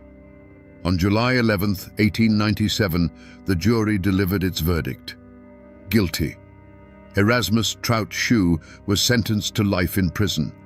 The law of man had delivered its justice, but everyone in that courtroom knew it had been guided by a justice from somewhere else entirely. Trout-Shue, the charming blacksmith, was sent to the state penitentiary in Moundsville, where he died just 3 years later, taking whatever was left of his secrets with him to the grave. The slam of the prison gate on Trout-Shue was not the end of this story. In fact, once he was safely behind bars, The truth he had hidden for so long began to seep out like poison from a wound. Investigators, prompted by the sensational trial, started digging into his past. It turned out Zona wasn't his first wife, or even his second. A dark, terrifying pattern began to emerge. His first wife had divorced him, citing extreme and brutal cruelty. His second wife had died just a year into their marriage under circumstances that now seemed chillingly familiar, a sudden, mysterious fall. The mountains had been sheltering a predator for years. The ghost of Zona Hista hadn't just sought justice for herself. Her voice from the grave had unmasked a man who was likely a serial abuser and murderer, a man who had used his charm to lure women to their deaths, confident that the isolation of these hills would keep his secrets buried. His conviction wasn't just a victory for one family, it was a reckoning that had been a long time coming. Today, if you travel those winding West Virginia roads into Greenbrier County, you can still find the physical traces of this story. You can visit the Soul Chapel Methodist Cemetery, a quiet, humble place where Zona Hista Shue is buried. Her tombstone stands as a silent testament to a life cut tragically short. For decades, it has been a pilgrimage site for those who know the story, a place to stand and wonder at the power of a mother's love and the thinness of the veil. But the most incredible piece of this story's legacy stands not in the cemetery, but alongside the road for all to see. It's a historical marker, the kind you see all over the country commemorating battles and births. But this one is different. Cast in metal for the state of West Virginia to acknowledge forever, the plaque reads, "Interred in a nearby cemetery is Zona Hista Shue. Her death in 1897 was presumed natural until her spirit appeared to her mother to describe how she was killed by her husband. An autopsy on the exhumed body verified the ghost's testimony." It ends with a sentence that still sends a shiver down the spine. The only known case in which testimony from a ghost helped convict a murderer. The court records are filed away. The people who filled that courtroom are long gone, but the mountains remember. The story of the Greenbrier ghost has become woven into the very fabric of Appalachian folklore, a tale told around fires and on front porches. It serves as a permanent reminder that in this land of mist and shadow, some bonds are stronger than death, and some truths will find a way to be heard, even if they have to cross the threshold of the grave to do it. So we come back to the question we started with. Can the dead speak? And would we listen if they did? Skeptics will say that Mary Jane Hista was a shrewd and desperate woman, that she cleverly took the town's whispers and her own suspicions and wove them into a ghost story, the only tool she had to force the hand of a legal system that had already dismissed her daughter's death. In a world where a woman's word meant little, perhaps the word of a ghost was the only testimony that could not be ignored. But whether you believe it was a spirit returned from the grave or the manifestation of a mother's unbreakable love, the truth that was unearthed is the same. This story isn't just about a ghost, it's about a voice that refused to be silenced. It's about the fierce, primal power of a mother's intuition in a world that often trusts only what it can see and touch. It teaches us that sometimes justice doesn't come from laws written in books, but from a truth that whispers from just beyond our understanding. The story of the Greenbrier ghost has become a permanent part of the American landscape because it speaks to a fundamental hope, that love is stronger than death, that evil will ultimately be exposed, and that even in the deepest silence, a cry for justice will find a way to be heard. It is a chilling, beautiful reminder that in the old mountains, some secrets refuse to stay buried.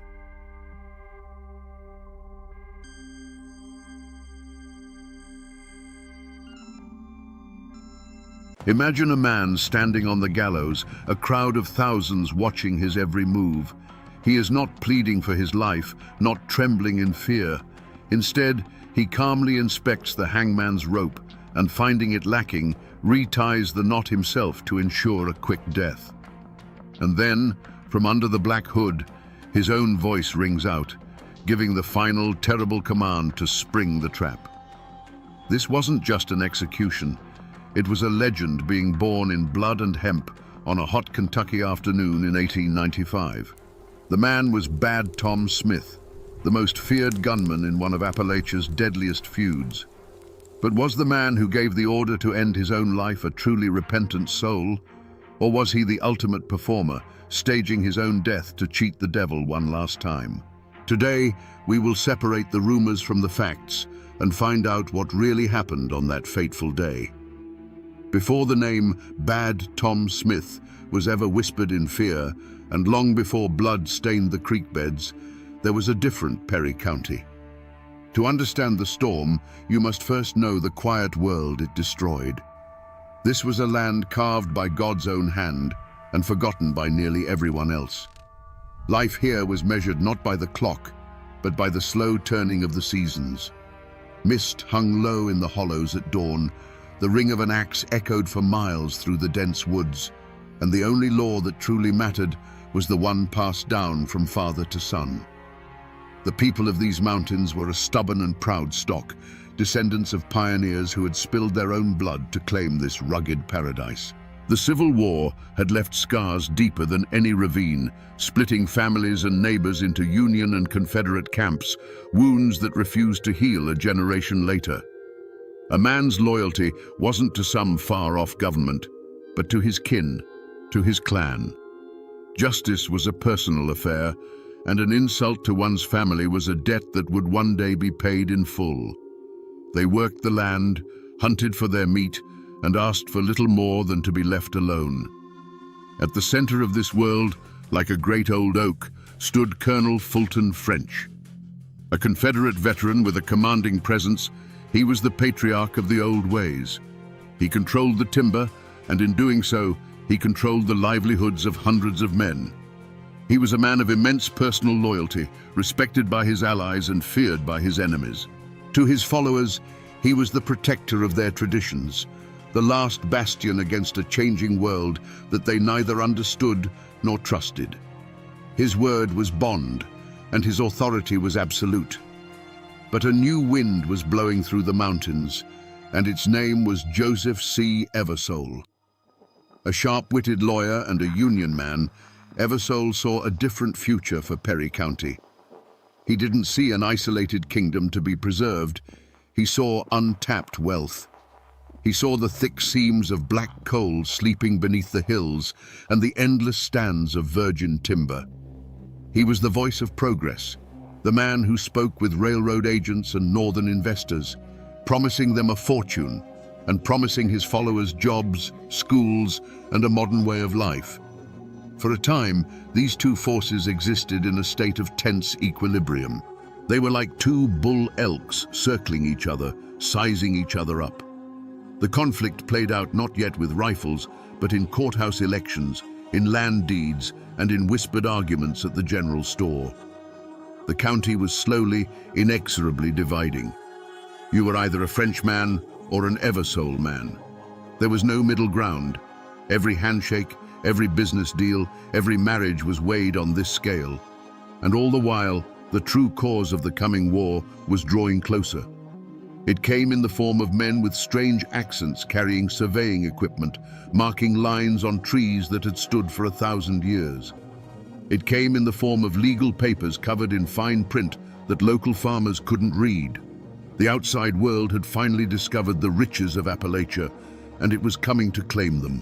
Little did they know that the modern world would not just be knocking at their door, it would be kicking it down, and the fire it started would consume them all. The dirt of Perry County held more than just coal and timber. It held generations of memory, and much of that memory was written in blood. The first white settlers to push into these narrow valleys were Revolutionary War veterans, given land grants for their service. They were men who had already fought a king and won, and they carried that fierce independence into the wilderness. The land wasn't bought, it was tamed. It was a birthright earned with an axe, a plow, and a long rifle.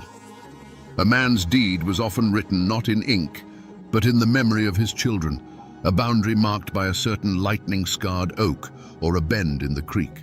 But the deepest crack in this foundation was blasted open by the Civil War. Kentucky, a border state, was a land of divided hearts, and nowhere was the split more vicious than in these mountains. Brother literally fought against brother. When the war ended, the soldiers returned, but the animosity did not. They went back to plowing the same fields and walking the same paths, but now they were forever branded. You were either a Reb or a Yankee. Fulton French had been a colonel in the Confederate Army, a leader of men who fought for the Old South. Joseph Eversole, by contrast, was a staunch Unionist, a man who believed in the power and authority of the federal government. The war didn't end at Appomattox for these men. It just went quiet for a while. The French-Eversole War was not a new conflict. It was the Civil War reignited, a smoldering ember fanned into a raging inferno by the winds of greed. The fight over timber and coal was just the surface. Beneath it lay the raw, unhealed wound of that older war, a deep well of bitterness and suspicion that poisoned everything it touched. In these mountains, a family name was a heavy burden, a thing that defined you from the cradle to the grave. It carried a history of pride, duty, and sometimes a legacy of hate.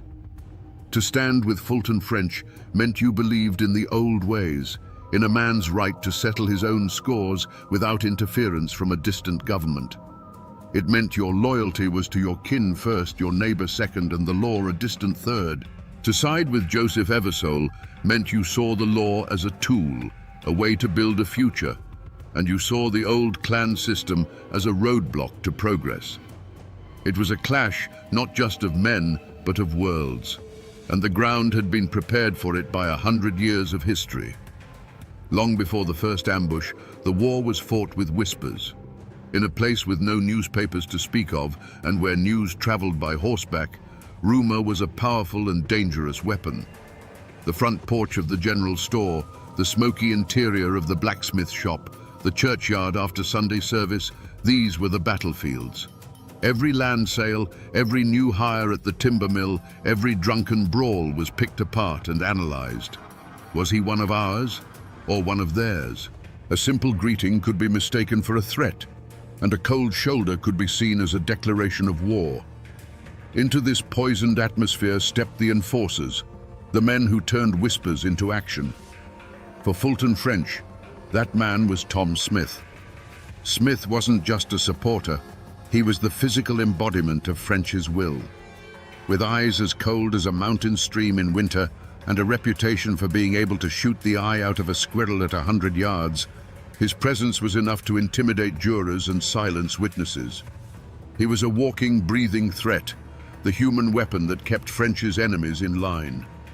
On the other side, Joe Eversole had his own men, often deputized lawmen, who used the color of law to serve their faction's interests. The county sheriff himself, a man beholden to Eversole, became a piece on the chessboard, his badge used to harass French's allies and protect Eversole's. The tension had already boiled over in smaller, uglier ways. Just a year before the killing started in earnest, there had been a bitter election for county judge. It was a contest of threats and bribes, not policies. Men loyal to French stood outside polling places, their rifles held casually but with clear intent. Votes were bought with moonshine and promises of work. When the Eversole-backed candidate won by a narrow margin, the French faction declared it stolen. A fistfight on the courthouse steps escalated until pistols were drawn, and only the intervention of cooler heads prevented a massacre right then and there. The incident was smoothed over, but the wound festered. This climate turned everyday disagreements into deadly feuds. A dispute over a line fence between two farmers became a proxy war for the entire county. One farmer was a Frenchman, the other an Eversole man. Soon, the rumor spread that one had deliberately poisoned the other's livestock.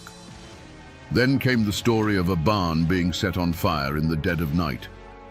There was no proof, only suspicion. But in the paranoid hollows of Perry County, suspicion was as good as a conviction.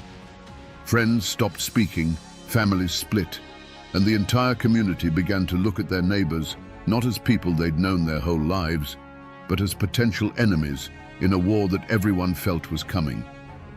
In the months leading up to the first killing, a deep sense of dread settled over the county, a feeling as thick and suffocating as the summer fog. The old folks, the ones who could still read the signs in the woods and the sky, saw the omens everywhere. A hoot owl, a creature of the night, was heard crying in the broad daylight from a dead chestnut tree, a sure sign that a death was coming to the hollow. The women whispered of dreams of muddy water and of snakes coiled in their path.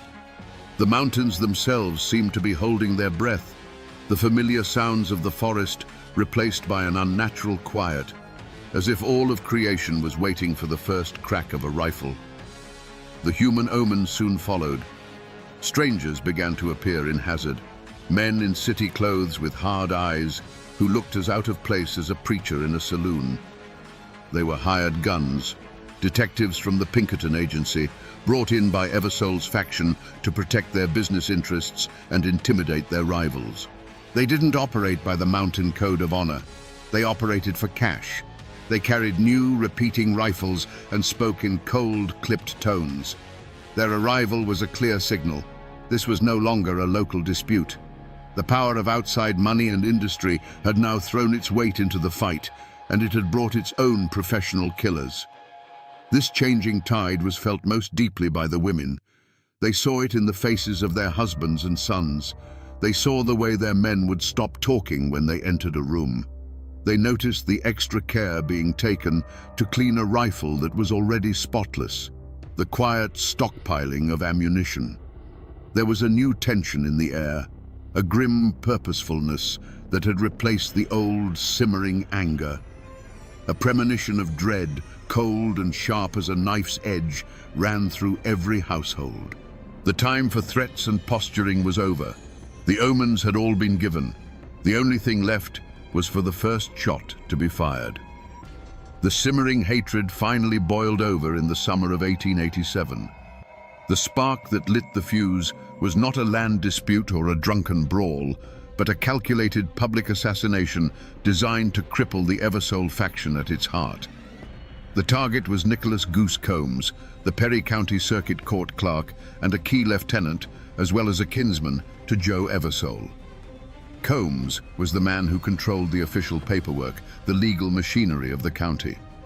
Killing him wasn't just murder, it was an act of political terrorism. It happened in broad daylight, right on the courthouse square in Hazard. As Combs left the building, a volley of rifle fire erupted from a nearby building.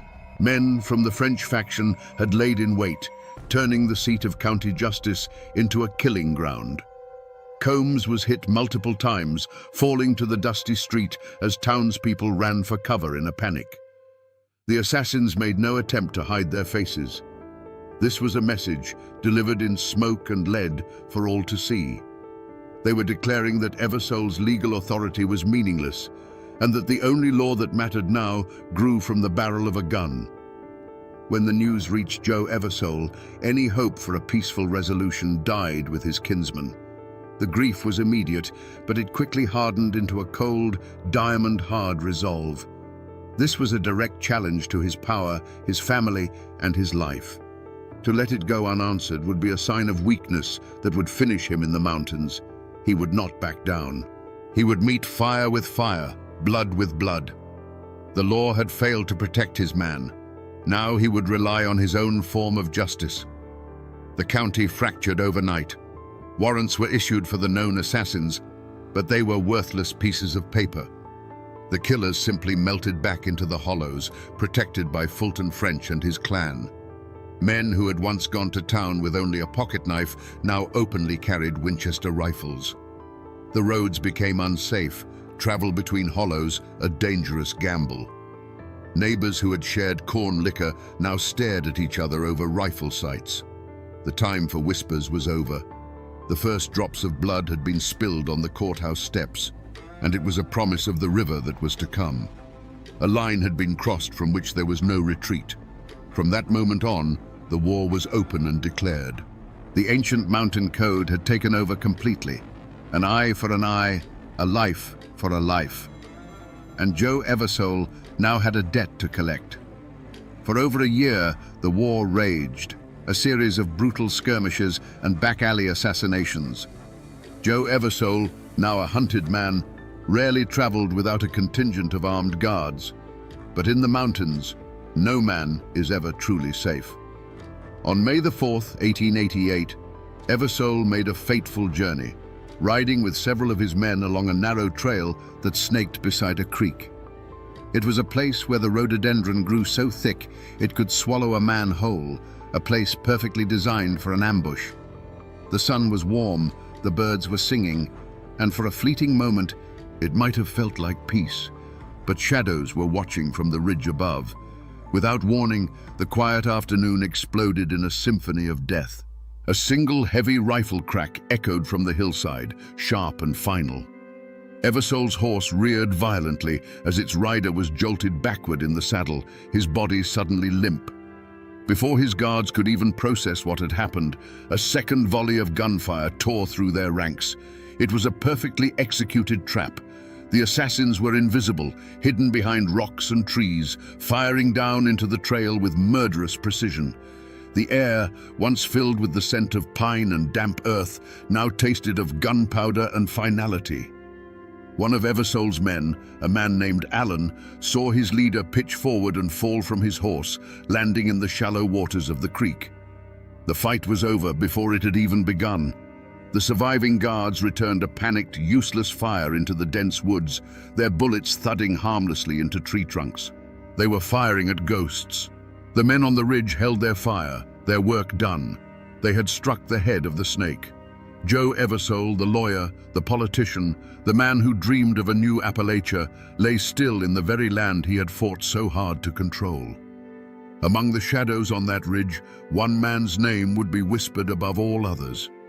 While many rifles had fired, the first shot, the one that found its mark with such deadly accuracy, was said to have come from the Winchester of Tom Smith. He was not just a participant. He was the tip of the spear, the instrument of Fulton French's vengeance. He had become the living embodiment of the feud's brutality, a man whose name was now synonymous with death itself. The most chilling image from that day was not one of violence, but of its aftermath. When the gun smoke cleared and the assassins had melted back into the wilderness, all that remained was the unnatural silence. A riderless horse, eyes wide with terror, galloped back towards Hazard, its empty saddle telling the entire story. The surviving guards, stunned and broken, gathered what was left of their leader and began the slow, grim journey back to town, carrying the news that would plunge the entire county into a new level of darkness. The word spread like a fever. They got Joe. Eversole is dead. The news traveled from cabin to cabin, a shockwave of fear and grim satisfaction. For the Eversole faction, it was a devastating blow, a loss that seemed to signal the end of their cause. For the French faction, it was a triumphant victory, a reassertion of the old mountain law. But for the state of Kentucky, it was the final straw. This was no longer a local feud. It was an open insurrection. The assassination of a prominent political figure in broad daylight could not be ignored. The governor called out the state militia, and the full weight of the law began its slow, grinding turn towards Perry County. And at the top of their list of wanted men, circled in red, was the name of the man who they believed had pulled the trigger: Bad Tom Smith. To understand what went through Tom Smith's mind as he lay on that ridge, you must first throw away every modern notion of law and justice. In his world, Joe Eversole was not a fellow citizen with a different political opinion. He was a foreign invader. Eversole was the face of the slick-talking lawyers who used indecipherable documents to steal land from men who could only sign their name with an X. He was the agent of the coal companies that would tear the tops off their sacred mountains and turn their clean creeks black with slag. In the twisted logic of the feud, killing Joe Eversole wasn't murder. It was an act of war, the righteous removal of a mortal threat to his entire way of life. The switch didn't flip for Tom Smith in a moment of white-hot rage. It had been flipped years ago when he pledged his rifle and his life to Fulton French. He was a soldier, and French was his general. His internal monologue wasn't one of hatred, but of cold, grim duty. As he watched Eversole ride into the kill zone, there was no emotional storm.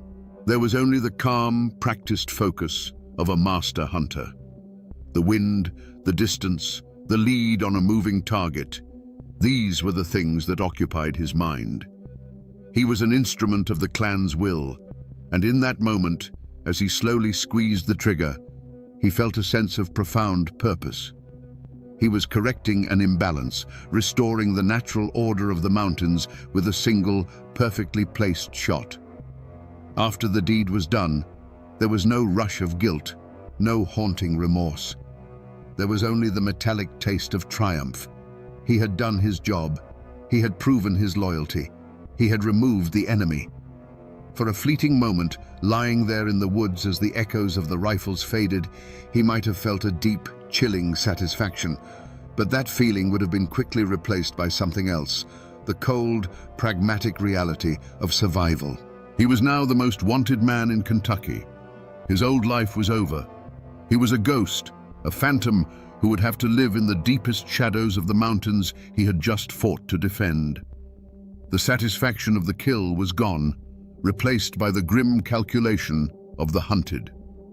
And that, in its own way, is the most terrifying thing of all, not a man who kills in a fit of passion, but one who does so as a matter of principle, and then calmly deals with the consequences. When the body of Joe Eversole was carried back into Hazard, laid across a horse like a freshly killed deer, a deathly quiet fell over the town. There were no cries of outrage, no shouts for vengeance, just a deep, collective intake of breath. It was the silence of shock, the silence of a people who knew that a final line had been crossed and that the world they had known was gone forever. The gaping wound in Eversole's body was a wound in the heart of the community itself, a tear in the fabric of their lives that could never be mended. For the surviving members of the Eversole faction, grief was a luxury they could not afford. Their leader was gone, but their fight was not. His death did not break them. It forged them into something harder and more ruthless. Vengeance became their new creed. They no longer spoke of progress or the law. They spoke of blood for blood.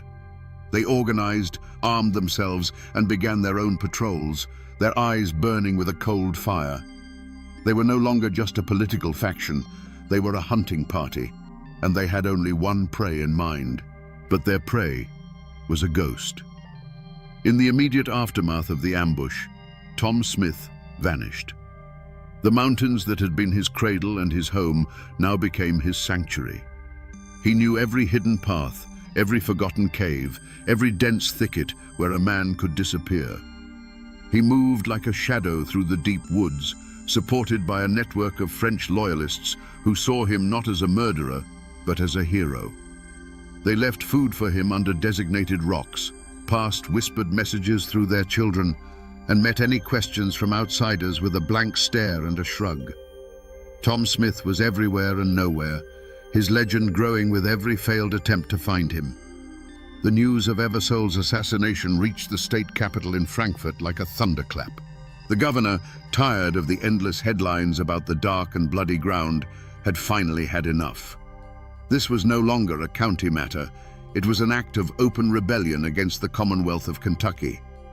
He called up the state militia. Within weeks, men in crisp blue uniforms, armed with modern rifles and the full authority of the state, arrived in Hazard. They were an occupying army, outsiders who understood nothing of the tangled web of kinship and loyalty that defined the mountains. They were there with a single purpose: to crush the feud and capture the man who symbolized its savagery. The official hunt began. A warrant was issued for the arrest of Tom Smith for the murder of Joe Eversole. His name and description were printed on wanted posters, promising a substantial reward for his capture, dead or alive. These posters were nailed to courthouse doors, general store walls, and any tree big enough to hold one. A price was put on his head, turning loyalty into a commodity and friendship into a potential betrayal. The manhunt wasn't just a legal procedure. It was a declaration of war by the state against the old mountain code, and Bad Tom Smith was now the most famous outlaw in Kentucky. The murder of Joe Eversole was like a boulder dropped into a still pond, and the ripples of fear and hatred spread to every corner of Perry County. The community didn't just fracture, it shattered. The general store, once a place for idle gossip and checker games, became a tense, silent space where men from opposing factions would stand on opposite sides of the room, their hands never straying far from the pistols tucked in their belts. Even the church, the one place that was supposed to unite them, was split down the middle. Families who had worshipped together for generations now sat on opposite sides of the aisle, praying to the same God for the destruction of their neighbors. When the state militia arrived, they expected to find a populace eager for justice. Instead, they hit a wall of silence, a conspiracy of fear as solid and impenetrable as the mountains themselves. These lawmen were outsiders, foreigners, and the mountain people closed ranks against them.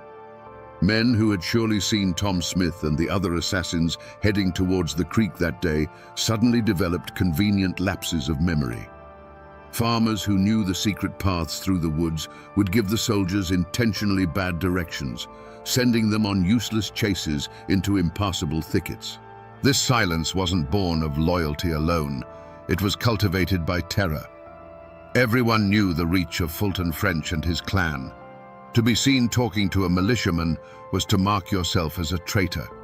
It meant risking your hay barn being burned in the dead of night, your livestock being found dead in the field, or worse.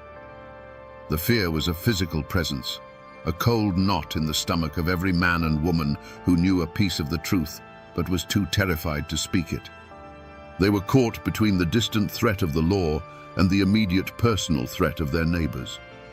Yet, even in this poisoned atmosphere, there were small, quiet acts of courage. A widow, whose husband had been an Eversole man, would leave a jar of milk on the porch of a neighbor she knew was hiding one of the fugitives, an unspoken plea for peace. A doctor, under the cover of darkness, would tend to a wounded man from the wrong side, honoring his oath over the demands of the feud. But for every act of courage, there was an act of cowardice. A man would provide a false alibi for one of the killers, lying under oath to settle an old debt or save his own skin. The feud forced everyone to make a choice, and in doing so, it revealed the true character that lay hidden beneath the surface of their ordinary lives. The hunt for Bad Tom Smith was not a single, organized posse. It was a three-headed beast. First, there were the state militia, disciplined but clumsy. Outsiders who stuck to the main roads and were easily led astray by false trails. Then came the private detectives, the Pinkertons, hired by what was left of Eversole's allies. They were professionals, cold and methodical, who operated with money and informants. But the most dangerous hunters were the third group, the kinsmen of Joe Eversole, mountain men themselves, their hearts fueled by a white-hot need for vengeance. They didn't need a map. The terrain was etched into their bones, and they weren't hunting a criminal. They were hunting the man who had murdered their own. For years, this relentless pursuit played out across the rugged face of eastern Kentucky. It was a grueling, frustrating war against a phantom. The mountains, which had always been Tom's home, now became his fortress. He was a master of their secrets. He could live for weeks on what he could carry in a satchel and kill with his rifle. He slept in rock shelters, where panthers once denned and drank from springs known only to the oldest hunters. The search parties would find his trail, follow it for days through sucking mud and impenetrable laurel thickets they called laurel hells, only to find a still warm campfire and the faint scent of wood smoke on the wind. He was always one step ahead. The chase wore down the hunters as much as the hunted. They were city men in a primal world, plagued by copperheads, sudden freezing rains, and the constant, unnerving feeling of being watched. Every shadow seemed to hold a threat. Every snap of a twig sounded like the cocking of a rifle. Tom Smith became larger than life, a boogeyman the militia whispered about around their fires. Stories spread that he could appear and disappear at will, that the woods themselves were protecting him. In truth, it was the people who were protecting him, the silent, tight-lipped clan who would rather die than betray their own. But time, like water, wears away even the hardest stone. The reward money grew larger, a tempting fortune in a land of desperate poverty. The constant pressure from the state wore down the French faction's resolve. After nearly 7 years on the run, the wall of silence finally cracked. A tip, bought and paid for with state money, led a posse of lawmen to a remote cabin deep in the hills of neighboring Breathitt County. They surrounded the cabin at dawn, rifles ready, expecting a bloody shootout, a final blaze of glory for the legendary gunman. The sheriff called out his name, his voice echoing in the morning stillness. There was a long, tense silence. But instead of a hail of bullets, the cabin door creaked open. A man stepped out onto the porch, blinking in the new light. He was gaunt and bearded, his clothes worn to rags. The fire was gone from his eyes, replaced by a deep, profound weariness. It was Bad Tom Smith, but he was a shadow of the fearsome enforcer they had hunted for so long. He held no rifle, only a strange look of resignation. The hunt was over, not with a bang, but with the quiet click of handcuffs around wrists that no longer had the strength to resist. The trial of Bad Tom Smith in the spring of 1895 was a spectacle. The town of Hazard swelled with people, a volatile mix of the curious, the vengeful, and the fearful. Armed guards from the state militia were posted on the rooftops surrounding the courthouse, their rifles glinting in the sun, a clear warning that any attempt at a rescue or an assassination would be met with overwhelming force. Inside the stuffy courtroom, the air was thick with tension. On one side sat the prosecutors, lawyers from Frankfurt, who saw this as a chance to finally tame the wild mountains. On the other, Tom Smith sat quietly, flanked by his court-appointed attorney, looking more like a tired farmer than a notorious killer. The prosecution built its case with eyewitnesses who had for 7 years been too terrified to speak. One by one, men who had been with Eversole that day took the stand, their voices sometimes trembling, and pointed a finger at Tom Smith. They told of the ambush, the crack of the rifles, the fall of their leader. But the defense lawyers were cunning. They attacked the credibility of the witnesses, painting them as biased members of the Eversole faction with their own scores to settle. They argued that in the chaos of the ambush, no one could have possibly identified a single shooter hidden on a wooded ridge 100 yards away. The most damning testimony came from within the French faction itself. Men who had once been Smith's comrades, now facing their own charges or tempted by offers of immunity, took the stand against him. They testified that Smith had bragged about the killing, that he had described it in detail, claiming the first and fatal shot as his own. As they spoke, Smith watched them with a look that was not of anger, but of a quiet, weary contempt. It was the look of a man who understood the final, bitter truth of the mountain code. Loyalty lasts only as long as it is convenient. Throughout the trial, Tom Smith himself remained a silent, stoic figure. He never took the stand in his own defense. He watched the proceedings with a detached calm, as if he were observing a play in which he was merely an actor. There was no defiance, no remorse, just a profound and unsettling acceptance of his fate. It was as if he knew, long before the jury did, how this story had to end. After days of testimony, the jury, a group of men carefully selected from a neighboring county to avoid bias, filed out. They returned in less than an hour. The foreman stood, cleared his throat, and in a voice that barely rose above a whisper, pronounced the single word, "Guilty." A wave of murmurs swept through the courtroom, gasps of relief from Eversole's kinsmen, quiet curses from French's. The judge, his face grim, sentenced Bad Tom Smith to be hanged by the neck until dead. There was no outcry, no appeal. This wasn't the justice of the mountains, settled with a rifle. This was the cold, impersonal justice of the state. And it was final. The feud had claimed its last, most famous victim. The hanging of Tom Smith was meant to be an ending, a final full stop on a bloody chapter of Kentucky history. But for the people of Perry County, it was more like a cauterized wound. The bleeding had stopped, but the scar ran deep and ugly. The great French Eversole War was over. The state had won. Yet there was no celebration, no sense of victory, only a profound and unsettling exhaustion. The cost had been too high.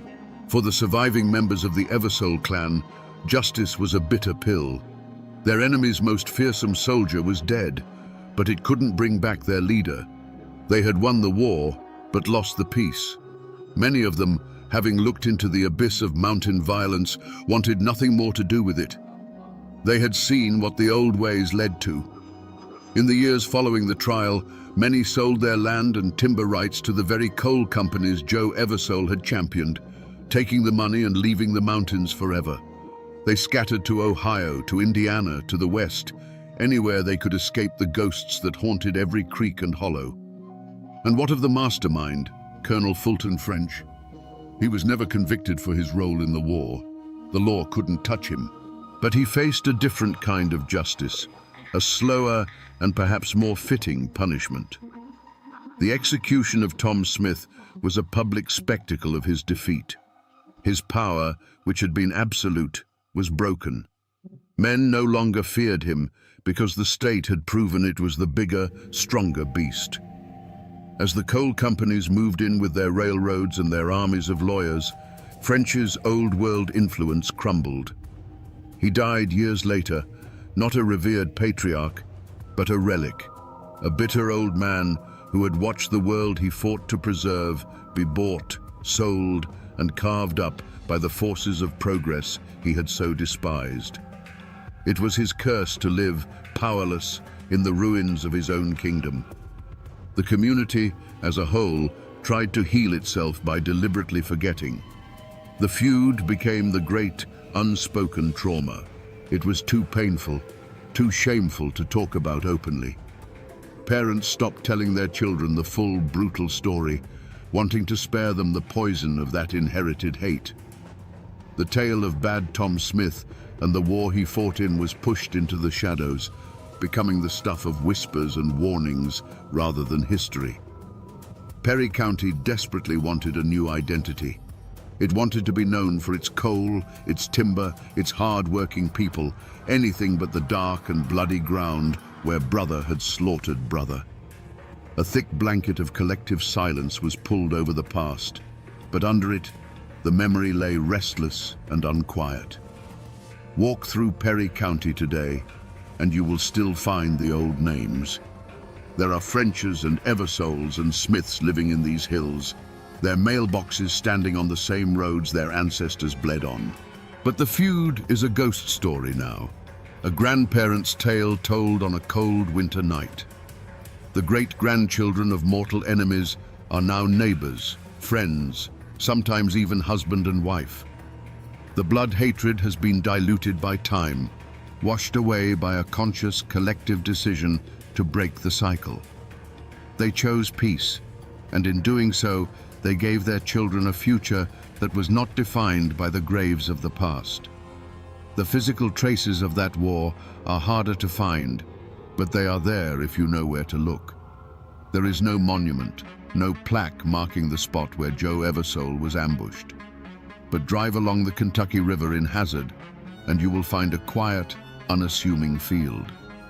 Today, it might be a place where kids play baseball or families have picnics, but the older folks still know it by another name, Hangman's Hollow. The gallows are long gone, rotted back into the earth, but the name remains, a permanent scar on the landscape, a whisper of the day that thousands gathered to watch a man die. In an old cemetery overlooking the town, you can find the final resting place of Tom Smith. There is no grand tombstone, no epic inscription detailing his infamous life or his dramatic death. His grave is simple, almost anonymous, the resting place of a man, not a monster or a legend. It's a quiet, humble end for a life that was anything but. But the real echo of this story isn't found in stone or on a map. It's in the folklore, in the very air of the mountains. The official histories may gather dust in the courthouse basement, but the story of Bad Tom Smith is still alive. It's told by old men on their front porches, a warning about the poison of hatred. And some say, on a dark, moonless night in Hangman's Hollow, if you listen closely when the wind is just right, you can still hear a voice boom out from the darkness, clear and unwavering, giving its own final command. For though people may try to forget, the mountains remember everything. So we come back to the question that hangs over this whole story, a question that lingers in the air like the smoke from that final fatal shot on the ridge. Was the good Tom Smith who stood on the gallows a genuinely repentant soul who had made his peace with God? Or was he the ultimate outlaw, the final act of Bad Tom, a master performer who seized control of his own execution to rob the state of its victory and ensure his name would pass into legend on his own terms? The historical record is silent on this. The truth of it went with him into the dark. It's a mystery locked forever in the heart of a man who lived and died by a code the modern world will never fully understand. But in the end, the state of Tom Smith's soul is not the most important lesson of this story. His life and death are a monument to a bloody and bygone era. This is a story of how the poison of old hatreds, stirred by the coming of industrial greed, can turn a land of breathtaking beauty into a killing ground. It's a testament to the destructive power of blind loyalty, where allegiance to a clan becomes more sacred than the life of a neighbor. But it is also a story of the indomitable and sometimes terrifying Appalachian spirit, a spirit that values honor above life and that can face death not with a plea, but with a command. The great feud is long over. The rifles are silent, and the graves are covered with moss. But the story serves as a permanent warning carved into the memory of these mountains. A warning that the line between neighbor and enemy, between law and vengeance, is perilously thin. It reminds us that the blood of the past never truly washes away. It just sinks into the soil, waiting for a new conflict to bring it to the surface once more. And now, my friends, you know the rest of the story.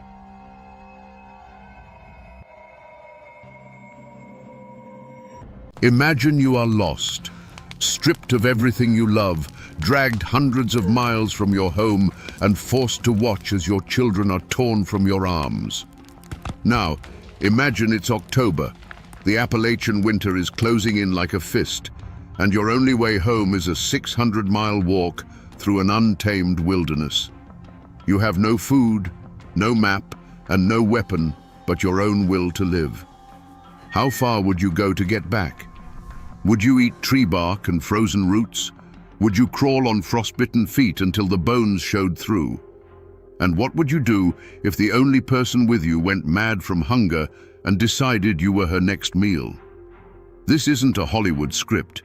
This is the true story of Mary Draper Ingalls, a 23-year-old mother from the edge of the Virginia frontier.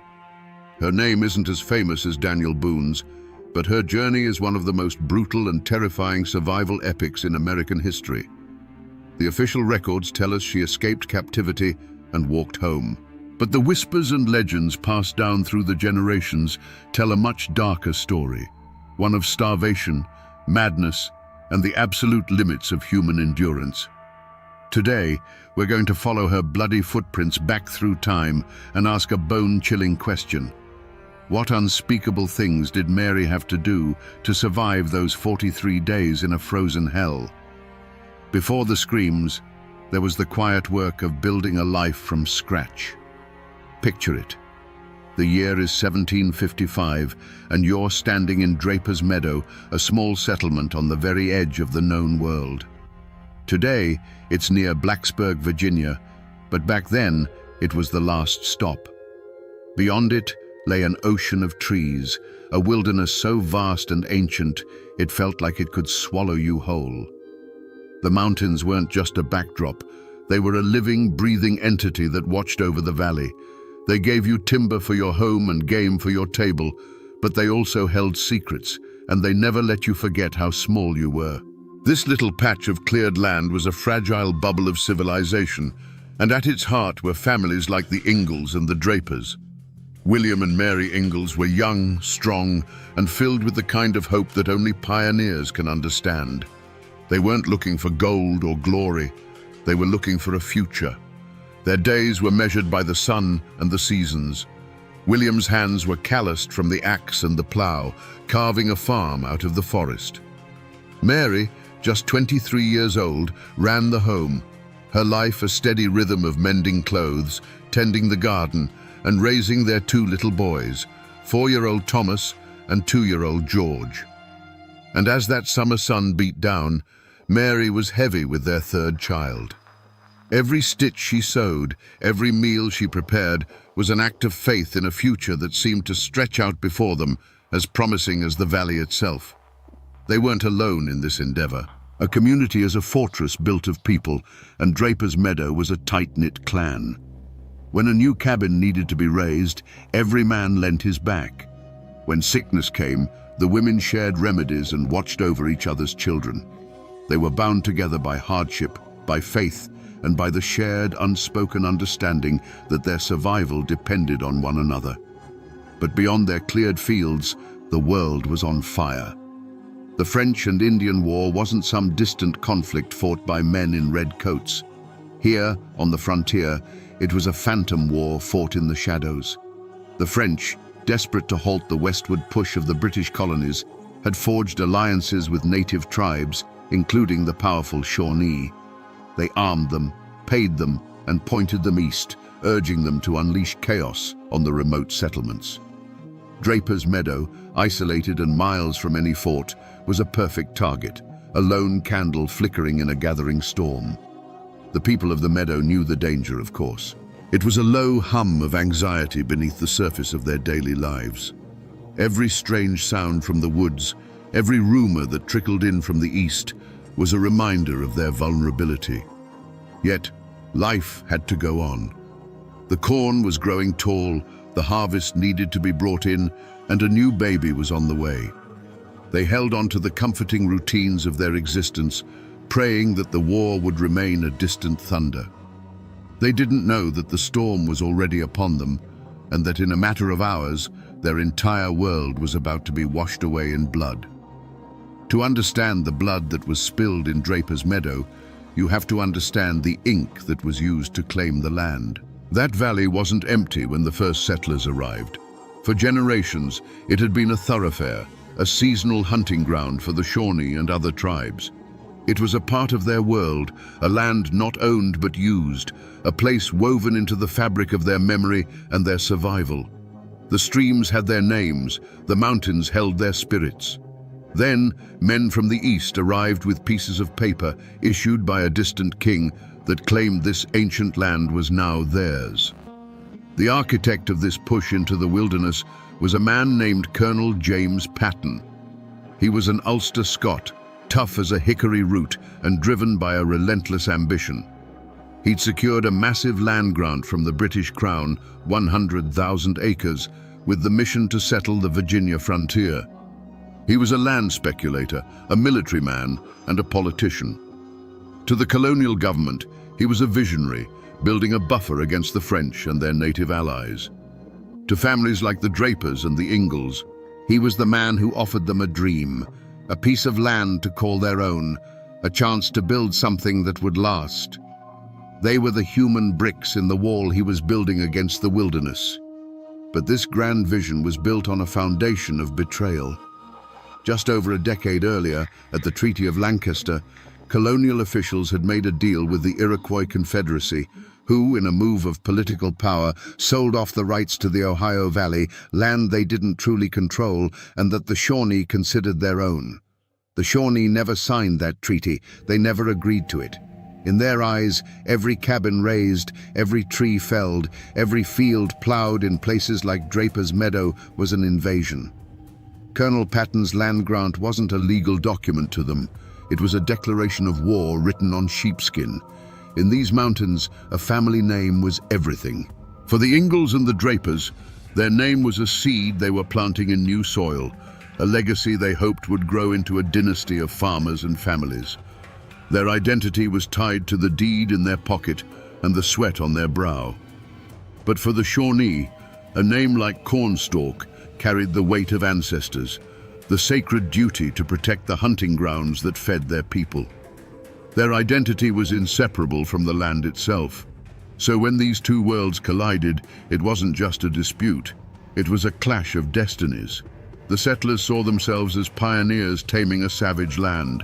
The Shawnee saw themselves as patriots defending their home from invaders. Draper's Meadow was the fault line, and the tremor was about to begin. In a place as isolated as Draper's Meadow, news traveled on foot and was paid for in whispers. Every few weeks, a lone trapper or a circuit rider would appear out of the woods, a ghost from the outside world, and the community would gather to drink in his words like water.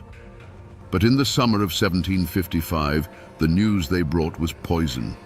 They told stories of homesteads on the Greenbrier River burned to ash, of families vanished from their cabins without a trace. These tales spread through the settlement like a fever, leaving a chill that the summer heat couldn't touch. The names of the Shawnee leaders were no longer abstract. They became specters that haunted the daylight. The settlers spoke of a warrior named Kilbuck, whose ferocity was legendary.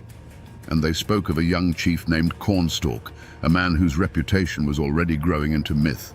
They said he was a brilliant strategist, a man who could move his war parties through the dense forest like a silent wind, striking and disappearing before a proper defense could be mounted. He wasn't some distant enemy. He was a neighbor whose land they now occupied, and his grudge was as deep and personal as the valleys themselves. The tension wasn't just based on far-off rumors. It was in the air they breathed. A few months prior, a hunter from a nearby settlement had been found dead by a stream, his rifle gone, his body bearing the unmistakable marks of a tomahawk. It was a clear and brutal message. You are not safe here. The men started carrying their rifles with them even to the fields, and the women kept the children closer to the cabins. Every snapped twig in the woods, every owl's call that sounded just a little too human, sent a jolt of ice through their veins. This constant fear began to fray the edges of their small community. Some whispered that Colonel Patton had been too bold, that his relentless push westward had painted a target on all their backs. Others argued that his was the only way, that to show fear was to invite attack. A quiet suspicion could curdle a lifelong friendship. A glance held a second too long could be mistaken for an accusation. The very silence that had once been a source of peace for these settlers now felt menacing, as if the endless forest was holding its breath, waiting for the perfect moment to reclaim what it had lost. And Mary Ingalls felt it all. As a mother with two small boys and another life growing inside her, her senses were sharpened to a razor's edge. She watched her sons, Thomas and George, playing in the dirt near the cabin, their laughter a fragile sound in the heavy, watchful air. She would feel a kick from within her womb, and her hand would instinctively go to her belly, a gesture not just of love, but of a fierce, desperate desire to protect her children from a world that felt like it was closing in, a world where the line between a peaceful home and a slaughterhouse was as thin as a cabin wall. The people of the mountains have always known that the world speaks in signs if you're quiet enough to listen. And on the morning of July 30th, 1755, the signs were all there. They said later that the birds in the forest had fallen silent just before dawn, a heavy, unnatural hush that replaced the usual morning chorus. The air was thick and still, refusing to stir, holding its breath. It was the kind of oppressive quiet that comes before the sky tears open in a storm, a silence that felt heavier than any sound. The human omen arrived on horseback. Colonel James Patton rode into the settlement that morning, his face etched with a gravity that chilled everyone who saw it. He wasn't there for a social call. He was the embodiment of the war, the walking, talking proof that the conflict was no longer a distant rumor. He was there to deliver ammunition and warnings, to speak of organizing the militia, to put a hard edge on the fears that had been whispered in the dark. His presence was meant to be reassuring, a symbol of colonial authority, but it had the opposite effect. It was like planting a lightning rod in the middle of the cabins. He was a magnet for the very violence he was trying to prevent. And Mary felt it. She felt it deep in her bones, a cold dread that coiled in her gut. She was at her sister-in-law Betty Draper's cabin, going through the familiar motions of the day with the other women. But her hands felt clumsy, her mind distant. A wave of profound unease washed over her, so strong it almost made her dizzy. She looked out the cabin door at her sons, Thomas and George, playing near the edge of the woods. In that moment, their small, innocent forms seemed terribly fragile, like ghosts already fading into the deep green shadows. She tried to dismiss the feeling, blaming it on the heat and the weight of her unborn child. But the premonition was a physical thing, a cold hand gripping her heart, whispering that the world as she knew it was about to end. The men of Draper's Meadow were in the fields, their backs bent to the harvest. The rhythmic swing of the scythe, the feel of the sun on their necks. It was the hard, honest work that had defined their lives. They were far enough from the main cabins that the sounds of the settlement were just a faint murmur on the summer air. William Ingalls worked alongside his brother, his mind on the harvest, on the coming winter, on the new baby his wife Mary was due to deliver any day. Suddenly, a sound ripped through the tranquility. It wasn't a bear or a mountain lion. It was the unmistakable, terrifying crack of a rifle shot, followed instantly by another, and then a chorus of them. But it was the sound that came next that froze the blood in their veins. A human scream. A woman's scream, high and sharp with pure terror, cut short. Then another, and the chilling war cries of the Shawnee warriors, a sound they had only heard in frightened tales around the fire. William dropped his scythe. For a heart-stopping second, he was paralyzed, his mind refusing to process the horror. Then instinct took over. He and the other men broke into a desperate sprint toward the cabins, their hearts hammering against their ribs. They were farmers, not soldiers. Some had rifles, but they were leaning against a fence line 100 yards away, useless. All they could do was run, fueled by a primal terror and a desperate need to protect their families. They burst through the tree line just in time to see hell itself. Their homes were wreathed in smoke and flame. The Shawnee warriors, their bodies slick with sweat and paint, moved with brutal efficiency. William saw it all in a horrifying slow-motion tableau. He saw Colonel Patton fall, a tomahawk cleaving his skull. He saw his neighbor, Caspar Barger, cut down as he tried to flee. But the image that would be burned into his memory forever was of his wife, Mary. He saw her being dragged from a cabin, her face a mask of shock and terror. He saw his two little boys, Thomas and George, crying, being herded like livestock by the warriors. And he saw his home, the cabin he had built with his own two hands, beginning to burn. He was 100 yards away, unarmed, helpless.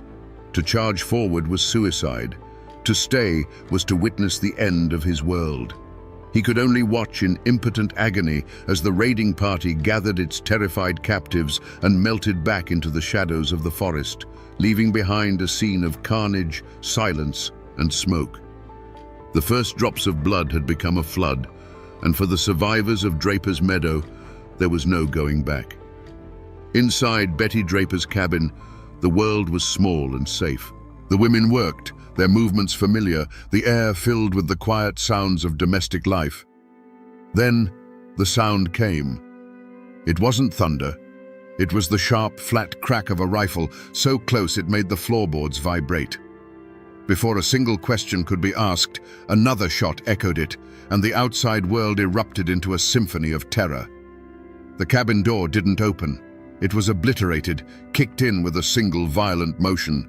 It was as if the forest itself had burst into the room, a whirlwind of painted faces, dark eyes, and the glint of steel. There was no negotiation, no warning. It was a storm of pure, calculated violence. Time seemed to stretch and warp. A minute of chaos felt like an eternity. The air filled with the coppery smell of gunpowder and fear. Betty Draper instinctively clutched her infant child to her chest, a desperate, futile shield of a mother's love. A warrior moved towards her with a terrifying, fluid speed. There was a swift, brutal motion, a blur of action that the mind couldn't properly track, followed by a hollow thud against the cabin's log wall. The infant's desperate cry was instantly and unnervingly silenced. Betty's mouth opened in a scream that made no sound, her arms, suddenly light, falling empty to her sides. Outside, Colonel James Patton, a man who had faced down governors and generals, met his end not in a formal battle, but in his own front yard. He was a pillar of colonial strength, but against the lightning speed of the raid, he was just a man. He managed to draw his sword, a flash of silver in the chaos, but he was overwhelmed in an instant. He fell face down into the very dirt he had fought so hard to claim, his authority dissolving into the bloody earth. Mary saw it all in disconnected flashes of nightmare logic. She saw a painted hand clamp down on her son Thomas' small arm, yanking him forward. She saw George, just a toddler, his face a mask of tears and utter confusion as he was lifted from his feet. Her own body was frozen, trapped between the ferocious instinct to fight for her children and the paralyzing absolute certainty of death. She was no longer a wife or a pioneer, and she was a terrified animal, watching as her young were stolen from the den. The chaos subsided as quickly as it had begun. The screams faded into whimpers, and the sharp crack of gunfire was replaced by the hungry roar and crackle of flames as the cabins began to burn in earnest. This was not a battle, it was a harvest, a human harvest. In the middle of the path, a small corn-husk doll lay face down in the dirt, a solitary, innocent witness to a horror it could not comprehend. The life they had built was gone, reduced to ash and silence in less time than it takes to say a prayer. To us, sitting here centuries later, the men who stormed Draper's Meadow were monsters, pure and simple. But to understand the true horror of that day, you have to do something deeply uncomfortable. You have to try, just for a moment, to see the world through their eyes. In their own minds, they were not criminals. They were soldiers, patriots. They were the righteous hand of vengeance for a people being systematically erased from their own lands. Imagine a young Shawnee warrior, perhaps even Cornstalk himself, lying on a ridge overlooking the settlement the night before. He doesn't see cozy cabins filled with hopeful families. He sees an infection. He sees a scar on the land that his ancestors had hunted for 1,000 years. Every puff of smoke from a settler's chimney is a signal of his people's slow death. Every ring of an axe is the sound of his world being torn apart. The laughter of the children playing in the dirt is the sound of his own children's future being stolen. Their logic was as cold and hard as a river stone. These people are the vanguard of an endless wave that will not stop until the Shawnee way of life is nothing but a memory. They believed that to stop a flood, you must break the dam. The switch didn't flip for them on that July morning. It had been flipped years before, in council houses where they heard of broken treaties and stolen land.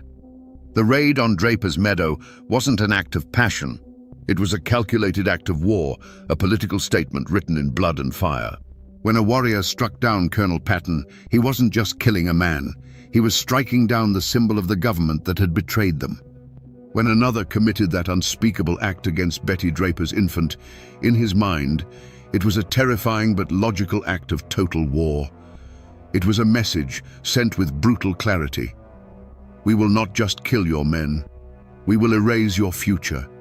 We will burn the memory of you from this land.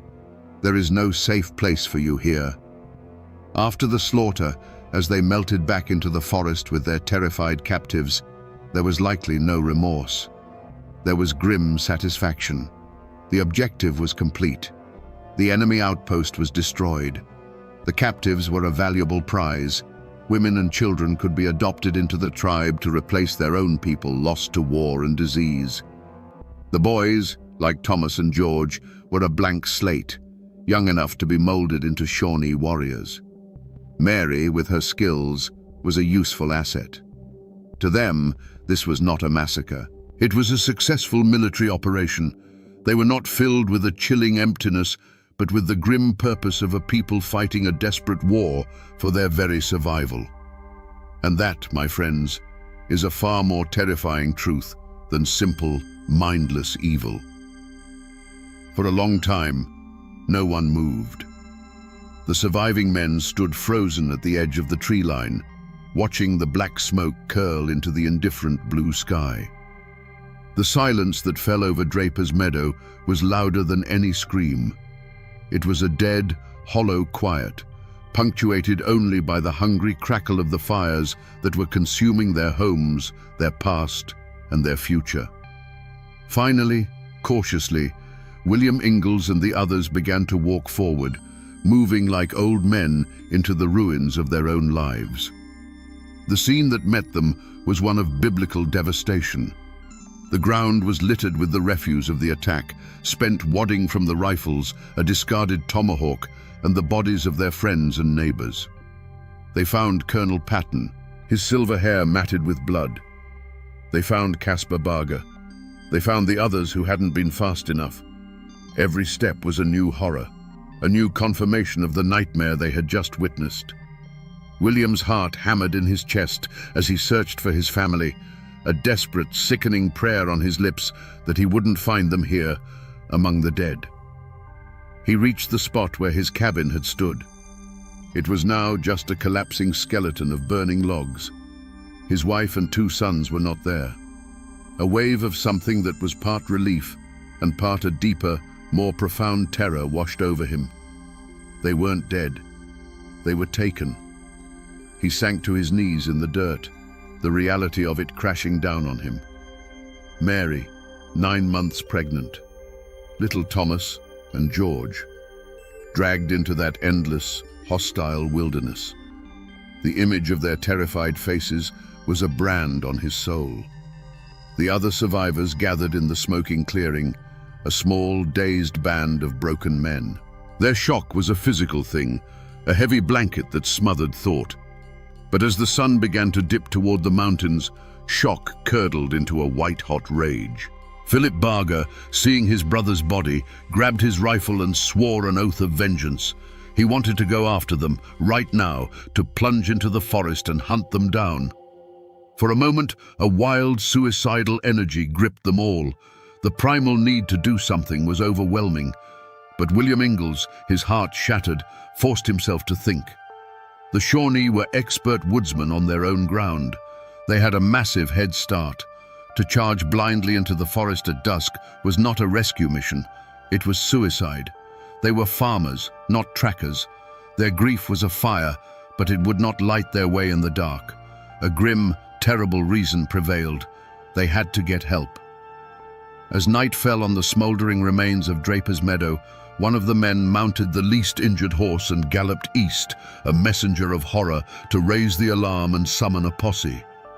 For William Ingalls, the hunt had already begun, but it would be a hunt of agonizing patience, of staring into the dark woods and praying for a miracle that felt impossible. The news of the Draper's Meadow massacre traveled faster than any horse.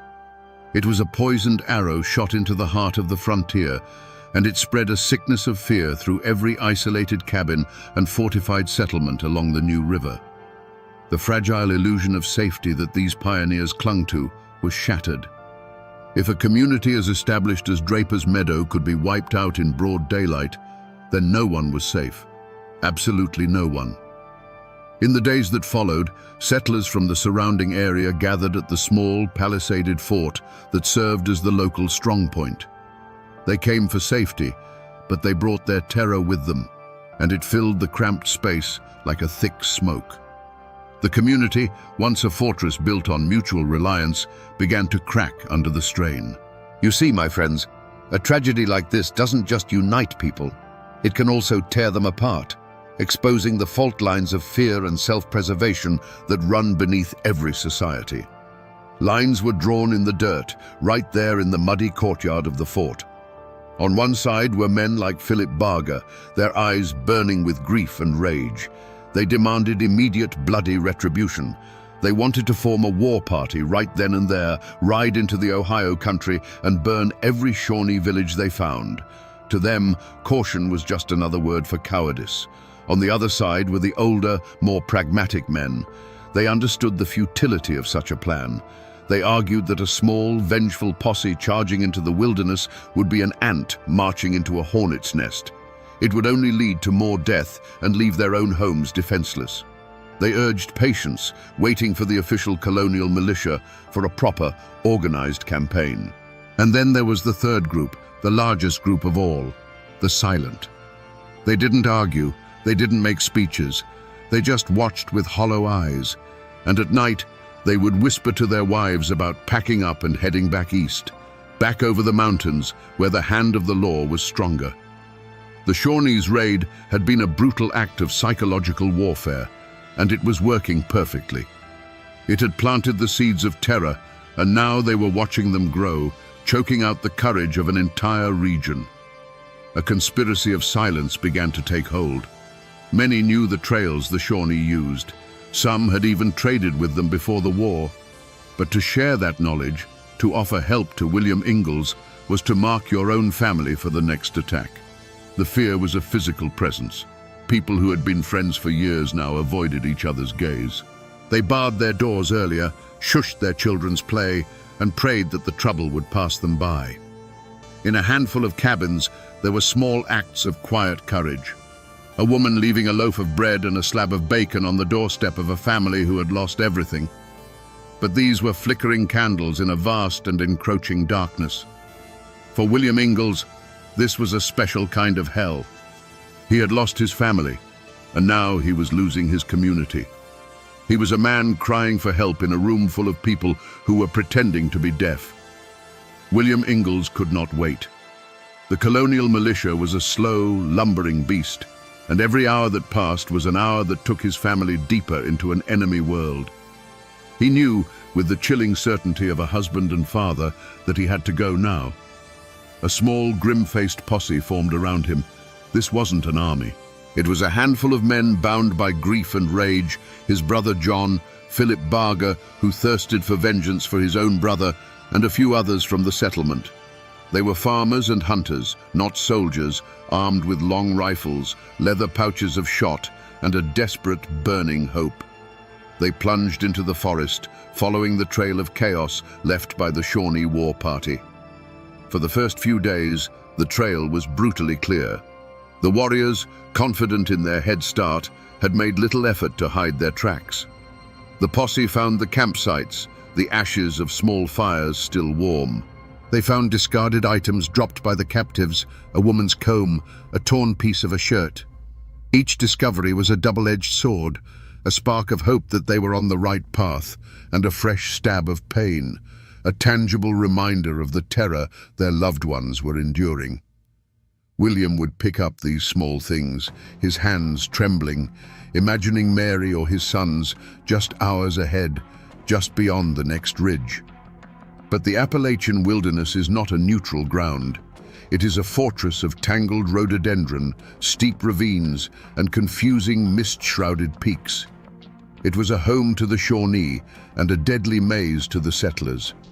The posse was strong, driven by adrenaline and fury, but the mountains began to wear them down. The easy trail became a phantom. The Shawnee, knowing they were now being pursued, began to use every trick of their ancient craft. They walked for miles in the rocky beds of streams, leaving no footprints.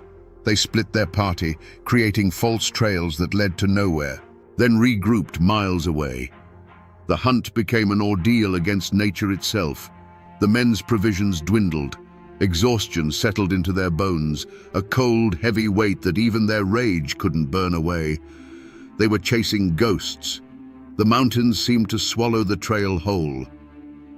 One afternoon, after days of grueling pursuit, they came to the edge of a wide, stony creek bed. The tracks, which had been their only physical connection to William's family, simply ceased to exist. They had vanished. The men cast about for hours, wading through the cold water, scanning the opposite bank, but found nothing. The trail was gone. The silence that fell over the small band of men was profound. They stood in the middle of an infinite forest, defeated. The fire of their vengeance had been starved of air, and all that was left was the cold ash of despair.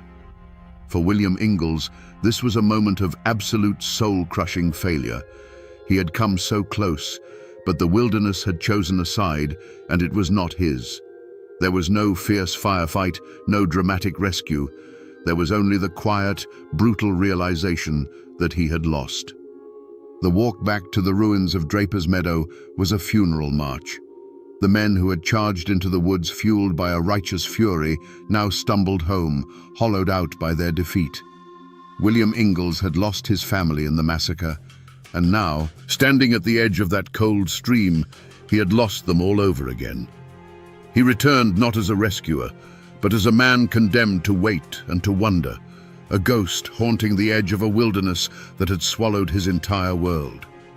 And so, my friends, if you're waiting for the part of the story where a sheriff slaps iron cuffs on the guilty men and hauls them before a bewigged judge, I have to tell you that story doesn't exist.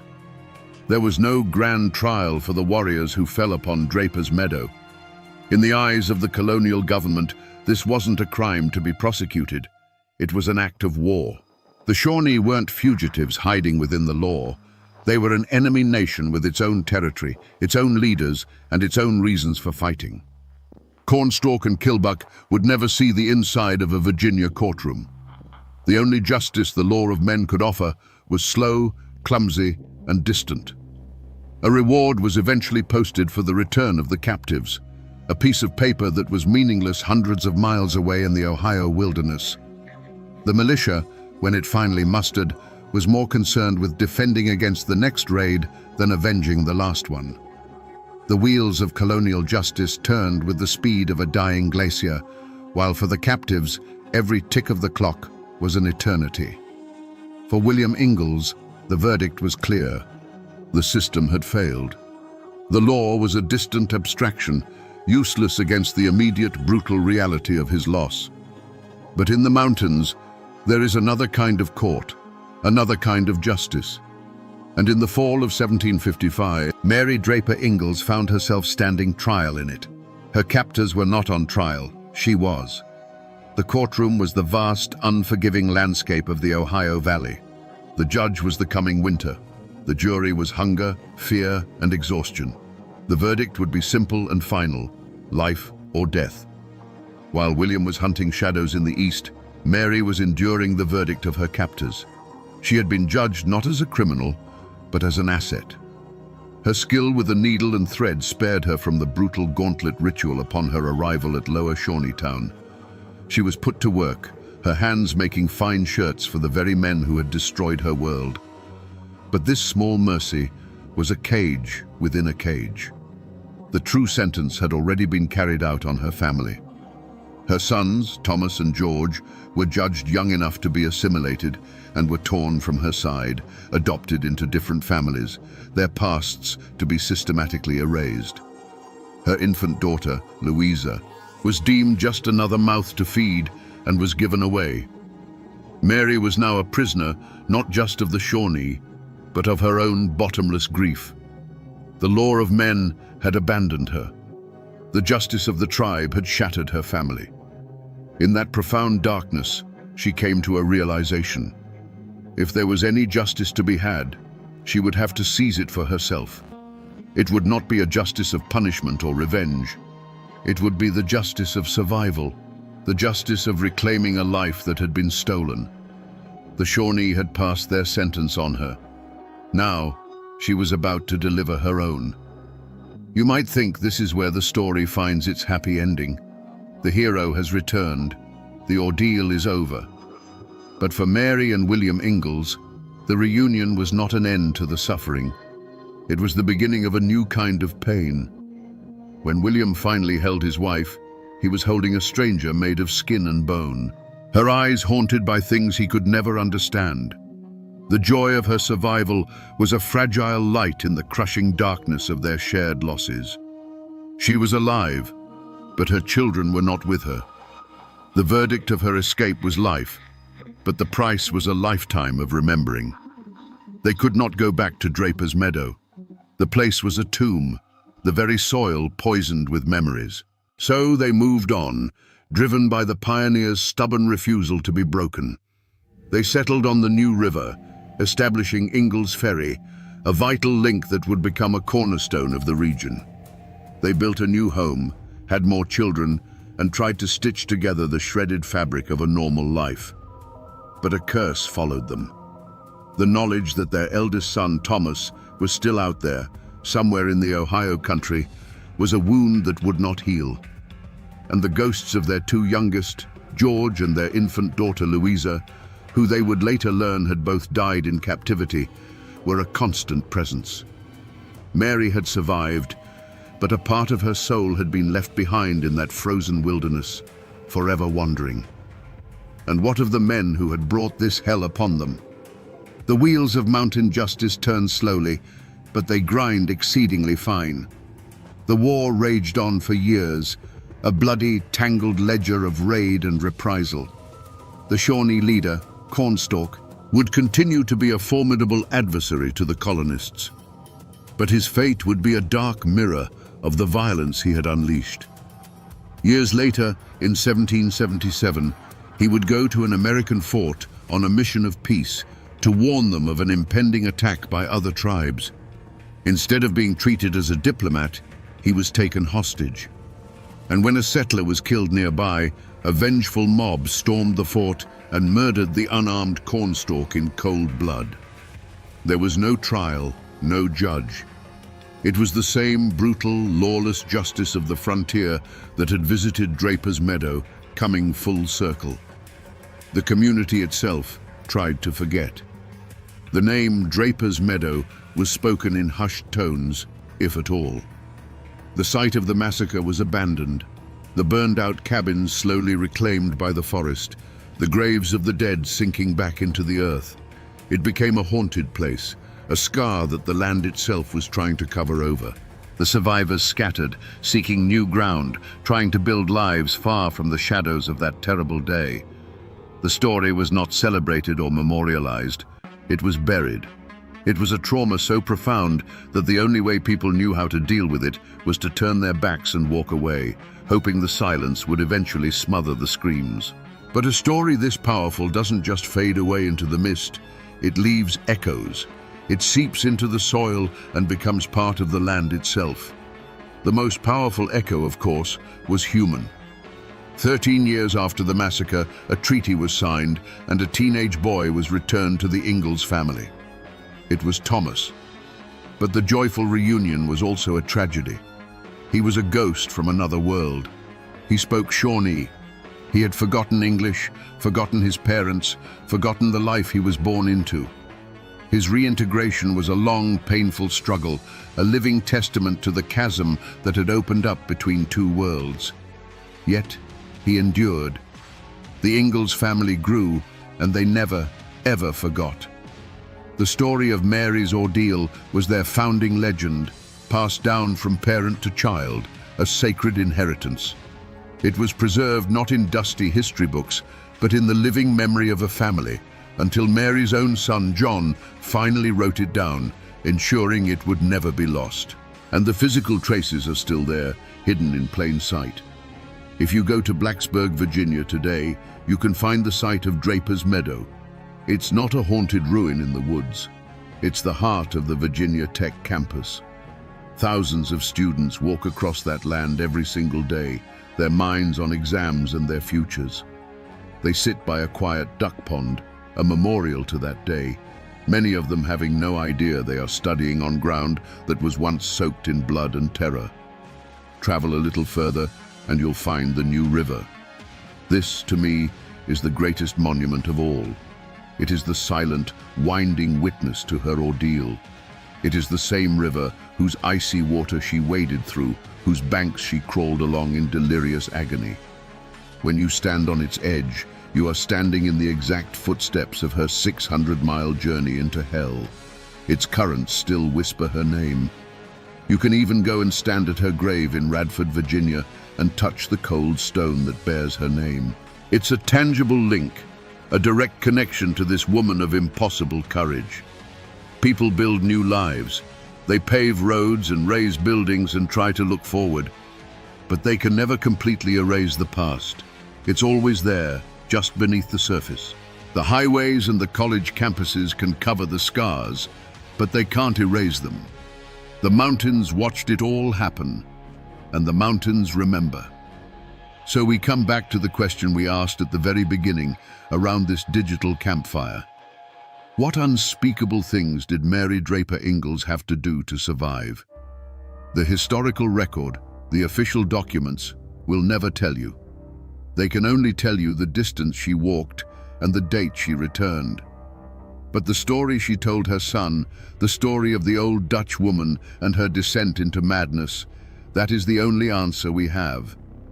Did the woman truly try to kill and eat her? Or was it a terrifying hallucination brought on by starvation, Mary's own mind fracturing under the strain? In the end, my friends, it doesn't matter. The horror was real either way. Mary walked to the absolute zero point of human experience, a place where civilization is stripped away and only the primal will to live remains. The unspeakable thing she did was look into that abyss and find the strength to crawl back out. This is not just a story of survival. It is a story about two kinds of strength.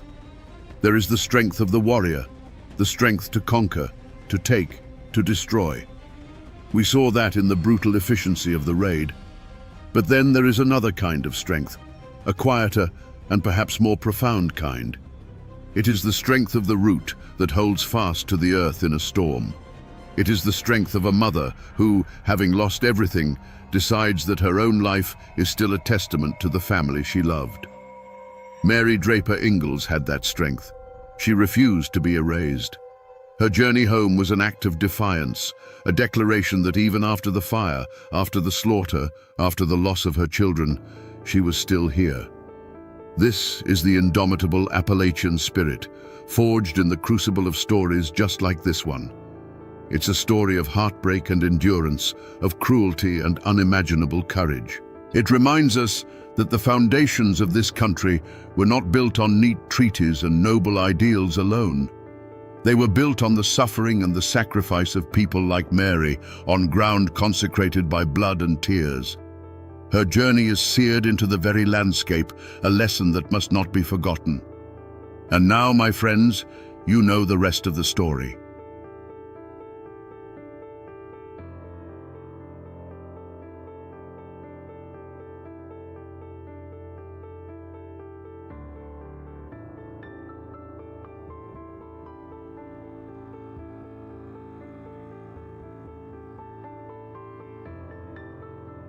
In the cold, coal-dusted hollows of 1930s West Virginia, a ghost walked the mountains. They called him Little Billy Rhodes. He was a thief who never took for himself, a phantom who left sacks of flour on the doorsteps of starving miners' shacks. Then, one day, as suddenly as he had appeared, he was gone. No body, no trial, no final shootout. Just silence. The company bosses called him a dangerous criminal. The law called him a menace. But to the families trapped in the crushing grip of debt and desperation, he was something else entirely, a prayer answered in the dead of night. Was he a real man of flesh and blood? Or was he an idea, a spirit of defiance that lived in the hearts of a whole community? Today, we dig through a mountain of legend to find the truth, to understand how the quiet anger of 1,000 miners gave birth to the ballad of Little Billy Rhodes. To find the man, you have to dig past the myth, and the story they tell always begins in the same place. A grey, clapboard house in a nameless company town, indistinguishable from 100 others pressed into the folds of the West Virginia hills. It's a place where the air itself tastes of coal dust, and the only clock that matters is the steam whistle from the tipple. This wasn't a community. It was a holding pen, built for the sole purpose of extracting coal from the earth and loyalty from the men who mined it. They say Billy was born into a miner's family, like every other boy in the camp. His father was a man whose strength was legendary, able to load more tons in a shift than any two younger men, but who came home each night with a little more of the mountain ground into his lungs. His mother was a woman who could make a meal from next to nothing and find a way to patch a patch, her silence a testament to a resilience that ran deeper than any coal seam. In that small shack, he learned the unspoken code of the mountains. You protect your own, you owe no debt to an outsider who disrespects you, and you never, ever show weakness. The world outside that door, however, operated on a different code entirely. The turning point, the moment the boy became something more, came with the sound of a cough. It was his father's cough, a wet, ragged sound that signaled the end. Black lung. The company called it miner's asthma and docked his pay for missed shifts. When he finally succumbed, the company sent no condolences. They sent a man with a ledger to calculate the family's outstanding debt at the company store. The man who had given his life to the mine was now just a negative number in a book. The true breaking point came a week later. Billy, still a boy, but now the man of the house, watched his mother stand before the company store manager, a man with a soft belly and clean fingernails. She was pleading for a bag of flour on credit just until her oldest son could start in the mines. The manager checked his ledger, shook his head, and turned her away empty-handed. In that moment, Billy saw it all with a terrifying clarity. The injustice wasn't a mistake in the system, it was the system. He saw his mother's shame, the manager's indifference, and the well-stocked shelves that might as well have been a world away. That night, something in him hardened, turning his grief into a cold, sharp-edged purpose. He didn't cry. He watched. He began to truly see the woods that surrounded the camp, not as a playground, but as a sanctuary, a place with its own laws that the company couldn't touch. He learned the paths the guards walked, the timing of the supply wagons, the way a loose floorboard in the company store sang a different tune than the others. The mountains were teaching him, forging him. He was creating his own code, born from the ashes of his father's life. It was a simple code, but absolute. You do not harm a working man. You do not touch a family's meager possessions. You do not spill blood if it can be avoided. But you take back what was stolen, you humble the proud, and you deliver justice where the law refuses to tread. The boy who watched his mother walk away with nothing was gone. In his place stood a shadow, waiting for the right moment to fall.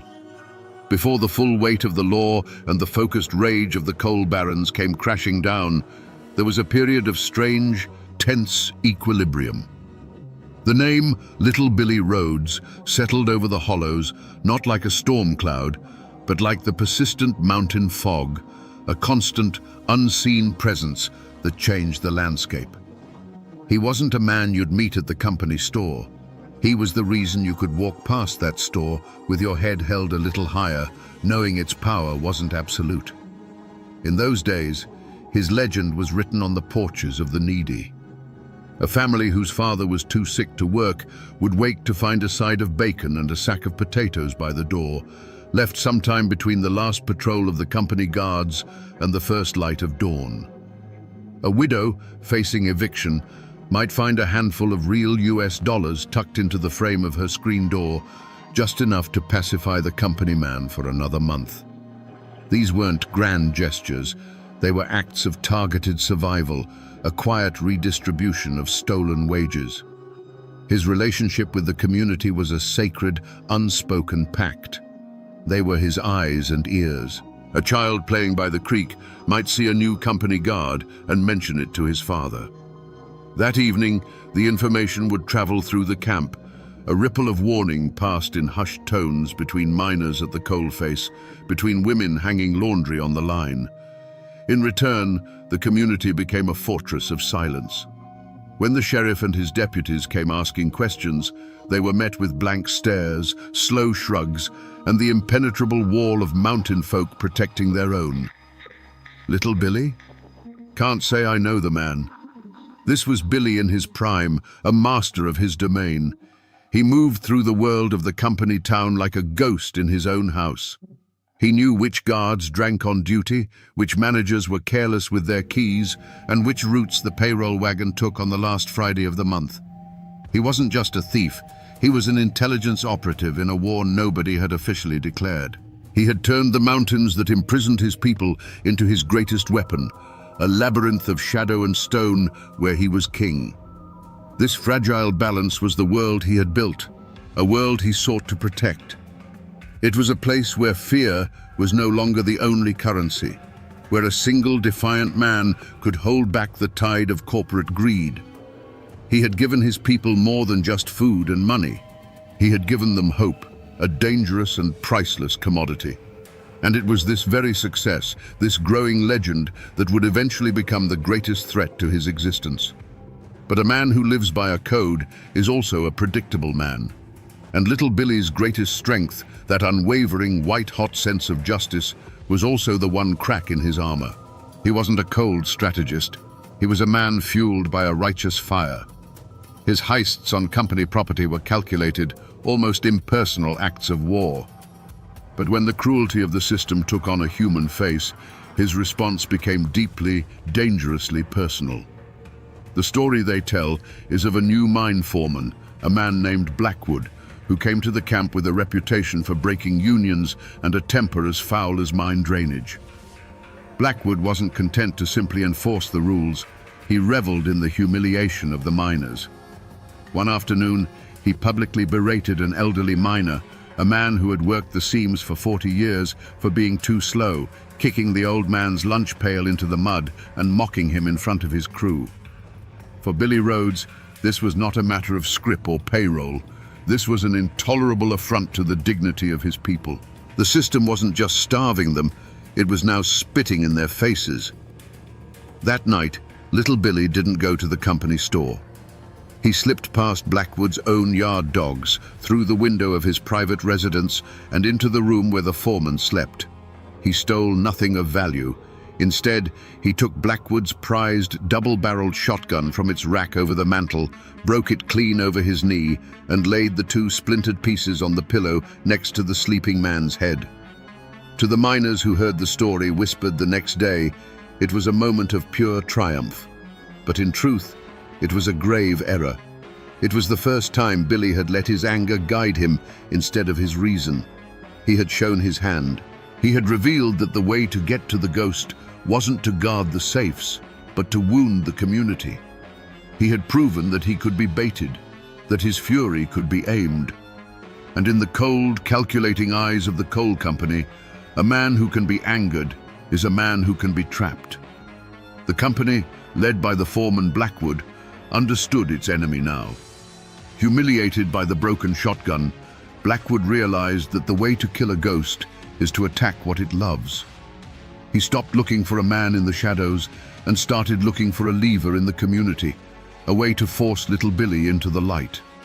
And he found that lever in a widow named Sarah, whose husband had been crushed in a rockfall the year before.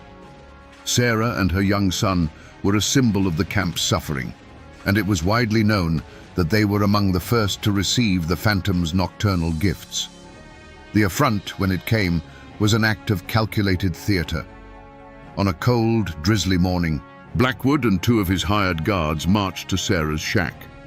In front of the assembled miners heading to the morning shift, he accused her of consorting with thieves and possessing stolen company property. He wasn't arresting her. He was doing something far more cruel. He was evicting her. The guards began throwing her meager possessions out into the muddy street: a cast-iron skillet, a threadbare quilt, a small stack of books. Her son, no older than 7, ran out to grab his only real toy, a small bird carved from a piece of scrap wood. One of the guards deliberately stepped on it, crushing it under his boot heel. The news of this public humiliation spread through the mine faster than a gas leak. For the miners, it was a profound act of terror, a message that even the most vulnerable were not safe. For little Billy, hearing the story passed in enraged whispers, it was something else entirely. It was a declaration of war aimed directly at his soul. The crushed wooden bird, the woman's silent tears, the foreman's smug satisfaction, these images burned away all his caution and calculation. This was no longer about scrip or safes. The unwritten rules of their conflict had been shattered. Blackwood had crossed a sacred line, targeting the innocent to draw him out. In that moment, Billy's mission changed. The cool-headed strategist vanished, replaced by a man consumed by a cold, singular rage. He saw the face of the system, and it was Blackwood's face. The foreman had taken a silent war and made it deafeningly personal. This was the point of no return. To let this stand would be to admit defeat, to tell the miners that their champion was powerless against true cruelty. It would poison the very hope he had cultivated. A response was no longer a choice. It was an obligation. The trap had been set, the bait had been taken, and little Billy Rhodes began walking a path from which there could be no turning back. The character of the Hollows changed. The whispers about little Billy, once filled with a kind of reverent excitement, were now laced with dread. The older miners, the ones with the deepest scars and longest memories, knew what this kind of escalation meant. They'd seen it before in strikes that ended in bloodshed. An attack on company property was one thing. A direct, personal war with a company man was an invitation for a massacre. They knew that when a hornet's nest is kicked, it isn't just the one who kicked it that gets stung. An old miner, a man who had worked alongside Billy's father, sought him out. He met him not in the camp, but in the deep woods, at a place marked by a lightning-scarred oak. He didn't plead. He spoke with the quiet authority of a man who had buried too many friends. "It's a trap, son," he said, his voice raspy from a lifetime of coal dust. "Blackwood is goading you. He wants you to come at him. He wants a reason to bring in the guns from Baldwin Felts and turn this camp into a war zone. You do this, and every family here will pay the price for your anger." Others sent messages through the silent network of the community. They urged patience. The unions were getting stronger, they argued. Roosevelt's government was starting to make noise. There were other ways to fight, slower ways that wouldn't get people killed. They were offering him a path of compromise, a chance to let his personal fury cool and melt back into the collective struggle. They were begging their ghost to remain a ghost, not to become a target. But Billy's ears were deaf to caution.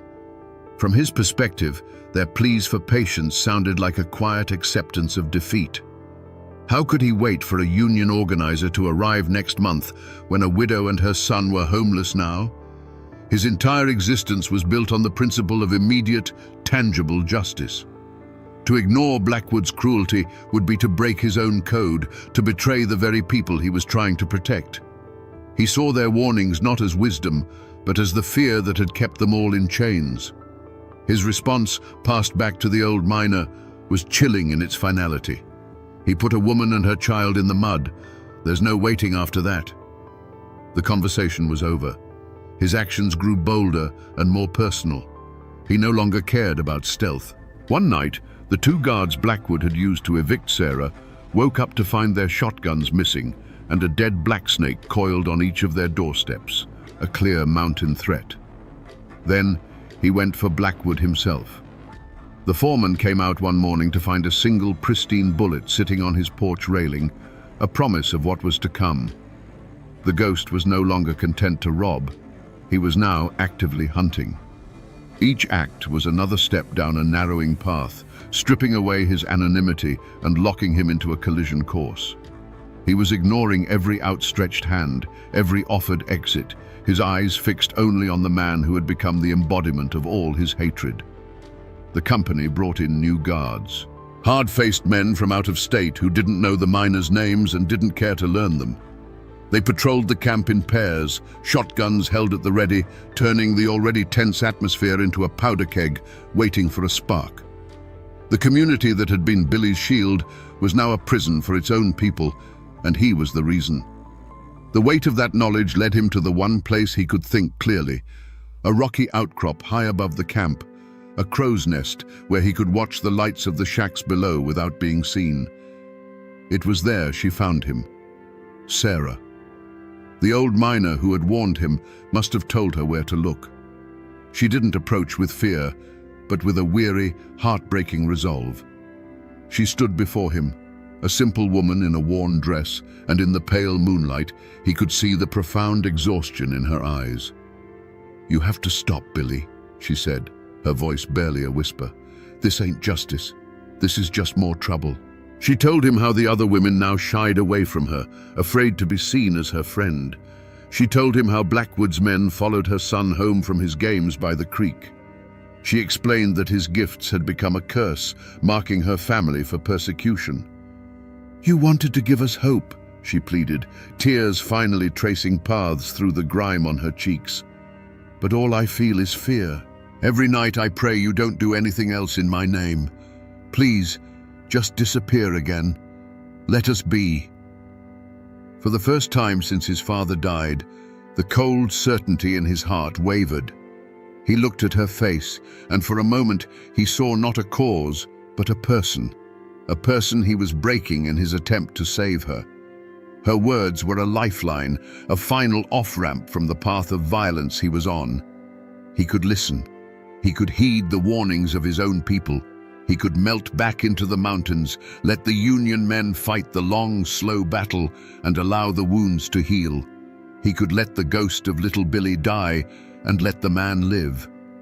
But then he looked past her, down at the company town, lit by the cold electric glare of the tipple, and he saw the bars of the cage. He saw Blackwood's house, warm and bright, while Sarah stood before him shivering. The image of the crushed wooden bird flashed in his mind. To stop now, to walk away, felt like a deeper betrayal than any violence he could commit. It would mean that a man like Blackwood could break a child's spirit and pay no price. It would mean the system always wins. He looked back at Sarah, and the conflict in his eyes hardened back into resolve. "If I stop now," he said, his voice low and final, "then he wins. Then they all win. This has to end with him." He had heard the plea of the widow and chosen the path of the bullet. The final crossroads had been passed. The night of the payroll was a night of ritual. The heavy rains came, turning the camp's dirt streets into a river of mud, a perfect curtain of noise and shadow. Inside the company office, a single lamp cast a greasy yellow circle of light. Within that circle sat Blackwood, alone, the stacks of scrip and the few precious stacks of real dollars laid out before him like a king surveying his hoard. He was a man at the peak of his power, secure in his fortress of glass and wood. He did not hear the creak of the floorboards on the porch over the drumming of the rain. When the office door opened, it didn't swing gently. It was kicked inward, the lock splintering with a sharp crack. Blackwood looked up, not in fear, but in pure, undiluted rage. Standing there, framed in the doorway with the storm at his back, was no longer a ghost. It was a man, soaked to the bone, his face pale and set like a death mask. For the first time, the two men were in the same room, the entire conflict of the hollows condensed into the 10 feet of space between them. Blackwood slowly pushed his chair back, a venomous smirk spreading across his face. "So the rat finally comes out of his hole," he sneered, his voice dripping with contempt. "Come to see what a real payroll looks like?" He gestured to the money on the desk, a clear and final act of mockery. Billy didn't look at the money. His eyes, burning with a cold fire, never left Blackwood's face. The world outside, the rain, the camp, the entire mountain, it all faded away. The universe had shrunk to the size of this one small, lamplit room. "This is for Sarah." Billy's voice was unnaturally calm, a quiet stone in the heart of the storm. "This is for the bird." Blackwood laughed, a harsh, ugly sound. He started to rise, his hand moving toward a drawer in the desk. That worthless woman, that brat, you threw your life away for... He never finished the sentence. A flash of brilliant orange light filled the room, so bright and so brief it seemed to steal the very air. It was followed by a sound so immense, so absolute, it was more than a sound, it was a physical blow. The single window pane behind the desk shattered, and the lamp on the desk leapt into the air before crashing down, plunging the room into near darkness. The argument that had raged for a month was suddenly, permanently over. The heavy silence that rushed in to fill the void was broken only by the steady drumming of rain on the tin roof and the frantic metallic spin of a single silver dollar that had been knocked from a stack on the desk. It spun on the floorboards, a tiny, glittering whirlwind in the gloom, before it finally wobbled, fell, and was still. In that deafening quiet, Billy stood in the doorway, the cool rain on his back a stark contrast to the sudden, stifling heat in the room.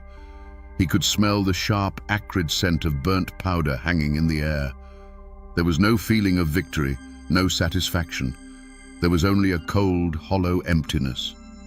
The ghost of little Billy was gone, and in his place stood a man who had just crossed a line from which no one ever returns. For a long moment, Billy did not move. The only sound was the rain, a constant, indifferent witness. The ringing in his ears slowly subsided, replaced by a silence that was heavier than any noise. The fire that had driven him for months, that white-hot core of righteous fury, was gone. In its place was a profound and chilling emptiness, as if the act itself had scoured him clean of all emotion. He looked at the dark shape slumped behind the desk and felt nothing. Not triumph, not remorse, just the dead weight of a line crossed. A distant shout cut through the sound of the storm, followed by the frantic barking of a dog. The world was waking up to the sound of the shot. The spell was broken. He looked at the desk, at the stacks of scrip and cash scattered by the force of the blast. This was the prize, the very currency of the company's power. It was his for the taking. But he didn't move toward it. He realized with a sudden, devastating clarity that it meant nothing to him. It had never been about the money. He turned his back on the office, on the wealth, on the body of his enemy, and stepped back out into the rain. He didn't run. He simply receded, melting back into the storm that had delivered him. He moved with an animal's instinct, his feet finding sure purchase on the muddy paths he knew better than the lines on his own hand. The cold rain was a baptism, washing the smell of cordite from his clothes, but it couldn't wash the feeling from his soul. The mountain, his lifelong sanctuary and accomplice, was now his place of exile. The hollows and ridges that had once been his kingdom were now the walls of his banishment. From a high, hidden place, the same rocky outcrop where Sarah had pleaded with him, he watched the camp below erupt. Lanterns bobbed like fireflies in the dark as men emerged from their shacks, their shouts muffled by the downpour. A crowd was gathering around the company office. He was watching the consequences of his choice unfold, watching his own legend transform from a whisper of hope into a stark and bloody fact. The law would come now, and the company's wrath would be absolute. He had won his personal battle, but in doing so, he had lost his place in the world. The man known as Billy Rhodes was gone. Only the ghost remained, and its work was done. The ghost was gone, but the storm he had called down had only just begun to break over the hollows. Within days, the camp was transformed into an occupied territory.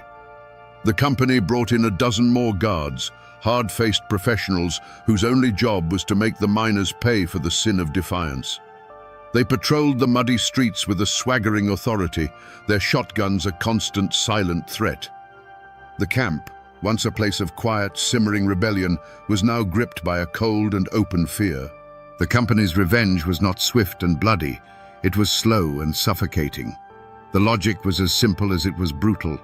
If a community could spawn a killer, then the entire community was sick and needed a harsh cure.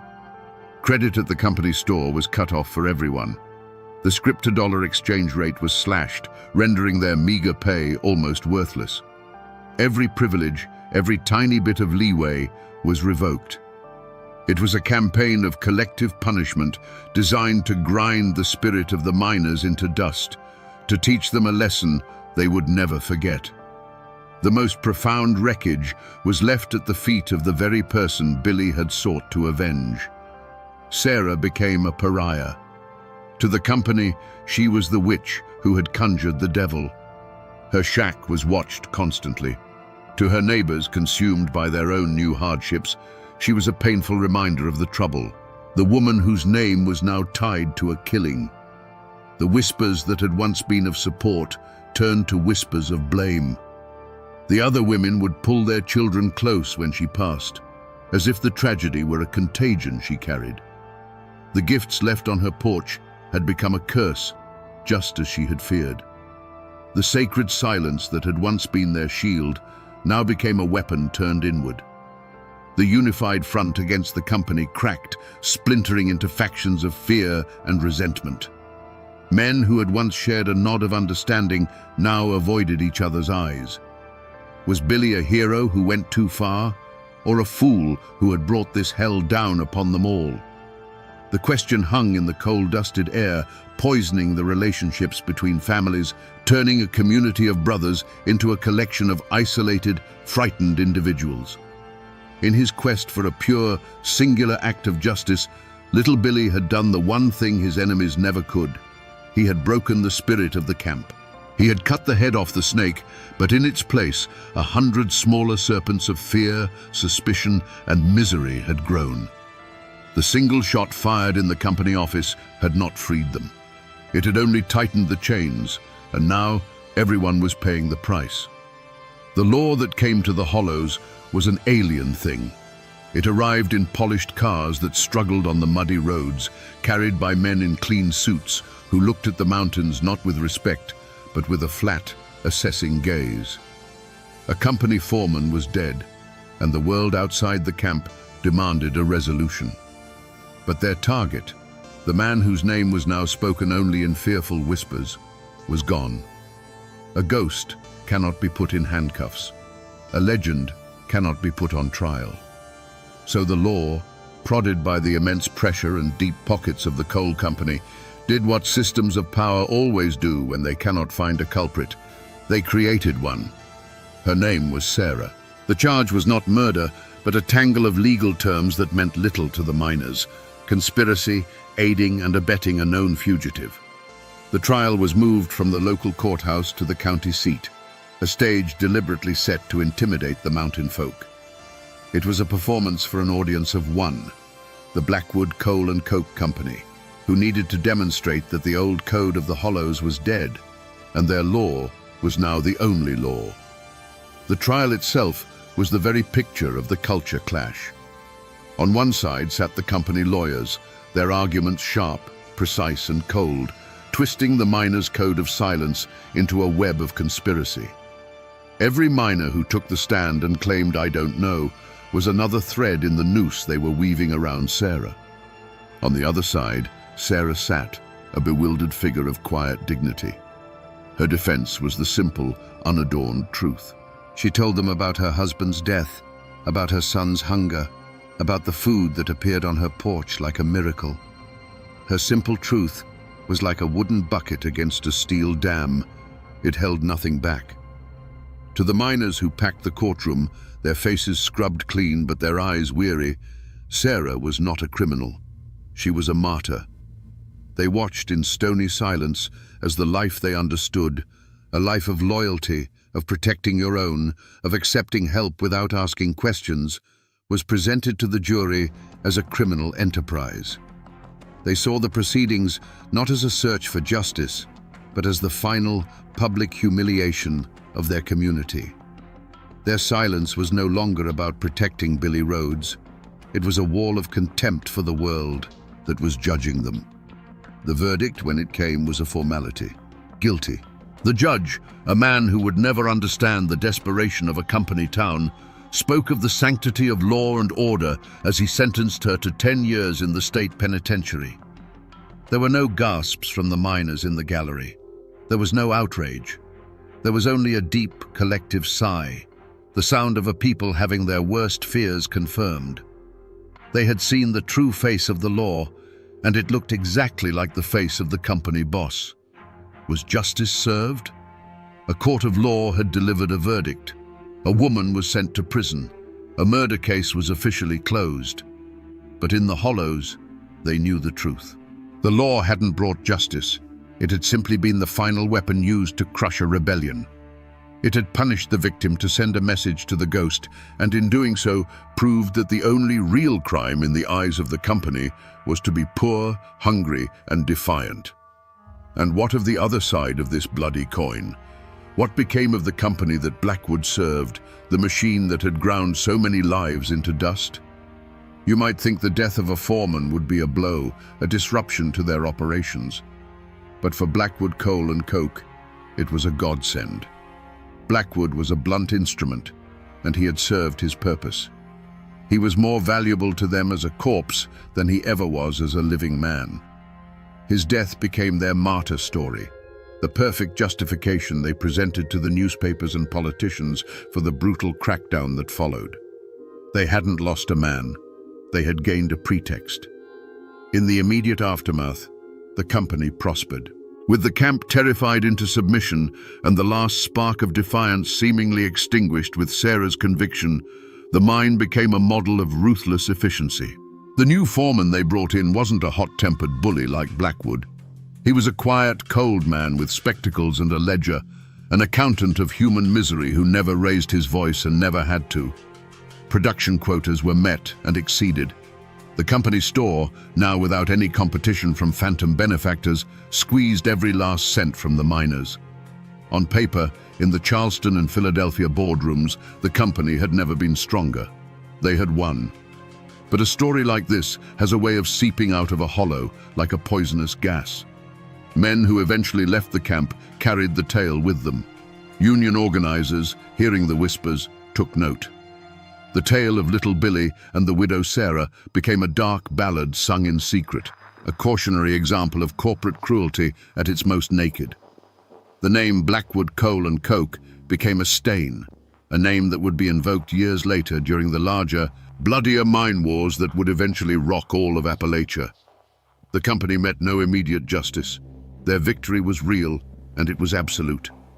But in crushing that small camp, they had inadvertently created a legend that would fuel the very movement that would one day challenge their entire empire. They hadn't put out a fire. They had just buried the embers under a layer of dry tinder, waiting for a wind to blow. The years that followed were quiet ones, but it was the quiet of a graveyard, not of peace. Sarah's son grew up an orphan of the coal company's justice. He was taken in by a distant relative, but he was never truly one of them. He was a living ghost in the camp, a quiet, watchful boy whose eyes held the memory of a trauma the town was desperate to forget. The name he carried was as heavy as a seam of slate, a constant, unspoken reminder of the day the ghost walked among them and brought ruin. He learned early to be silent, to expect nothing, and to work. When he was old enough, he went into the same mine that had claimed his father, a final grim surrender to the system. The community did not rebuild, it scarred over. The names Billy and Sarah were buried under a thick blanket of unspoken agreement. To speak them was to invite bad luck, to pick at a wound that refused to heal. The spirit of open defiance that little Billy had briefly ignited was replaced by a weary, pragmatic obedience. Men loaded their coal, women stretched their scrip, and they kept their heads down. The power of the company was no longer a thing to be challenged. It was a feature of the landscape, as immovable and dangerous as the mountain itself. They had learned the price of a hero, and it was too high. But the story did not die. It seeped out of the hollow and was carried by the men who eventually left for other camps, for other mines. And there, it found fertile ground in the growing union movement. The tale of the widow, the foreman, and the ghost became a recruiting sergeant's sharpest tool. It was told in hushed tones in union halls and secret meetings, a perfect, brutal parable of why they had to fight back not as individuals, but as one. The blood spilled in that small camp watered the roots of a more organized and far more formidable resistance. Nearly a decade later, a stooped, grey-haired woman stepped off a bus at the edge of the camp. Sarah had come home, but the place she returned to was a stranger's land. Her son was a man now, with coal dust etched into the lines on his face and a silence that mirrored her own. Their reunion was not one of joyful tears, but of a quiet, shared ache for a lifetime of lost years. She lived out her days in the small shack he provided for her, a ghost returned to a place haunted by the memory of what had been lost and what could never be regained. If you drive deep enough into those West Virginia hills today, and you know which forgotten state route to turn off of, you might find the place where the camp once stood. There's nothing there now but ghosts. Kudzu vines choke the life out of old stone foundations, and the rusted skeleton of a coal tipple stands against the sky like the ribs of some long-dead beast. The entrance to the mine is sealed with a slab of concrete, a final grey tombstone for the mountain's heart. The silence is absolute, broken only by the cry of a hawk circling overhead. The company is gone, the houses are gone, the people are gone. But the story remains. It lives on, not in history books, but in the way a story was always meant to live in these mountains, as a ballad. They call it the Ballad of Billy Rhodes, and old men with calloused fingers still pick out the tune on worn-out guitars. The words have changed over the generations, but the core of it is always the same, a story of a stolen bird, a widow's tears, and a single shot that echoed in the rain. It's a ghost story told to children, a cautionary tale about the high cost of anger and the sharp edges of justice. The real monuments to this story aren't the crumbling foundations, but the two simple headstones in a nearby churchyard. One for Sarah and one for her son, who died an old man after a life spent in the mines, his silence as deep as the coal seams he worked.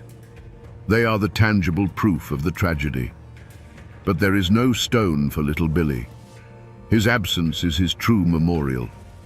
By never being found, he was never reduced to a simple man of flesh and bone. He remains an idea, a spirit, and his name is still a kind of currency. In parts of those hills, when a new company comes in promising jobs but delivering poison in the water, when the deck feels impossibly stacked against the working man, you can sometimes hear his name invoked in a low murmur. This is the kind of thing that makes a man turn into little Billy. He is no longer a historical figure. He is a symbol of that final, desperate line between endurance and rebellion. The man is long gone, dust in an unmarked mountain grave, or perhaps an old man who died peacefully under a different name 1,000 miles away. But his spirit? It never left the hollow. They say that on nights when the fog hangs thick and low in the valleys, so thick you can't see your own hand in front of your face, you can almost feel him watching from the tree line. He is the whisper on the wind, the shadow that flits at the edge of your vision, the ghost of a name that reminds the world that even in the quietest, most forgotten places, there is a limit to what a man will endure.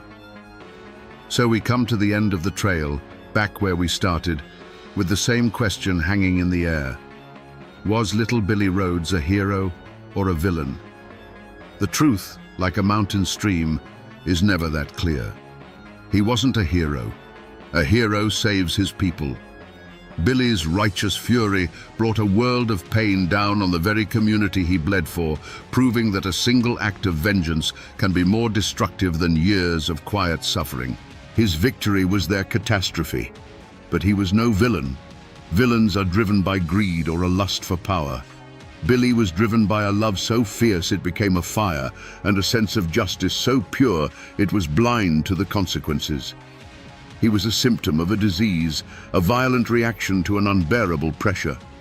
He was a man who became a monster to fight a monster, and in the end, he was consumed by the battle. In the end, this is a story about the terrible price of a justice that is demanded in a single moment with a single bullet. It's a lesson that individual righteousness, no matter how pure, is a poor weapon against a cold and faceless system. A man's rage can topple a foreman, but it cannot topple a company. All it can do is leave a scar on the land and a ghost in the memory of the people he tried to save. And that, my friends, is the ballad of Little Billy Rhodes, a man who loved justice more than anything, but forgot to ask the people he was saving what that justice would cost them. On a moonless October night, deep in the West Virginia mountains, the forest held its breath. The only sound was the rhythmic lurch of a heavy train fighting its way up the grade. Flip, flap, flip, flap. Then, a brilliant beam of light sliced through the darkness, pinning a man to the tracks. In the next instant, the gorge erupted in a firestorm of gunfire that echoed off the ancient canyon walls. The newspapers called it a victory for law and order, the end of the notorious McGraw gang. But was that the whole truth? Tonight, we follow the echoes of that gunfire back in time. We'll push past the headlines and Pinkerton reports to the whispers in the hollows where these men were called something other than criminals. They were called heroes. We are going to find the truth behind the legend of the McGraw brothers and what really happened on the last fateful run of the train they called the flip-flap. Before the gunfire and the legend, there was just the hollow. Life there moved with the sun and the seasons, not the ticking of a pocket watch. Morning mist clung to the valleys like a shroud, burning off to reveal hillsides thick with rhododendron and ancient hardwoods. The air smelled of damp earth, wood smoke, and pine. The only clock you needed was the ache in your back that told you it was time to rest, and the rumble in your belly that told you it was time to eat. This wasn't just a place. It was a world unto itself, governed by the creek, the forest, and the sky. At the heart of this world was the McGraw family's small plot of land, anchored by a cabin built from chestnut logs by their grandfather's own hands. It wasn't much by a city man's standards, just a few acres of stubborn corn, a spring house dug into the cool earth, and a porch that overlooked the whole valley. But to them, it was everything. Every stone in the chimney, every well-worn plank on the floor, was a testament to the family's sweat and survival. This land was their memory, their birthright, and their future, all tied up in one. The three brothers were as much a part of this landscape as the trees. Elias, the eldest, was the quiet one, with eyes that saw the world in lines and angles. He'd find strange patterns in the stars and could sketch a map of the surrounding ridges from memory that was truer than any government survey. Caleb, built like an ox, was the earth itself. His strength was a thing of local legend, but it was a quiet strength, used for felling timber and ploughing the rocky soil. And then there was Finn, the youngest. He was the creek, fast, wild, and unpredictable. He knew the woods so well it was said he could track a whisper, his laughter echoing through the trees as he hunted. They weren't outlaws. They were sons of the mountain, dreaming simple dreams. Elias hoped to one day build a proper school in the valley. Caleb wanted nothing more than to marry his sweetheart and raise a family on the land he loved. Finn just wanted the freedom of the hills, the thrill of the hunt, and the respect of his kin. They were bound not just by blood, but by a shared love for this simple, hard, and honest life. But then, the outside world came creeping into their hollow. It arrived not with a bang, but with the quiet clicks of a surveyor's tripod and the rustle of papers covered in words they couldn't understand. Men in clean city clothes walked their land, driving stakes into the ground and marking ancient trees with slashes of paint. They spoke of progress, of a great steel artery that would bring wealth to the mountains. They laid a deed on the McGraw's kitchen table, a piece of paper that they claimed overrode the decades of sweat their family had poured into the soil. Their father, a man who had faced down panthers and harsh winters, was broken by that piece of paper. The family lost the better part of their land, the very heart of their homestead, for pennies on the dollar. The surveyor's paint on the trees felt like a scar, and the rumble they soon heard in the distance, the sound of dynamite blasting a path for the railroad, was a constant, gut-wrenching reminder of their helplessness. The world they knew was being carved up and hauled away, one coal car at a time. And with every distant train whistle that cut through the quiet of the hollow, a cold, hard knot of resentment tightened in the hearts of the three McGraw brothers. That land wasn't just dirt and rock. It was a living history, paid for in blood and sacrifice. The first McGraw to set foot in that hollow was a veteran of the Revolutionary War, a man who had fought the British at King's Mountain. He was given the land as a grant, a reward for helping to forge a new nation. He didn't receive a tidy deed from a lawyer's office. He received a promise, which he then had to make real with his own hands. He cleared the timber, fought off panthers, and built a life from scratch, believing he had earned a piece of the freedom he fought for. His title wasn't written on paper. It was carved into the very landscape.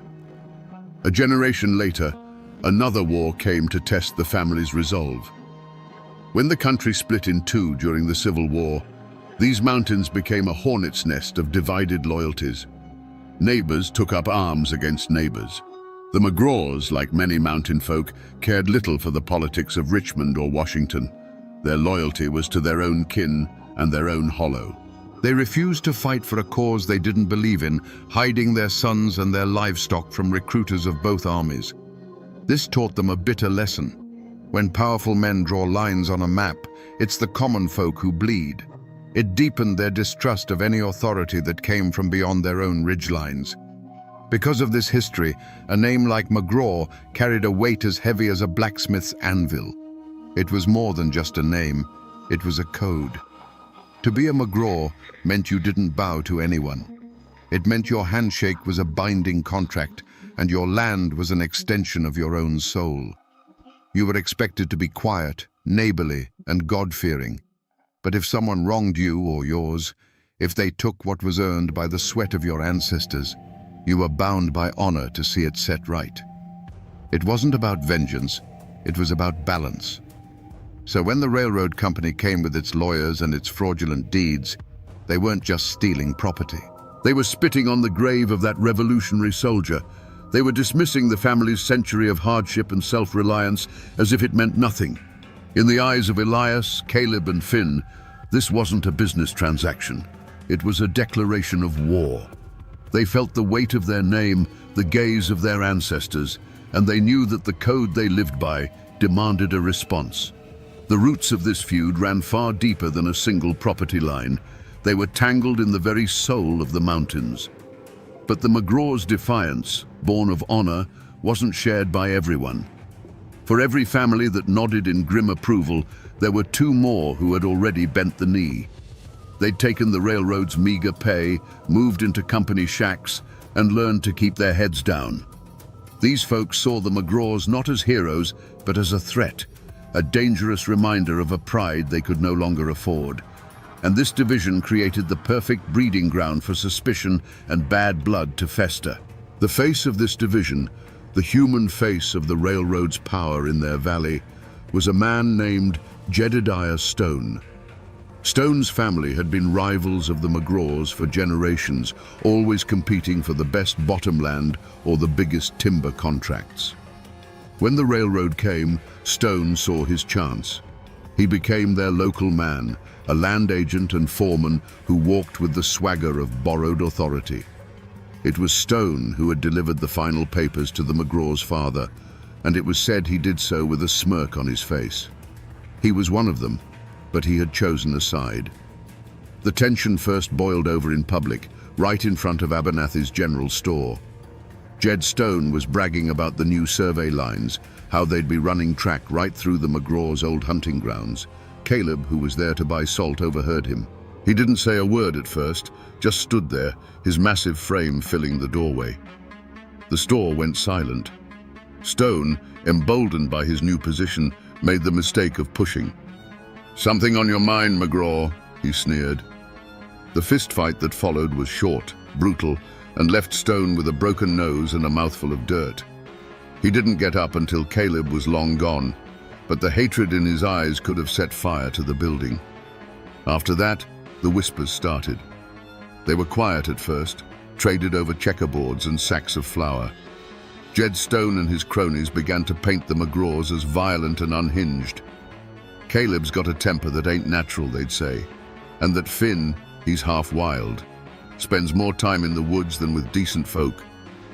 The rumors, like kudzu vine, began to snake their way through the hollows, choking the truth. Elias tried to cut through it with reason, even attempting to negotiate a fair price for timber from their remaining land. Stone, acting as the company agent, laughed and offered him a fraction of its worth, knowing they had no other way to get it to market. The insult was as sharp as a slap in the face. The poison had seeped deep into the community, turning old neighbors into quiet enemies and small grudges into deadly threats. It started with the whispers of the woods themselves. An old she-panther, whose territory was miles up the ridge, began to scream at dusk just beyond their clearing, a sound like a woman being murdered, a cry that made the hair on your arms stand up. One evening, the sunset bled across the sky in a shade of red so deep and unnatural that the old folks called it a blood sky, a sure sign that the earth was about to drink its fill. Even the wind seemed to change its tune, moaning through the pines, not with the familiar sigh of the mountains, but with a sound like a mother weeping for her lost sons. These were the old signs, the omens the McGraw's grandmother had taught them to heed, and they settled like a cold frost on their spirits. Then, the human omen arrived. He wasn't a railroad bull or a county sheriff. He was a man named Sterling, a detective from the Pinkerton Agency. He didn't ride in with a posse. He simply appeared one day at Abernathy's store, looking as out of place as a Bible in a saloon. He wore a dark city suit, a bowler hat, and his face was clean-shaven and pale. He didn't speak much, just bought some tobacco and sat on the porch, watching. But it was the way he watched that unnerved everyone. He didn't look at the mountains with wonder. He looked at them like a grid on a map. He studied the faces of the local men, not with curiosity, but with a cold, detached calculation, the way a butcher studies a side of beef. Elias saw him that day and felt a chill that had nothing to do with the autumn air. He was a planner, a man who understood strategy, and in Sterling's quiet, assessing gaze, he saw a different kind of mind at work. This wasn't a man who could be intimidated by Caleb's strength or charmed by Finn's smile. This was a patient hunter, a man who would use traps and wires and logic, not just guns. That night, Elias sat on his porch, the familiar ridges and stars offering no comfort. A profound and unshakable dread settled deep in his gut. He knew, with a certainty that defied reason, that the game had changed. They were no longer just striking back at a faceless company. A reckoning was coming, and the game was no longer theirs to control. The breaking point didn't come with a roar, but with the quiet, rhythmic scrape of shovels against sacred ground. Finn was tracking a buck high on the ridge when he heard it, an unnatural sound in the one place that should have been silent. Creeping through the underbrush, he froze. Below him, in the small clearing that held the McGraw family graves, a work crew was driving stakes. Jedediah Stone stood among them, pointing, directing. They were marking a path for the tracks, and the line went right through the weathered headstones of his grandparents. The cold dread he'd felt for months instantly turned into white-hot rage. He didn't run back to the cabin screaming. The fury was too deep for that. He walked, cold and deliberate, and his brothers saw the look in his eyes and knew. Together, the three of them walked back up the ridge. They weren't armed for a fight. Elias carried only the original tattered land grant from the war, a last, desperate appeal to history and honor. They found Stone's crew about to pry loose the first of the fieldstone markers. "Stop," Elias said, his voice quiet, but carrying the weight of a judge. "This is consecrated ground. Your company's deed has no claim here." Jed Stone turned slowly, a smug, contemptuous grin spreading across his face. He spat a stream of tobacco juice near the oldest grave. "Your deed is a piece of history, Elias. This," he said, waving the company's official survey, is the law. And the law says, I own every leaf, rock, and bone on this mountain. Now, I'm telling you for the last time, get off company property before I have you removed. He gave a sharp nod to one of his men, a hard-faced guard with a pistol holstered on his hip. That was the spark. Finn let out a choked cry of fury and lunged, not at Stone, but at the man reaching for his grandmother's headstone. In the same motion, the guard drew his pistol. A deafening crack echoed through the clearing, and Finn was thrown back, a dark red line blooming on his forearm. The sight of his brother's blood broke something in Caleb. The quiet, gentle giant was gone. In his place was a force of nature. With a roar that seemed to shake the very trees, he charged into the work crew. It was over in seconds. The sound of a man's jaw breaking under Caleb's fist was like a dry branch snapping. He threw one man into a briar patch and disarmed the guard before he could fire again. He grabbed Jedediah Stone by the shirt front, lifted him clean off the ground, and hurled him down the hillside. The crew scrambled away like frightened squirrels, dragging their wounded, leaving a silence broken only by Caleb's ragged breathing. The first blood had been spilled. And in that moment, standing over the desecrated graves of their ancestors with the scent of gunpowder in the air, the McGraws knew their old life was over. They weren't farmers anymore. They were fugitives. The familiar heavy rhythm began its count in the darkness. Flip-flap, flip-flap. It was the sound of opportunity, the dinner bell that had called them to work so many times before. From his perch high on the ridge, Elias watched the train's single headlight cut a weak yellow path through the night. Below, he saw the faint shadows of his brothers moving into position. The small, muffled blast of dynamite was perfect, sending just enough rock onto the tracks to stop the beast in its tracks. The train hissed to a halt, its steam sounding like a great sigh of relief. It was their signature, a symphony of steel and rock they had perfected. But as Caleb and Finn stepped from the cover of the rhododendron, the symphony stopped. A new kind of silence fell over the gorge, a silence that felt heavy, watched. And then, the night was torn open. A brilliant electric searchlight mounted on the engine's tender flared to life, a single blinding eye that burned away the shadows and turned Finn into a statue of terror. In that same frozen second, a whistle blew from the woods, and the gorge answered. It wasn't just gunfire. It was a solid wall of noise, a physical force that seemed to press in from all sides. From his ridge, Elias saw the tree line across the canyon erupt in dozens of angry, blinking stars.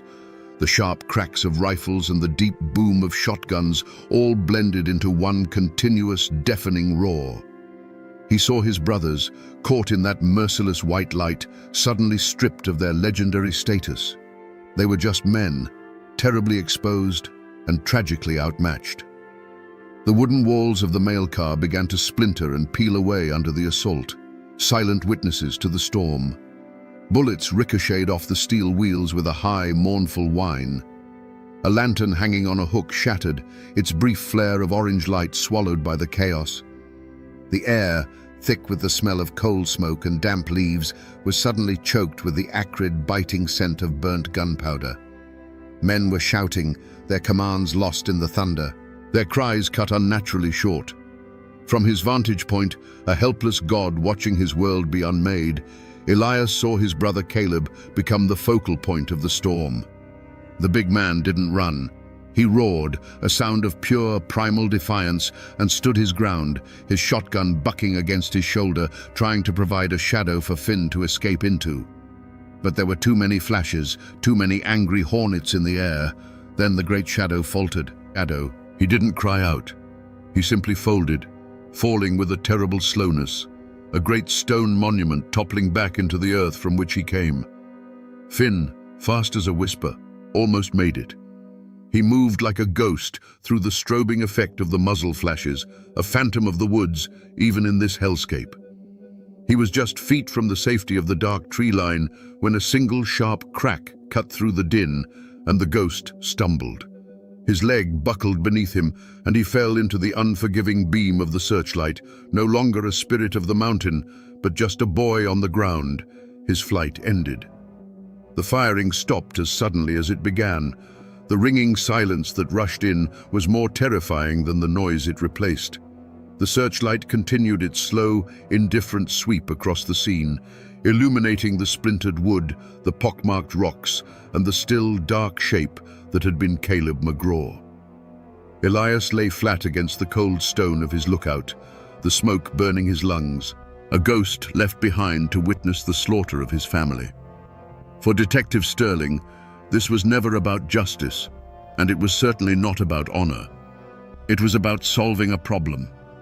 From his temporary office in the county seat, surrounded by maps, train schedules, and telegraph reports, he saw the entire situation as a complex equation.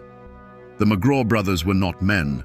They were a variable, an unpredictable disruption to the orderly flow of commerce. And his job, the job he was paid very well for, was to eliminate that variable. His initial attempts to hunt them had been a source of immense professional frustration.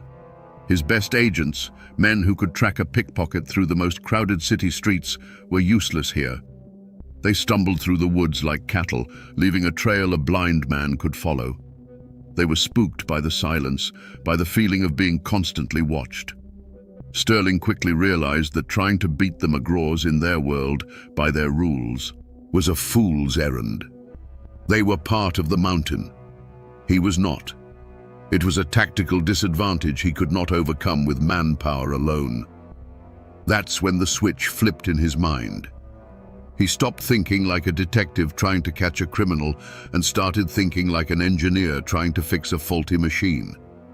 If you can't get to the broken gear, you don't keep reaching for it. You change the entire mechanism.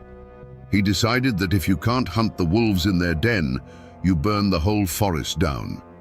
His plan, the searchlight, the dozens of hidden riflemen, the coordinated telegraph signals, was never designed to be an arrest. It was an extermination, planned with the cold precision of a mathematician solving for X. The risk of a shootout during a capture attempt, the possibility of escape, the circus of a trial, these were all inefficient outcomes. The solution was overwhelming, inescapable, lethal force. And so, as the telegraph key in his office clicked out the final report from the gorge, targets neutralized, 1 KIA, 1 captured, assets secure, Sterling felt no thrill of victory. He felt no remorse. He felt a quiet, profound sense of satisfaction. It was the feeling an architect gets when a bridge holds its weight, the feeling a watchmaker has when the last gear clicks into place and the second hand begins its perfect, steady sweep. He didn't picture Caleb McGraw's body cooling on the tracks or hear the echo of the gunfire. He saw a closed file, a completed contract, a problem solved. He simply folded the telegram, made a neat entry in his ledger, and began drafting his final invoice for the Chesapeake and Ohio Railroad. When the last echo of gunfire faded, an unnatural silence fell upon the gorge. It was a dead quiet, heavier and more profound than the peace that had preceded it. The only sounds were the soft hiss of steam from the wounded train and the slow drip of water from the rocks. The searchlight continued its steady, unblinking sweep, painting the scene in stark, ghostly whites and deep, inky blacks. Men in dark coats emerged from the trees, not with whoops of victory, but with the grim, methodical purpose of undertakers. This wasn't the aftermath of a fight. It was the cleanup of an execution. They found Finn first, trying to drag himself toward the darkness of the forest. The wild spirit that danced in his eyes was gone, extinguished and replaced by a glassy look of shock and pain. They hauled him to his feet, his wounded leg buckling, and bound his hands without a word. The phantom of the woods, the boy who could move like a whisper, was now just a prisoner. His world shrunk to the cold iron of handcuffs and the hard stares of his captors. He didn't struggle. He just stared past them at the still, dark shape lying by the tracks. That shape was Caleb. The great mountain bear lay still, his massive frame looking strangely out of place against the orderly lines of the railroad ties. The lawmen gathered around him, their lanterns casting flickering shadows that made it seem for a moment like he might still be breathing. But he was gone. His strength, which could bend a railroad spike and uproot a stump, had been no match for a dozen well-aimed bullets. He had died on his feet, a human shield, a final, futile act of love for his younger brother. High above, hidden by rock and shadow, Elias watched it all. He saw them bind Finn.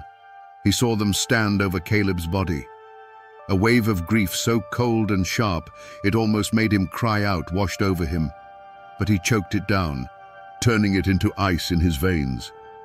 He couldn't help them. To reveal himself now would be a fool's death, an insult to Caleb's sacrifice. His mind, the planner's mind, took over. He wasn't a brother anymore. He was a survivor, a witness, a memory.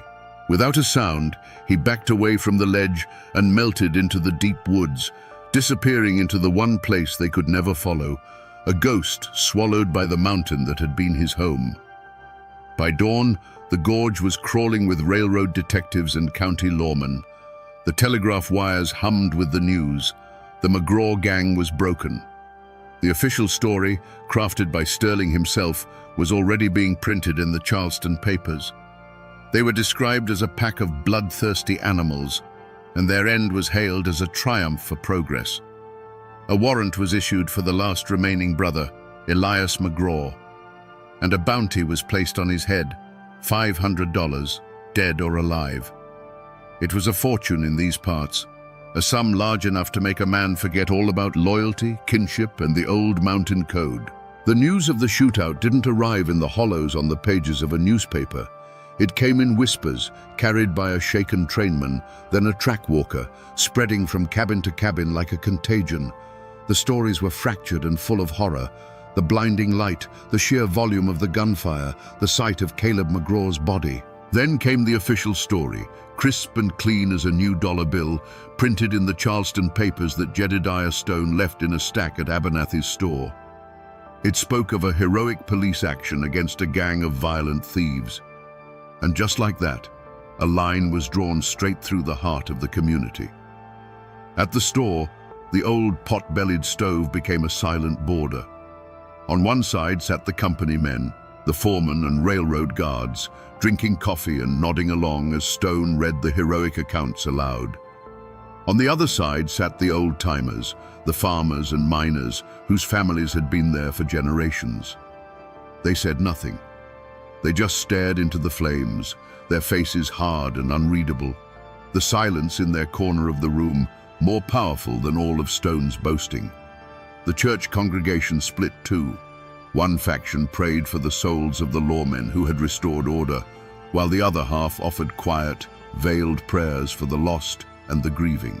A deep and chilling fear settled over the hills. People had seen what the railroad and its hired guns were capable of. They had brought an army into that gorge, and the law had blessed it. Men who might have known the McGraw's movements, who might have been able to offer a truer account of what happened, suddenly developed terrible memories. When questioned by Pinkerton agents or the county sheriff, their answers were a chorus of "don't know" and "didn't see." It wasn't a conspiracy to protect the McGraw's legacy, it was a conspiracy of self-preservation. They understood the new math of survival. The railroad's power was absolute, and speaking the truth could get you fired, evicted, or worse. A blanket of collective silence was pulled over the hollows, smothering the facts of that night. But even in that suffocating silence, small acts of courage flickered like candle flames in a storm. An anonymous sack of cornmeal and salted pork was left on the porch of a distant McGraw cousin. The blacksmith, a man who had known Caleb since he was a boy, told Jed Stone his forge was too busy to shoe his horse and left the animal standing. These were quiet rebellions, tiny gestures that went unnoticed by the men in charge, but they were messages understood by everyone else. They were a signal that while the body of the community might have been broken, its spirit, the old mountain code of loyalty, was not yet dead. It was a spirit that would be tested to its absolute limit by the crisp new posters that soon appeared, nailed to the door of the store and the biggest trees in the valley, announcing the $500 bounty on Elias McGraw. The hunt for Elias McGraw began not as a noble pursuit of justice, but as a business venture. Detective Sterling, a man who believed in systems and efficiency, organized the posse. He knew his own Pinkerton agents were liabilities in this terrain, so he leveraged the bounty. The $500 reward drew a rough collection of men down from the hills, men with cold eyes and worn-out boots, who knew the ridges, but whose loyalty was only to the silver dollar. To lead this motley crew, Sterling appointed Jedediah Stone. Puffed up with a new sense of authority and burning with personal vengeance, Stone swore he knew every path and hideout Elias could possibly use. They set out with a confidence bordering on arrogance, a clumsy army crashing through a silent world. They were loud, their city boots snapping twigs and dislodging stones, their voices carrying for miles in the still mountain air. They were hunting a ghost, but they sounded like a herd of buffalo. The mountains, in turn, seemed to conspire against them. Sudden, chilling rains would turn the trails to mud, washing away any potential tracks. Thick fog would descend into the valleys without warning, swallowing landmarks and turning the men back on their own trails. They were outsiders, and the ancient landscape seemed to be actively resisting their intrusion. Days bled into a week, then two. The mood of the posse soured. The bounty hunters grew restless and suspicious of one another, each man fearing another would find the trail first and claim the prize. Jed Stone's confident boasts turned to frustrated curses as every certain location proved empty. The men began to feel the oppressive weight of the forest's silence. They started at every shadow, mistaking the cry of a hawk for a signal. The man they were hunting became less a fugitive and more a myth. They spoke of him in hushed tones around the campfire, calling him the Haint of the Ridge. Elias was no longer just a man on the run. He was the spirit of the mountain itself, and he was hunting them back. Their break came from a place of desperation. An old trapper, his family facing a hard winter, was quietly approached by one of Sterling's men. For a fraction of the bounty, paid in cash, he reluctantly drew a crude map on a piece of bark. It showed a forgotten network of limestone caves near the highest ridge, a place the old folks called the Devil's Pantry. It was a treacherous, hidden place, a perfect bolt hole. The trapper's information reignited the posse's hope. This was it. They had a destination. They had a trap to set. They approached the caves at dusk, moving with a caution they hadn't shown before. Spreading out, they formed a tight cordon around the main entrance, rifles at the ready. Stone and a few of the bravest men crept forward. Inside the mouth of the largest cave, they found the proof they needed: the embers of a fire, still faintly warm, and a single spent rifle cartridge lying on the ground. A wave of triumphant excitement shot through the men. He was here. They had him cornered. With a signal, they rushed in, their lanterns cutting through the subterranean darkness, their shouts echoing off the damp stone walls. The main cavern was empty. They searched every corner, every shadow, finding nothing. Defeat began to settle in until one of the bounty hunters noticed a faint draft coming from the very back of the cave. Behind a curtain of rock, they found it. A fissure no wider than a man's shoulders, a tight, twisting passage that snaked through the mountain's core and opened out onto a different valley a mile away. It was a bolt hole no map would ever show, a secret passed down through generations. Elias had been there. He had likely watched them assemble, listened to them approach, and then simply slipped away through the heart of the stone, leaving them to storm an empty room. The hunt was over. The ghost had vanished for good, leaving behind only the cold, damp air of an empty cave and the bitter taste of utter humiliation. The trial of Finn McGraw was a piece of theater, and everyone in the county courthouse knew their part. The building itself felt like an occupied territory, with grim-faced Pinkerton agents standing guard at the doors, their long coats failing to hide the pistols on their hips. The room was divided as sharply as a clear-cut forest. On one side sat the railroad officials, the company men, and Jedediah Stone, all looking confident and righteous. On the other, clustered together for warmth, were the mountain folk, their faces a mixture of fear, grief, and simmering resentment. In the defendant's box sat Finn. He was thinner now, the wildness in his eyes replaced by a quiet, hollowed-out stillness. He was clean and wore a borrowed shirt, but he still looked like a caged animal. He never looked at the judge or the jury. His gaze was fixed on a point far away, out the window, toward the blue-hazed ridges that had once been his whole world. He was physically present, but his spirit was already gone. The prosecution was a performance of calculated cruelty. A slick lawyer from Charleston, hired by the railroad, painted Finn and his brothers as nothing short of demonic. He spoke of progress, civilization, and the sanctity of property, making the McGraws' desperate fight for their land sound like a savage assault on the very foundations of America. His star witness was Jedediah Stone, who stood on the stand, puffed up and pious, and lied with the ease of a man ordering breakfast. He spoke of an unprovoked attack, of Caleb's insane rage, and claimed the desecration of the family graves was a malicious fiction invented by the defense. When the old, tired public defender tried to call witnesses from the hollows, a wave of collective amnesia swept the room. Men who had known the McGraws their whole lives suddenly couldn't recall specific conversations. Women who had seen Finn's bleeding arm after the first confrontation now had only a vague memory of the day. Their eyes darted nervously toward the Pinkerton guards, toward Jedediah Stone, and they mumbled their answers to the floor. It was a masterful, unspoken campaign of intimidation, and it worked perfectly. The justice of the mountains, built on honor and shared truth, withered and died under the cold glare of company power. The verdict was a formality. The jury of 12 farmers and merchants who wouldn't meet Finn's gaze deliberated for less than an hour.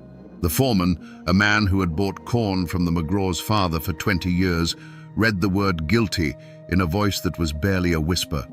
The sentence was swift: life, to be served in the stone fortress of the state penitentiary at Moundsville. As they clamped the shackles on his wrists, Finn finally broke his silence.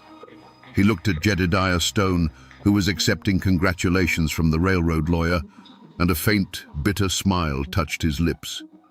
Finn was led away, a ghost in chains, leaving a courtroom thick with the stench of a lie.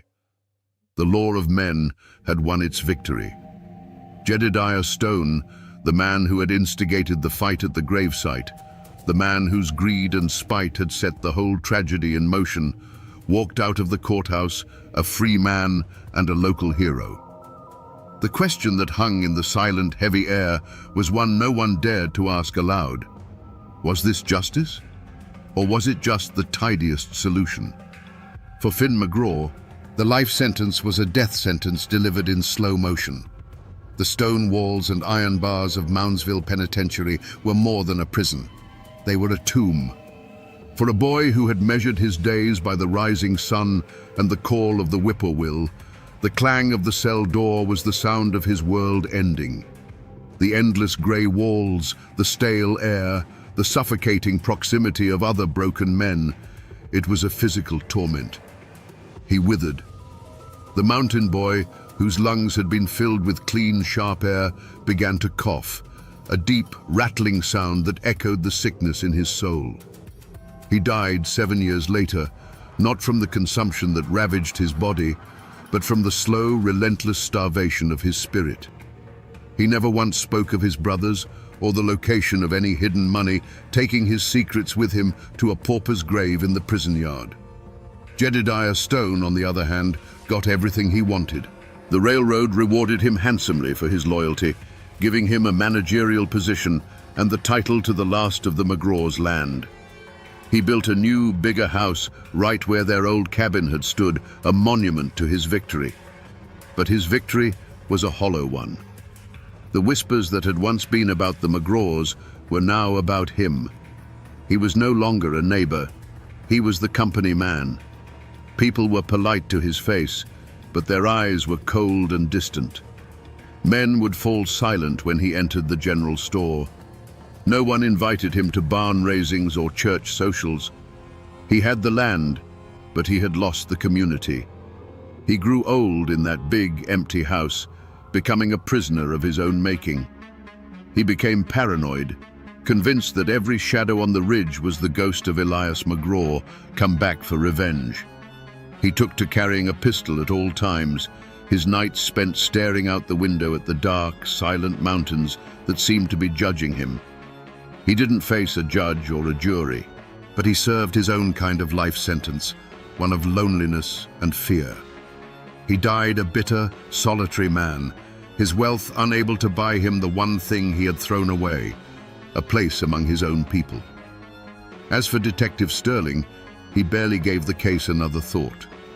It was a file, successfully closed.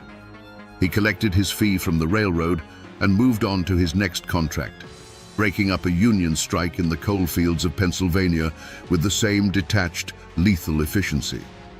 The McGraws were just a name in a ledger, a solved equation, a footnote in a long and profitable career of enforcing the will of powerful men. And in the hollows, a deep and deliberate forgetting began. The story of the flip-flap ambush became a dangerous thing to remember, a wound that was better left to scar over. People stopped talking about it. The McGraw name was spoken only in hushed tones, a ghost story to frighten children. The railroad's power was now absolute, and survival meant accepting the new reality. The land, once a tapestry of family homesteads, was consolidated into company property. The old ways, the old code, were buried under a blanket of silence, as deep and as final as the grave. If you go looking for the McGraw name in that county today, you'll have a hard time finding it. Finn died without children, a number in a prison ledger. Elias vanished into the mists of folklore. The name, like a river driven underground, disappeared from the surface. But the bloodline didn't vanish entirely. It flows on through the descendants of cousins, quiet families who know the truth of the story, but have learned the wisdom of not speaking it too loudly. As for the Stones, their grand house, built on a foundation of betrayal, eventually fell to ruin, and their descendants sold the land and moved away, leaving behind a name that is now just a footnote in the county records. The most powerful echo of that night is etched into the land itself. The main railroad line doesn't run through the gorge the same way anymore. It was straightened and modernized decades ago, a safer, faster route blasted through the rock. But if you know where to look, if you're willing to hike through thick brush and over fallen trees, you can still find the old bed. The flip-flap curve is still there, a silent curving scar on the mountainside. The tracks are long gone, but you can still see the rotting ties, half swallowed by the earth, ghosts of steel and progress. To stand in that silent curve is to feel the weight of what happened there.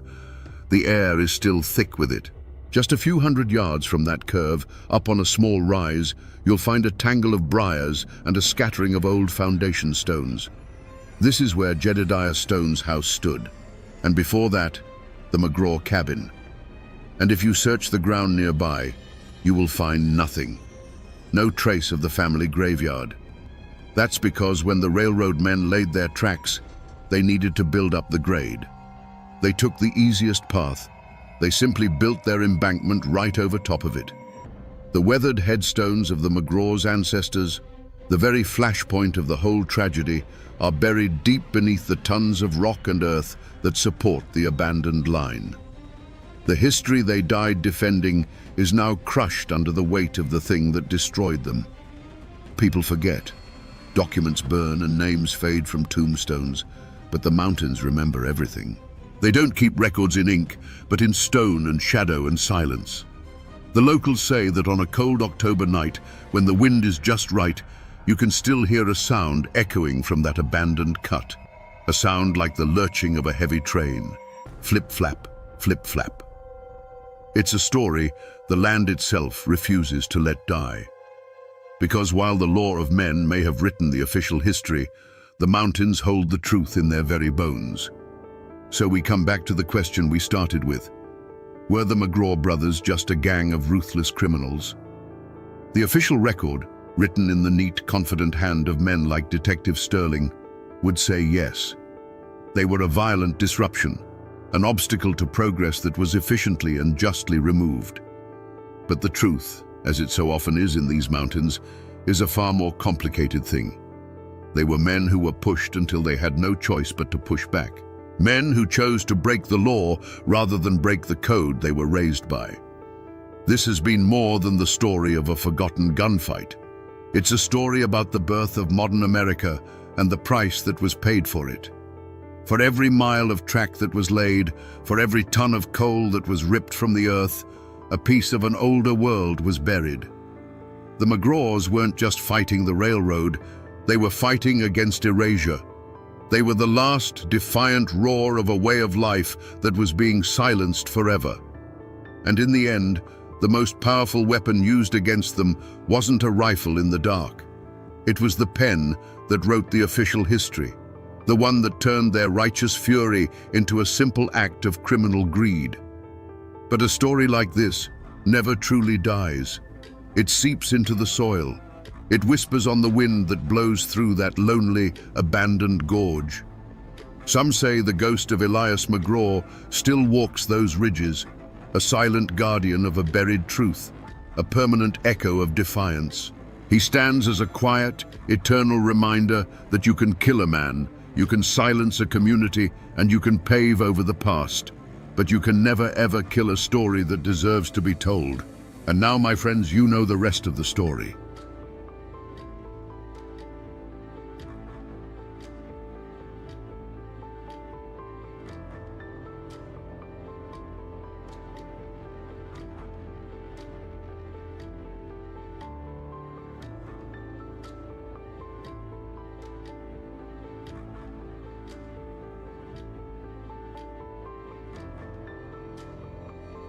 Imagine the deepest, darkest night in the Ozark Hills, where the silence is shattered not by a scream, but by the thunder of hooves. Riders emerge from the mist, but they are not men. They are terrifying figures in black hoods, with long, twisted horns sprouting from their heads, like demons clawing their way out of the very earth. The newspapers called them vigilantes. The outlaws called them monsters. But their neighbors called them something else, the bald knobbers. But here is the bone-chilling question history has tried to bury. What happens when the men who promised to save you from the darkness become the darkness itself? Today, we will separate the legends from the facts and find out what really happened when good men put on the devil's mask. To understand the firestorm that was coming, you first have to understand the land that would become its kindling. The Ozark Mountains of southern Missouri in the 1880s were a world unto themselves. This wasn't the manicured countryside of the East. This was a rugged, isolated land of deep hollows, limestone bluffs, and spring-fed creeks that ran clear as glass. It was a beautiful but unforgiving place, settled by fiercely independent Scots-Irish families who asked for little more than to be left alone to work their small farms and raise their children. Life here was governed by the seasons, not the clock. Men like Nat Kinney were pillars of this community. A giant of a man, a Union Army veteran with a booming voice, he was seen as a leader long before he ever took the title. You could find him at his general store, a place that smelled of coffee, leather, and kerosene, where he'd extend credit to a family down on their luck. You had decent, church-going folk, families who believed in hard work and the word of God, whose greatest dream was simply a good harvest and a peaceful night's sleep. But peace was a forgotten luxury. The Civil War had not been a distant conflict here. It was a brutal, intimate butchery that pitted neighbor against neighbor. The official surrender in 1865 meant nothing to the hills. The old hatreds didn't die. They just festered, waiting for a new excuse to bleed. The law was a ghost, a corrupt sheriff a full day's ride away who couldn't or wouldn't do a thing to help. In this vacuum, a new power had risen. a loose confederation of outlaws, horse thieves, and murderers led by the notorious Taylor and Matthews clans, ran Taney County as their personal kingdom. They mockingly called themselves the Anti-Law and Order League. For the ordinary farmer, life became a waking nightmare.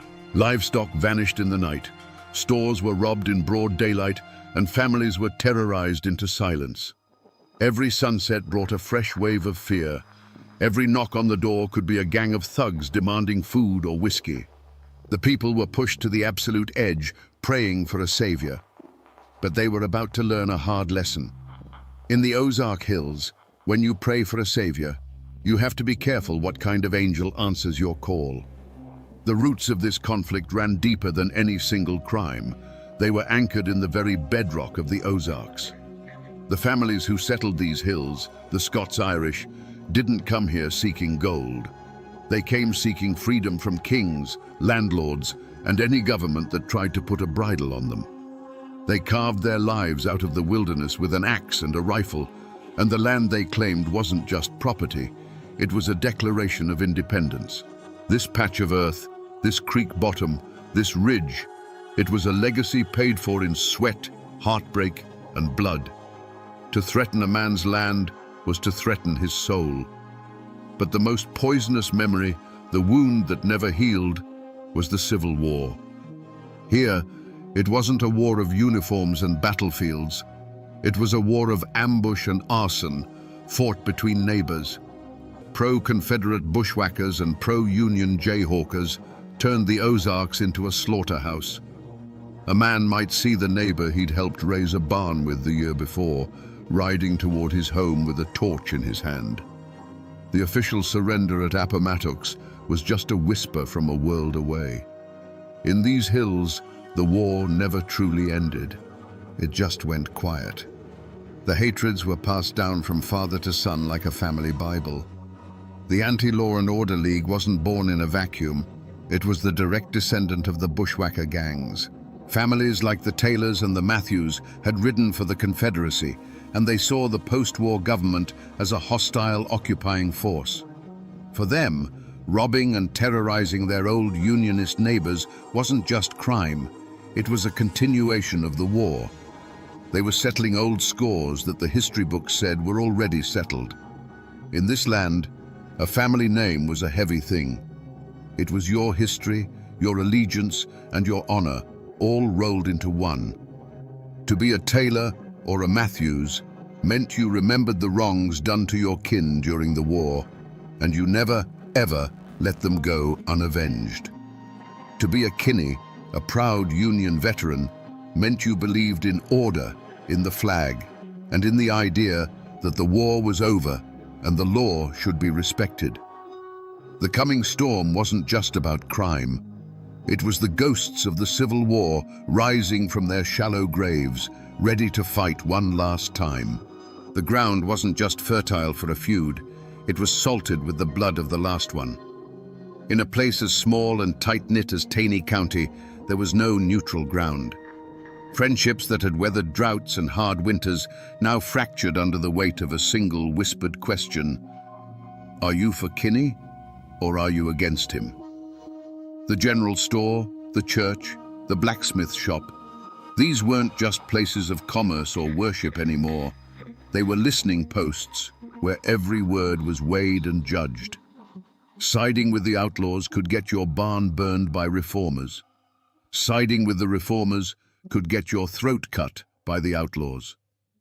The simmering conflict gave old grudges a new, deadly purpose. A fistfight over a stray hog 10 years prior was suddenly remembered. A bitter argument over a boundary line marked by an old oak tree became a justification for violence. Men who had simply disliked each other for personal reasons now found themselves on opposite sides of a brewing war, giving their private hatred a righteous banner to fly under. The chaos was a perfect cover for settling old scores, and everyone knew it. Whispers became the currency of the hills, and they were poison. A story told at the grist mill in the morning would be a full-blown death threat by the time it reached the far hollows at dusk. Rumors traveled faster than a man on horseback, twisting and growing with every retelling. Did you hear that so-and-so was seen sharing a drink with one of the Taylor boys? Did you hear that man's wife say she thought Kinney was going too far? In this atmosphere, accusation was as good as a conviction, and suspicion was a death sentence waiting to be carried out. And then, there were men like William Edens. He wasn't an outlaw. He hated the thieves and killers as much as anyone. But he was a stubborn, honest man who believed that justice delivered from the shadows was just another kind of crime. He spoke out, not in saloons, but in public, arguing that a secret committee of men acting as judge, jury, and executioner was a cure far worse than the disease. To Nat Kinney's supporters, this wasn't principled opposition, it was treason. Edens was marking himself and his family as an obstacle. He was a voice of reason in a world that was rapidly going deaf with rage. The community was no longer a community. It was a tangled web of fear, loyalty, and festering resentments. Every man was sizing up his neighbor, wondering which side he'd be on when the shooting started. The air itself felt heavy, charged with unspoken threats. It was a place holding its breath, waiting for the first man to reach for his gun. In the hollows, where old beliefs clung like moss to the north side of an oak, people felt the change in the air. The old folks would tell you the land itself was sick. They said the panthers cried with a human voice at night, a sound that meant blood was about to be spilled. A strange, unseasonable fog would roll in before dusk and refuse to burn off by morning, shrouding the hills in a ghostly silence. Women spoke in hushed tones of unsettling dreams, dreams of faceless riders and burning homes, of a darkness that had a shape and a name they couldn't quite speak. These weren't just superstitions, they were the collective dread of a community beginning to fracture under an unbearable pressure. The true omen, however, wasn't in the sky or the woods. It was in the eyes of Nat Kinney. The man who once offered easy credit and a kind word was gone. In his place was a figure of pure, righteous fury. His voice, once used for friendly greetings, now boomed with the fire of an Old Testament prophet calling down damnation. He was the human catalyst, the gathering storm cloud. When he sent word, man by man, for a secret meeting at the schoolhouse on that treeless hill, that bald knob, it wasn't an invitation. It was a summons. It was the moment the vague, simmering anger of the people began to sharpen into a weapon. On that cold night in 1885, as a dozen men slipped away from their cabins, their wives felt a knot of dread tighten in their stomachs. They saw their husbands clean their rifles, not with the calm focus of a man going hunting, but with the grim determination of a man going to war. They didn't know the specifics of the meeting, but they understood its nature. This wasn't about building a new fence or organizing a church social. This was about blood. They were trying to cast out the devil, but they couldn't shake the terrible feeling that to do so, their husbands were about to invite a whole new kind of demon into their homes. The shadow of what was to come was already falling across their doorsteps. Inside that cold schoolhouse, by the flickering light of a single lantern, Nat Kinney's voice was a clap of thunder. He laid out the nightmare they were all living, the stolen livestock, the terrorized families, the mockery of the law. He told them that if the government had forsaken them, then they would have to become their own government. If the law wouldn't protect them, they would become the law. That night, they swore a blood oath of secrecy and allegiance. They were no longer just a dozen angry farmers. They were an army.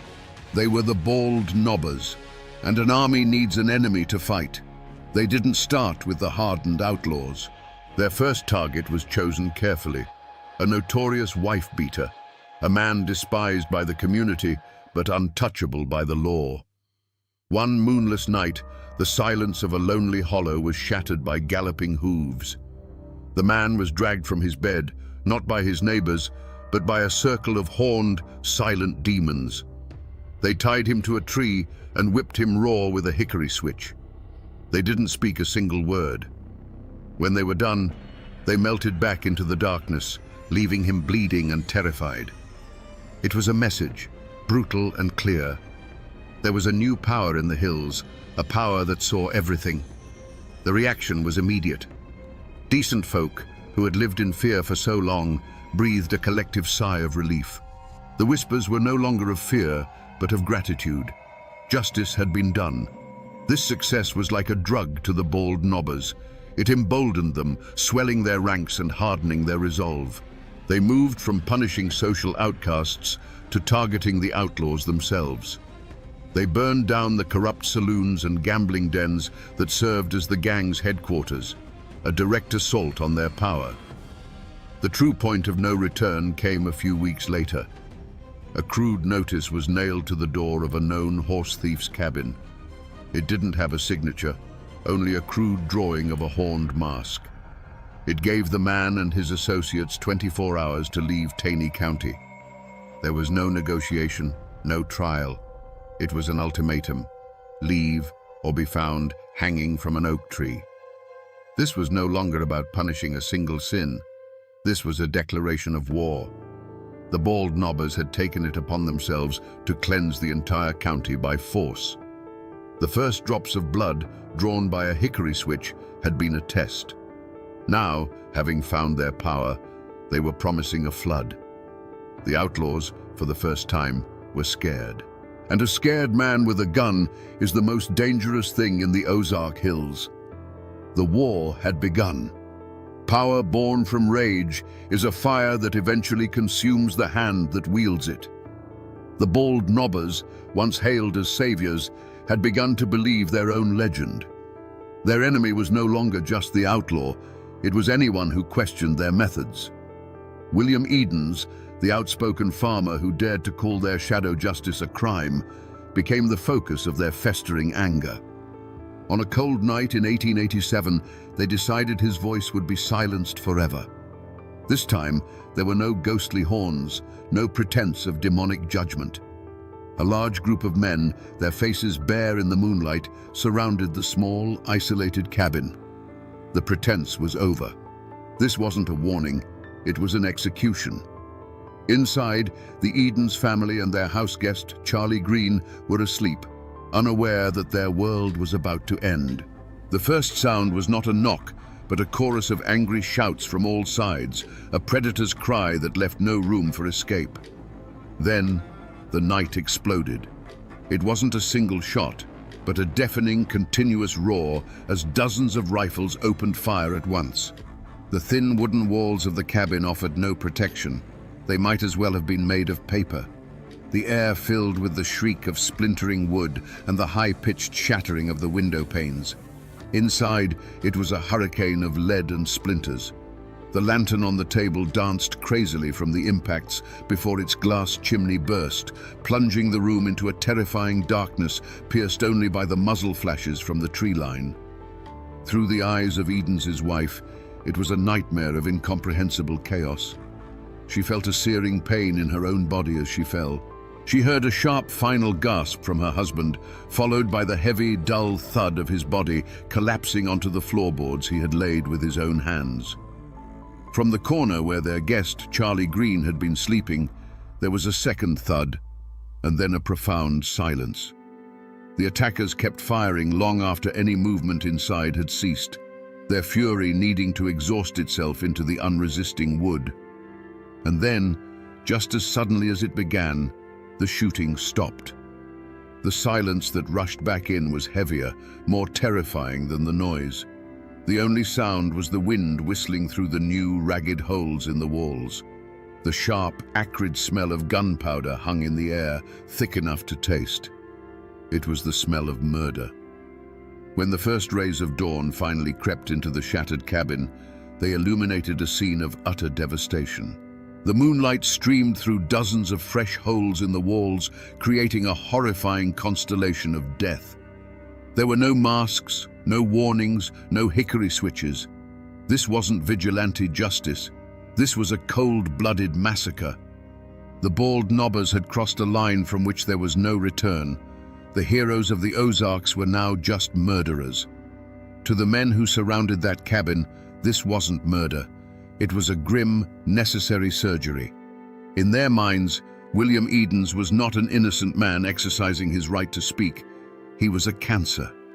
His words were a poison that threatened to undo everything they had accomplished. They had faced down killers and thieves. They had brought a semblance of peace to a land of terror. And now this one man, with his talk of process and law, was giving comfort to the enemy. He was making them look like villains, turning the very people they'd sworn to protect against them. Their logic was twisted but terrifyingly simple. If Edens turned the community against them, the outlaws would rise again, and the old nightmare would return. To save the county, Edens had to be silenced. The transformation from savior to killer had been gradual, almost imperceptible. It began the first time a man used his horned mask to settle a personal score. It grew each time they took a fine that felt more like extortion. The righteous fire had slowly burned down into the cold, hard ash of self-preservation. The switch flipped the moment they realized that Eden's arguments were working. The fear of losing control, of being exposed, arrested, and hanged by the very law they had replaced, became a paranoia that consumed them. The mission was no longer about saving Tiny County. It was about saving the bald knobbers from their own destruction. That is why they didn't wear their masks that night. This wasn't a symbolic act of justice. It was a personal, brutal act of elimination. But what did they feel as they walked away from that bullet-riddled cabin, leaving the smell of gunpowder and death hanging in the night air? There was no triumph.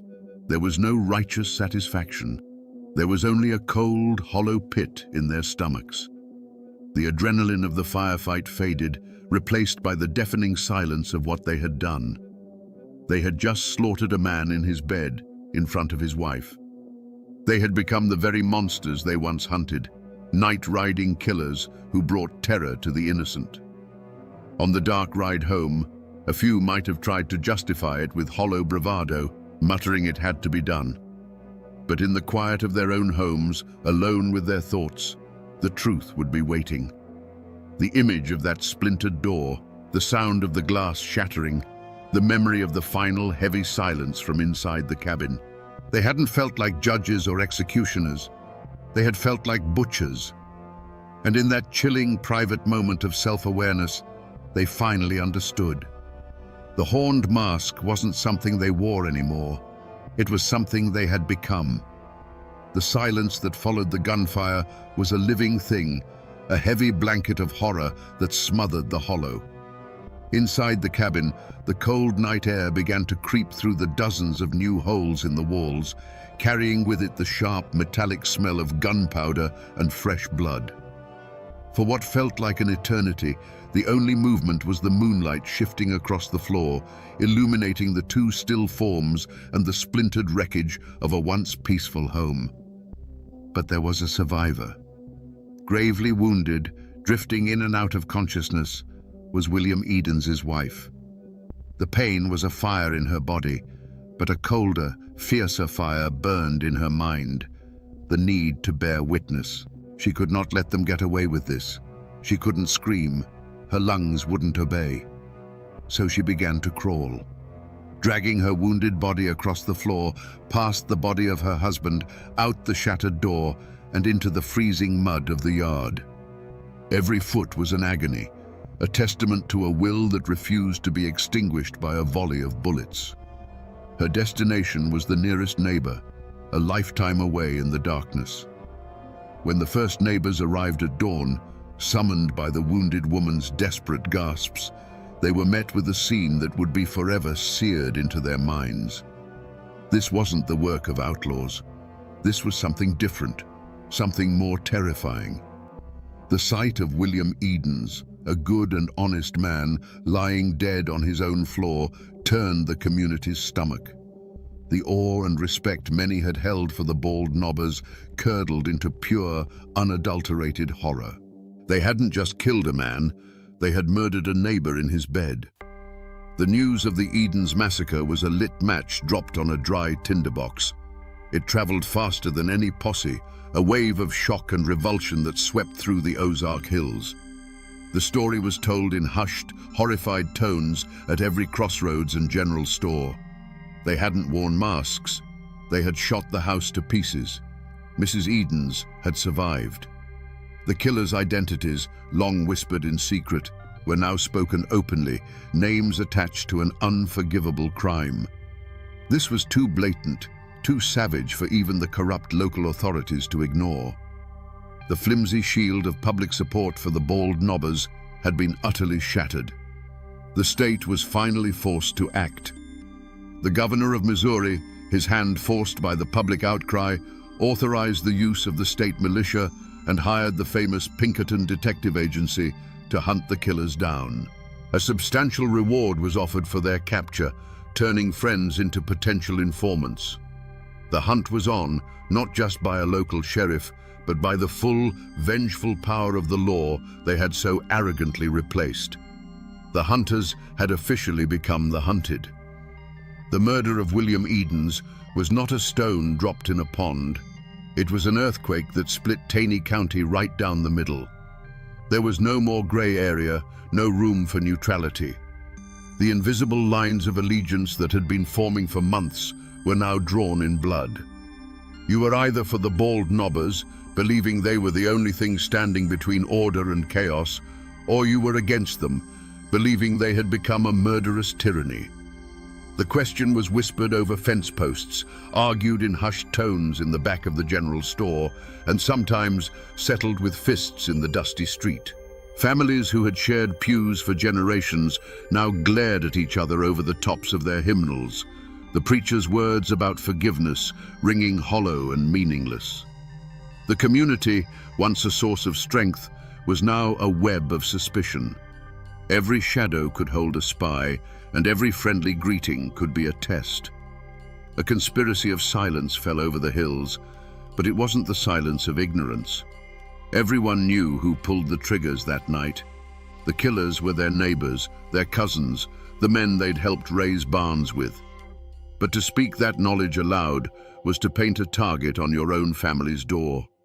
Fear was a gag in the mouth of justice. In response to this new terror, an opposition finally took shape. They called themselves the Anti-Bald Nobbers. This wasn't a formal army, but a desperate coalition of the outlaws' families, old enemies of Kinney, and decent men who were simply horrified by the Edens massacre. The hills erupted into a full-scale guerrilla war. A bald nobber's barn would mysteriously catch fire in the night. An anti-bald nobber would be ambushed on a lonely road. Shootouts became common, turning the quiet mountain trails into killing grounds. Amid the terror, there were quiet acts of breathtaking courage. A neighbor, knowing the risk, would leave a basket of food on the porch of the surviving Edens family under the cover of darkness. Another, his conscience finally outweighing his fear, would slip away to meet with the Pinkerton detectives, his whispered testimony the first crack in the wall of silence. But for every act of courage, there was an act of cowardice. Men who knew the truth would provide false alibis for the killers, choosing the bonds of kinship or the safety of their own skin over the rule of law. The community was eating itself alive, and the war for the soul of the Ozarks had begun in earnest. The law that had been a ghost in Taney County for a generation finally arrived, and it arrived as an army. The state militia, disciplined and impersonal, marched into the hills, their blue uniforms a stark contrast to the greens and browns of the Ozarks. Alongside them came the Pinkerton detectives, quiet, observant men in city clothes who missed nothing. They weren't swayed by old loyalties, and they weren't intimidated by local reputations. They brought with them the cold, methodical logic of the ledger book and the arrest warrant. An unlikely and dangerous posse was formed. It was a volatile mix of state troopers, professional detectives, and the raw, vengeful fury of the anti-bald nobbers.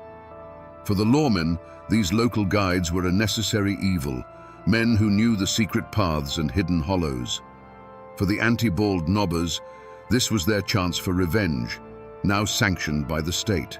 They hunted their own kin, leading the militia to the doorsteps of men they had known their entire lives. The chase that followed was a brutal ordeal against the land itself. The wanted men were not fools. They were sons of these mountains. They knew every cave, every rock outcropping, every spring that could hide a man. They could melt into the dense woods like smoke. For the pursuing militia, many of them flatlanders, the Ozarks became a green hell of steep ridges, sudden drop-offs, and thorny thickets that tore at their uniforms and their resolve. Days turned into weeks of grueling patrols, of false leads and near misses. The mountains, which had been the Bald Knobbers' fortress, were now their last, desperate sanctuary. But the real weapon that brought them down wasn't the rifle, it was the whisper.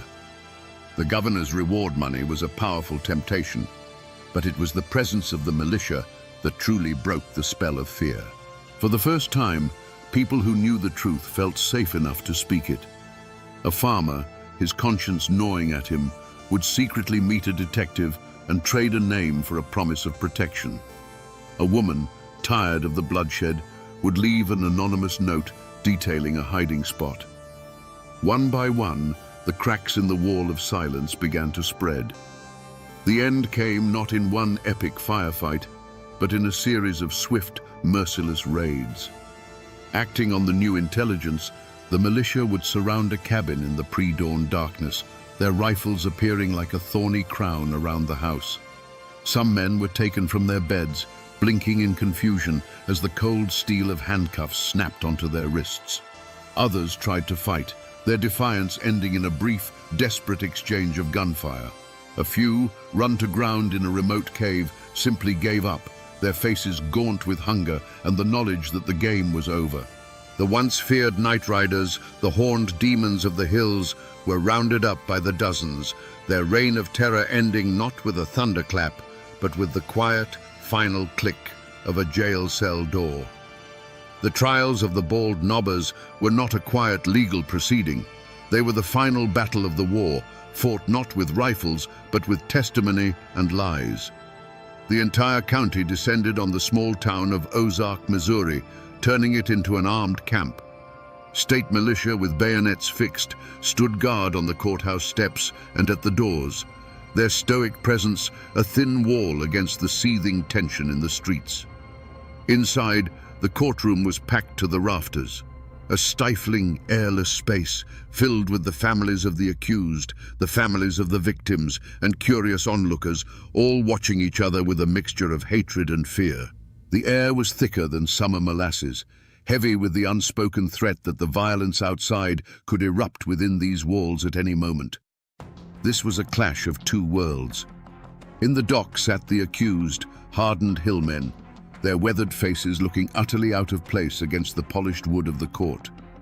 Facing them was the machinery of the state, slick, confident lawyers from the city whose legal arguments felt like a foreign language in a place where disputes were settled with a handshake or a shotgun. Witnesses were called to the stand, their hands trembling as they swore on the Bible. You could see the terror in their eyes. As they spoke, their gaze would drift to the gallery, where the kin of the accused sat in stony silence, a silent but powerful reminder that after the judge and jury were gone, the mountains and their long memories would remain. Witness intimidation didn't require a single word, only a steady, unblinking stare. The defendants themselves showed no remorse. Led by Dave Walker and his son, they carried themselves not with the shame of murderers, but with the defiant pride of captured soldiers. They rarely looked at the judge or the jury. Their eyes were fixed on their own people in the crowd, a silent exchange of loyalty that defied the authority of the court. In their minds, they were being tried by a foreign power for an act of war, for executing a traitor who threatened their cause. They did not recognize this law, and they would not bow to it, even with the shadow of the gallows falling over them. The great captain, Nat Kinney himself, was not among them in the dock for this final judgment.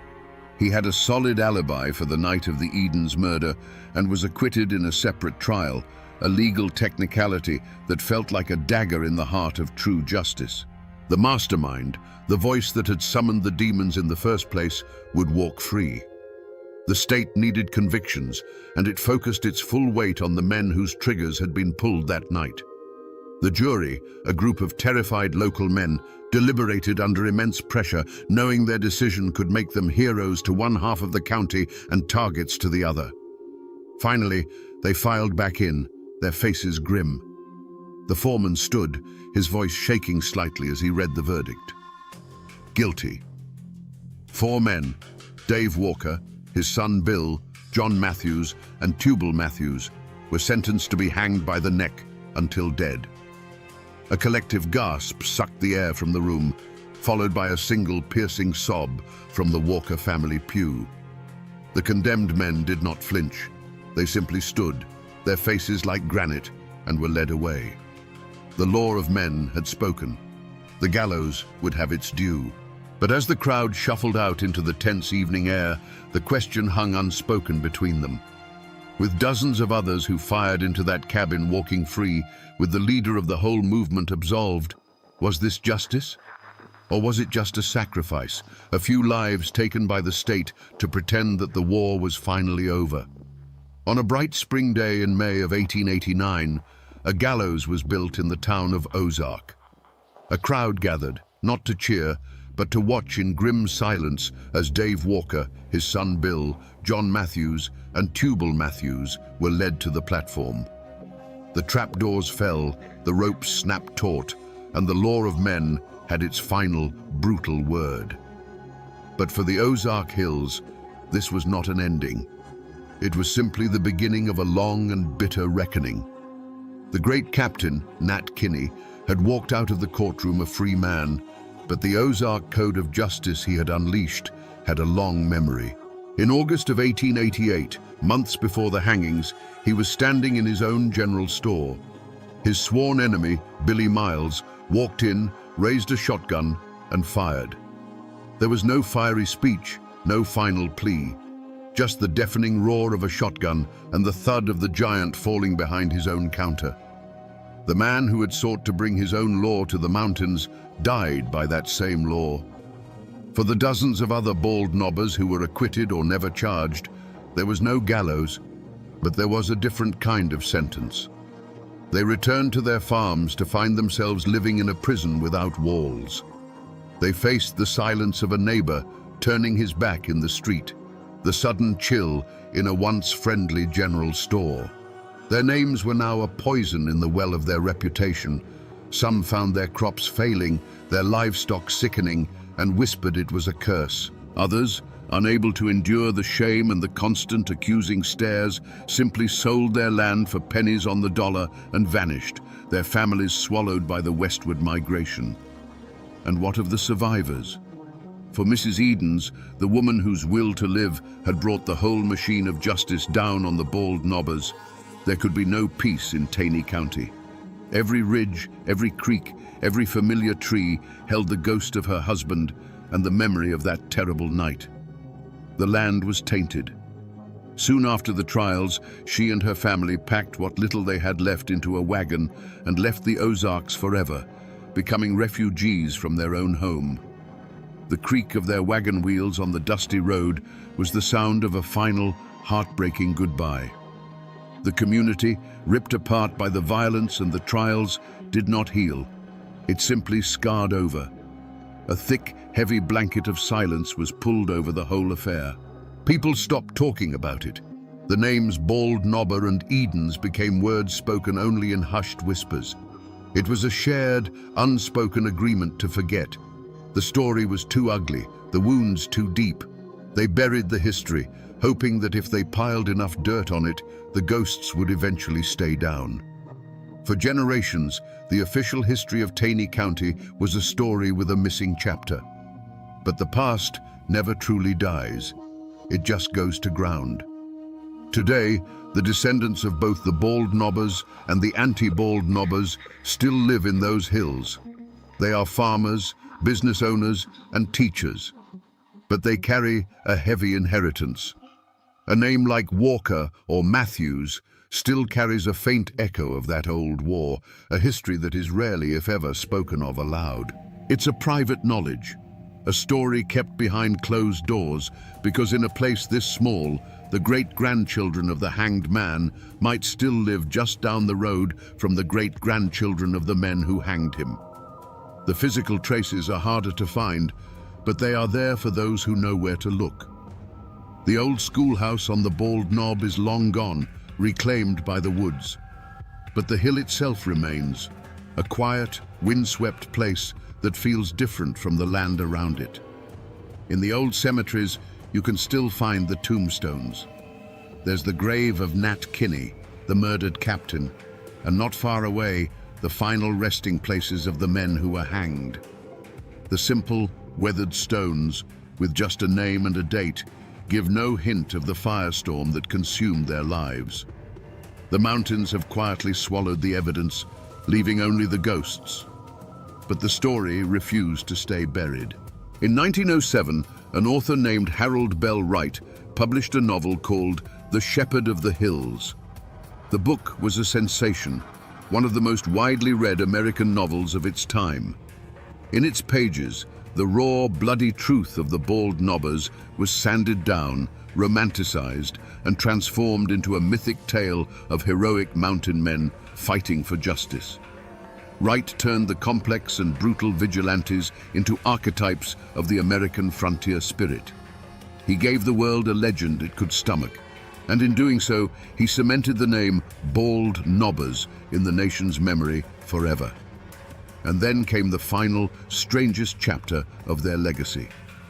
As tourism came to the Ozarks and the town of Branson began its transformation, the story was sanitized one last time.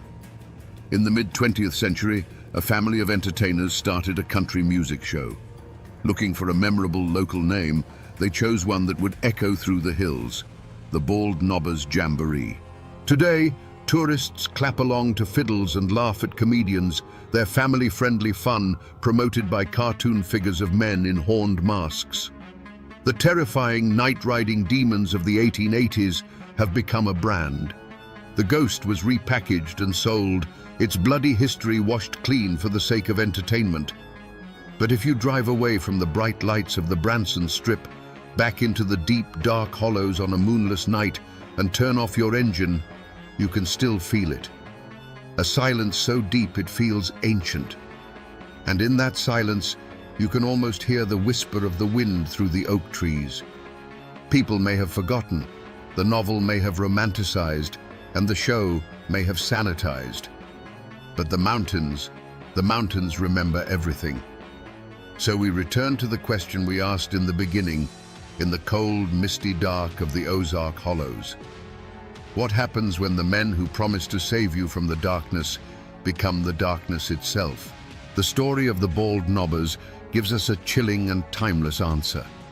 It tells us that the line between a savior and a tyrant is terrifyingly thin, a line drawn not in the dirt, but inside the human heart.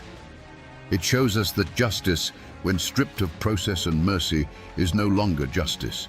It is merely vengeance with a righteous name. This is more than just a forgotten tale from the Missouri hills. It is a profoundly American tragedy, a cautionary tale written in blood.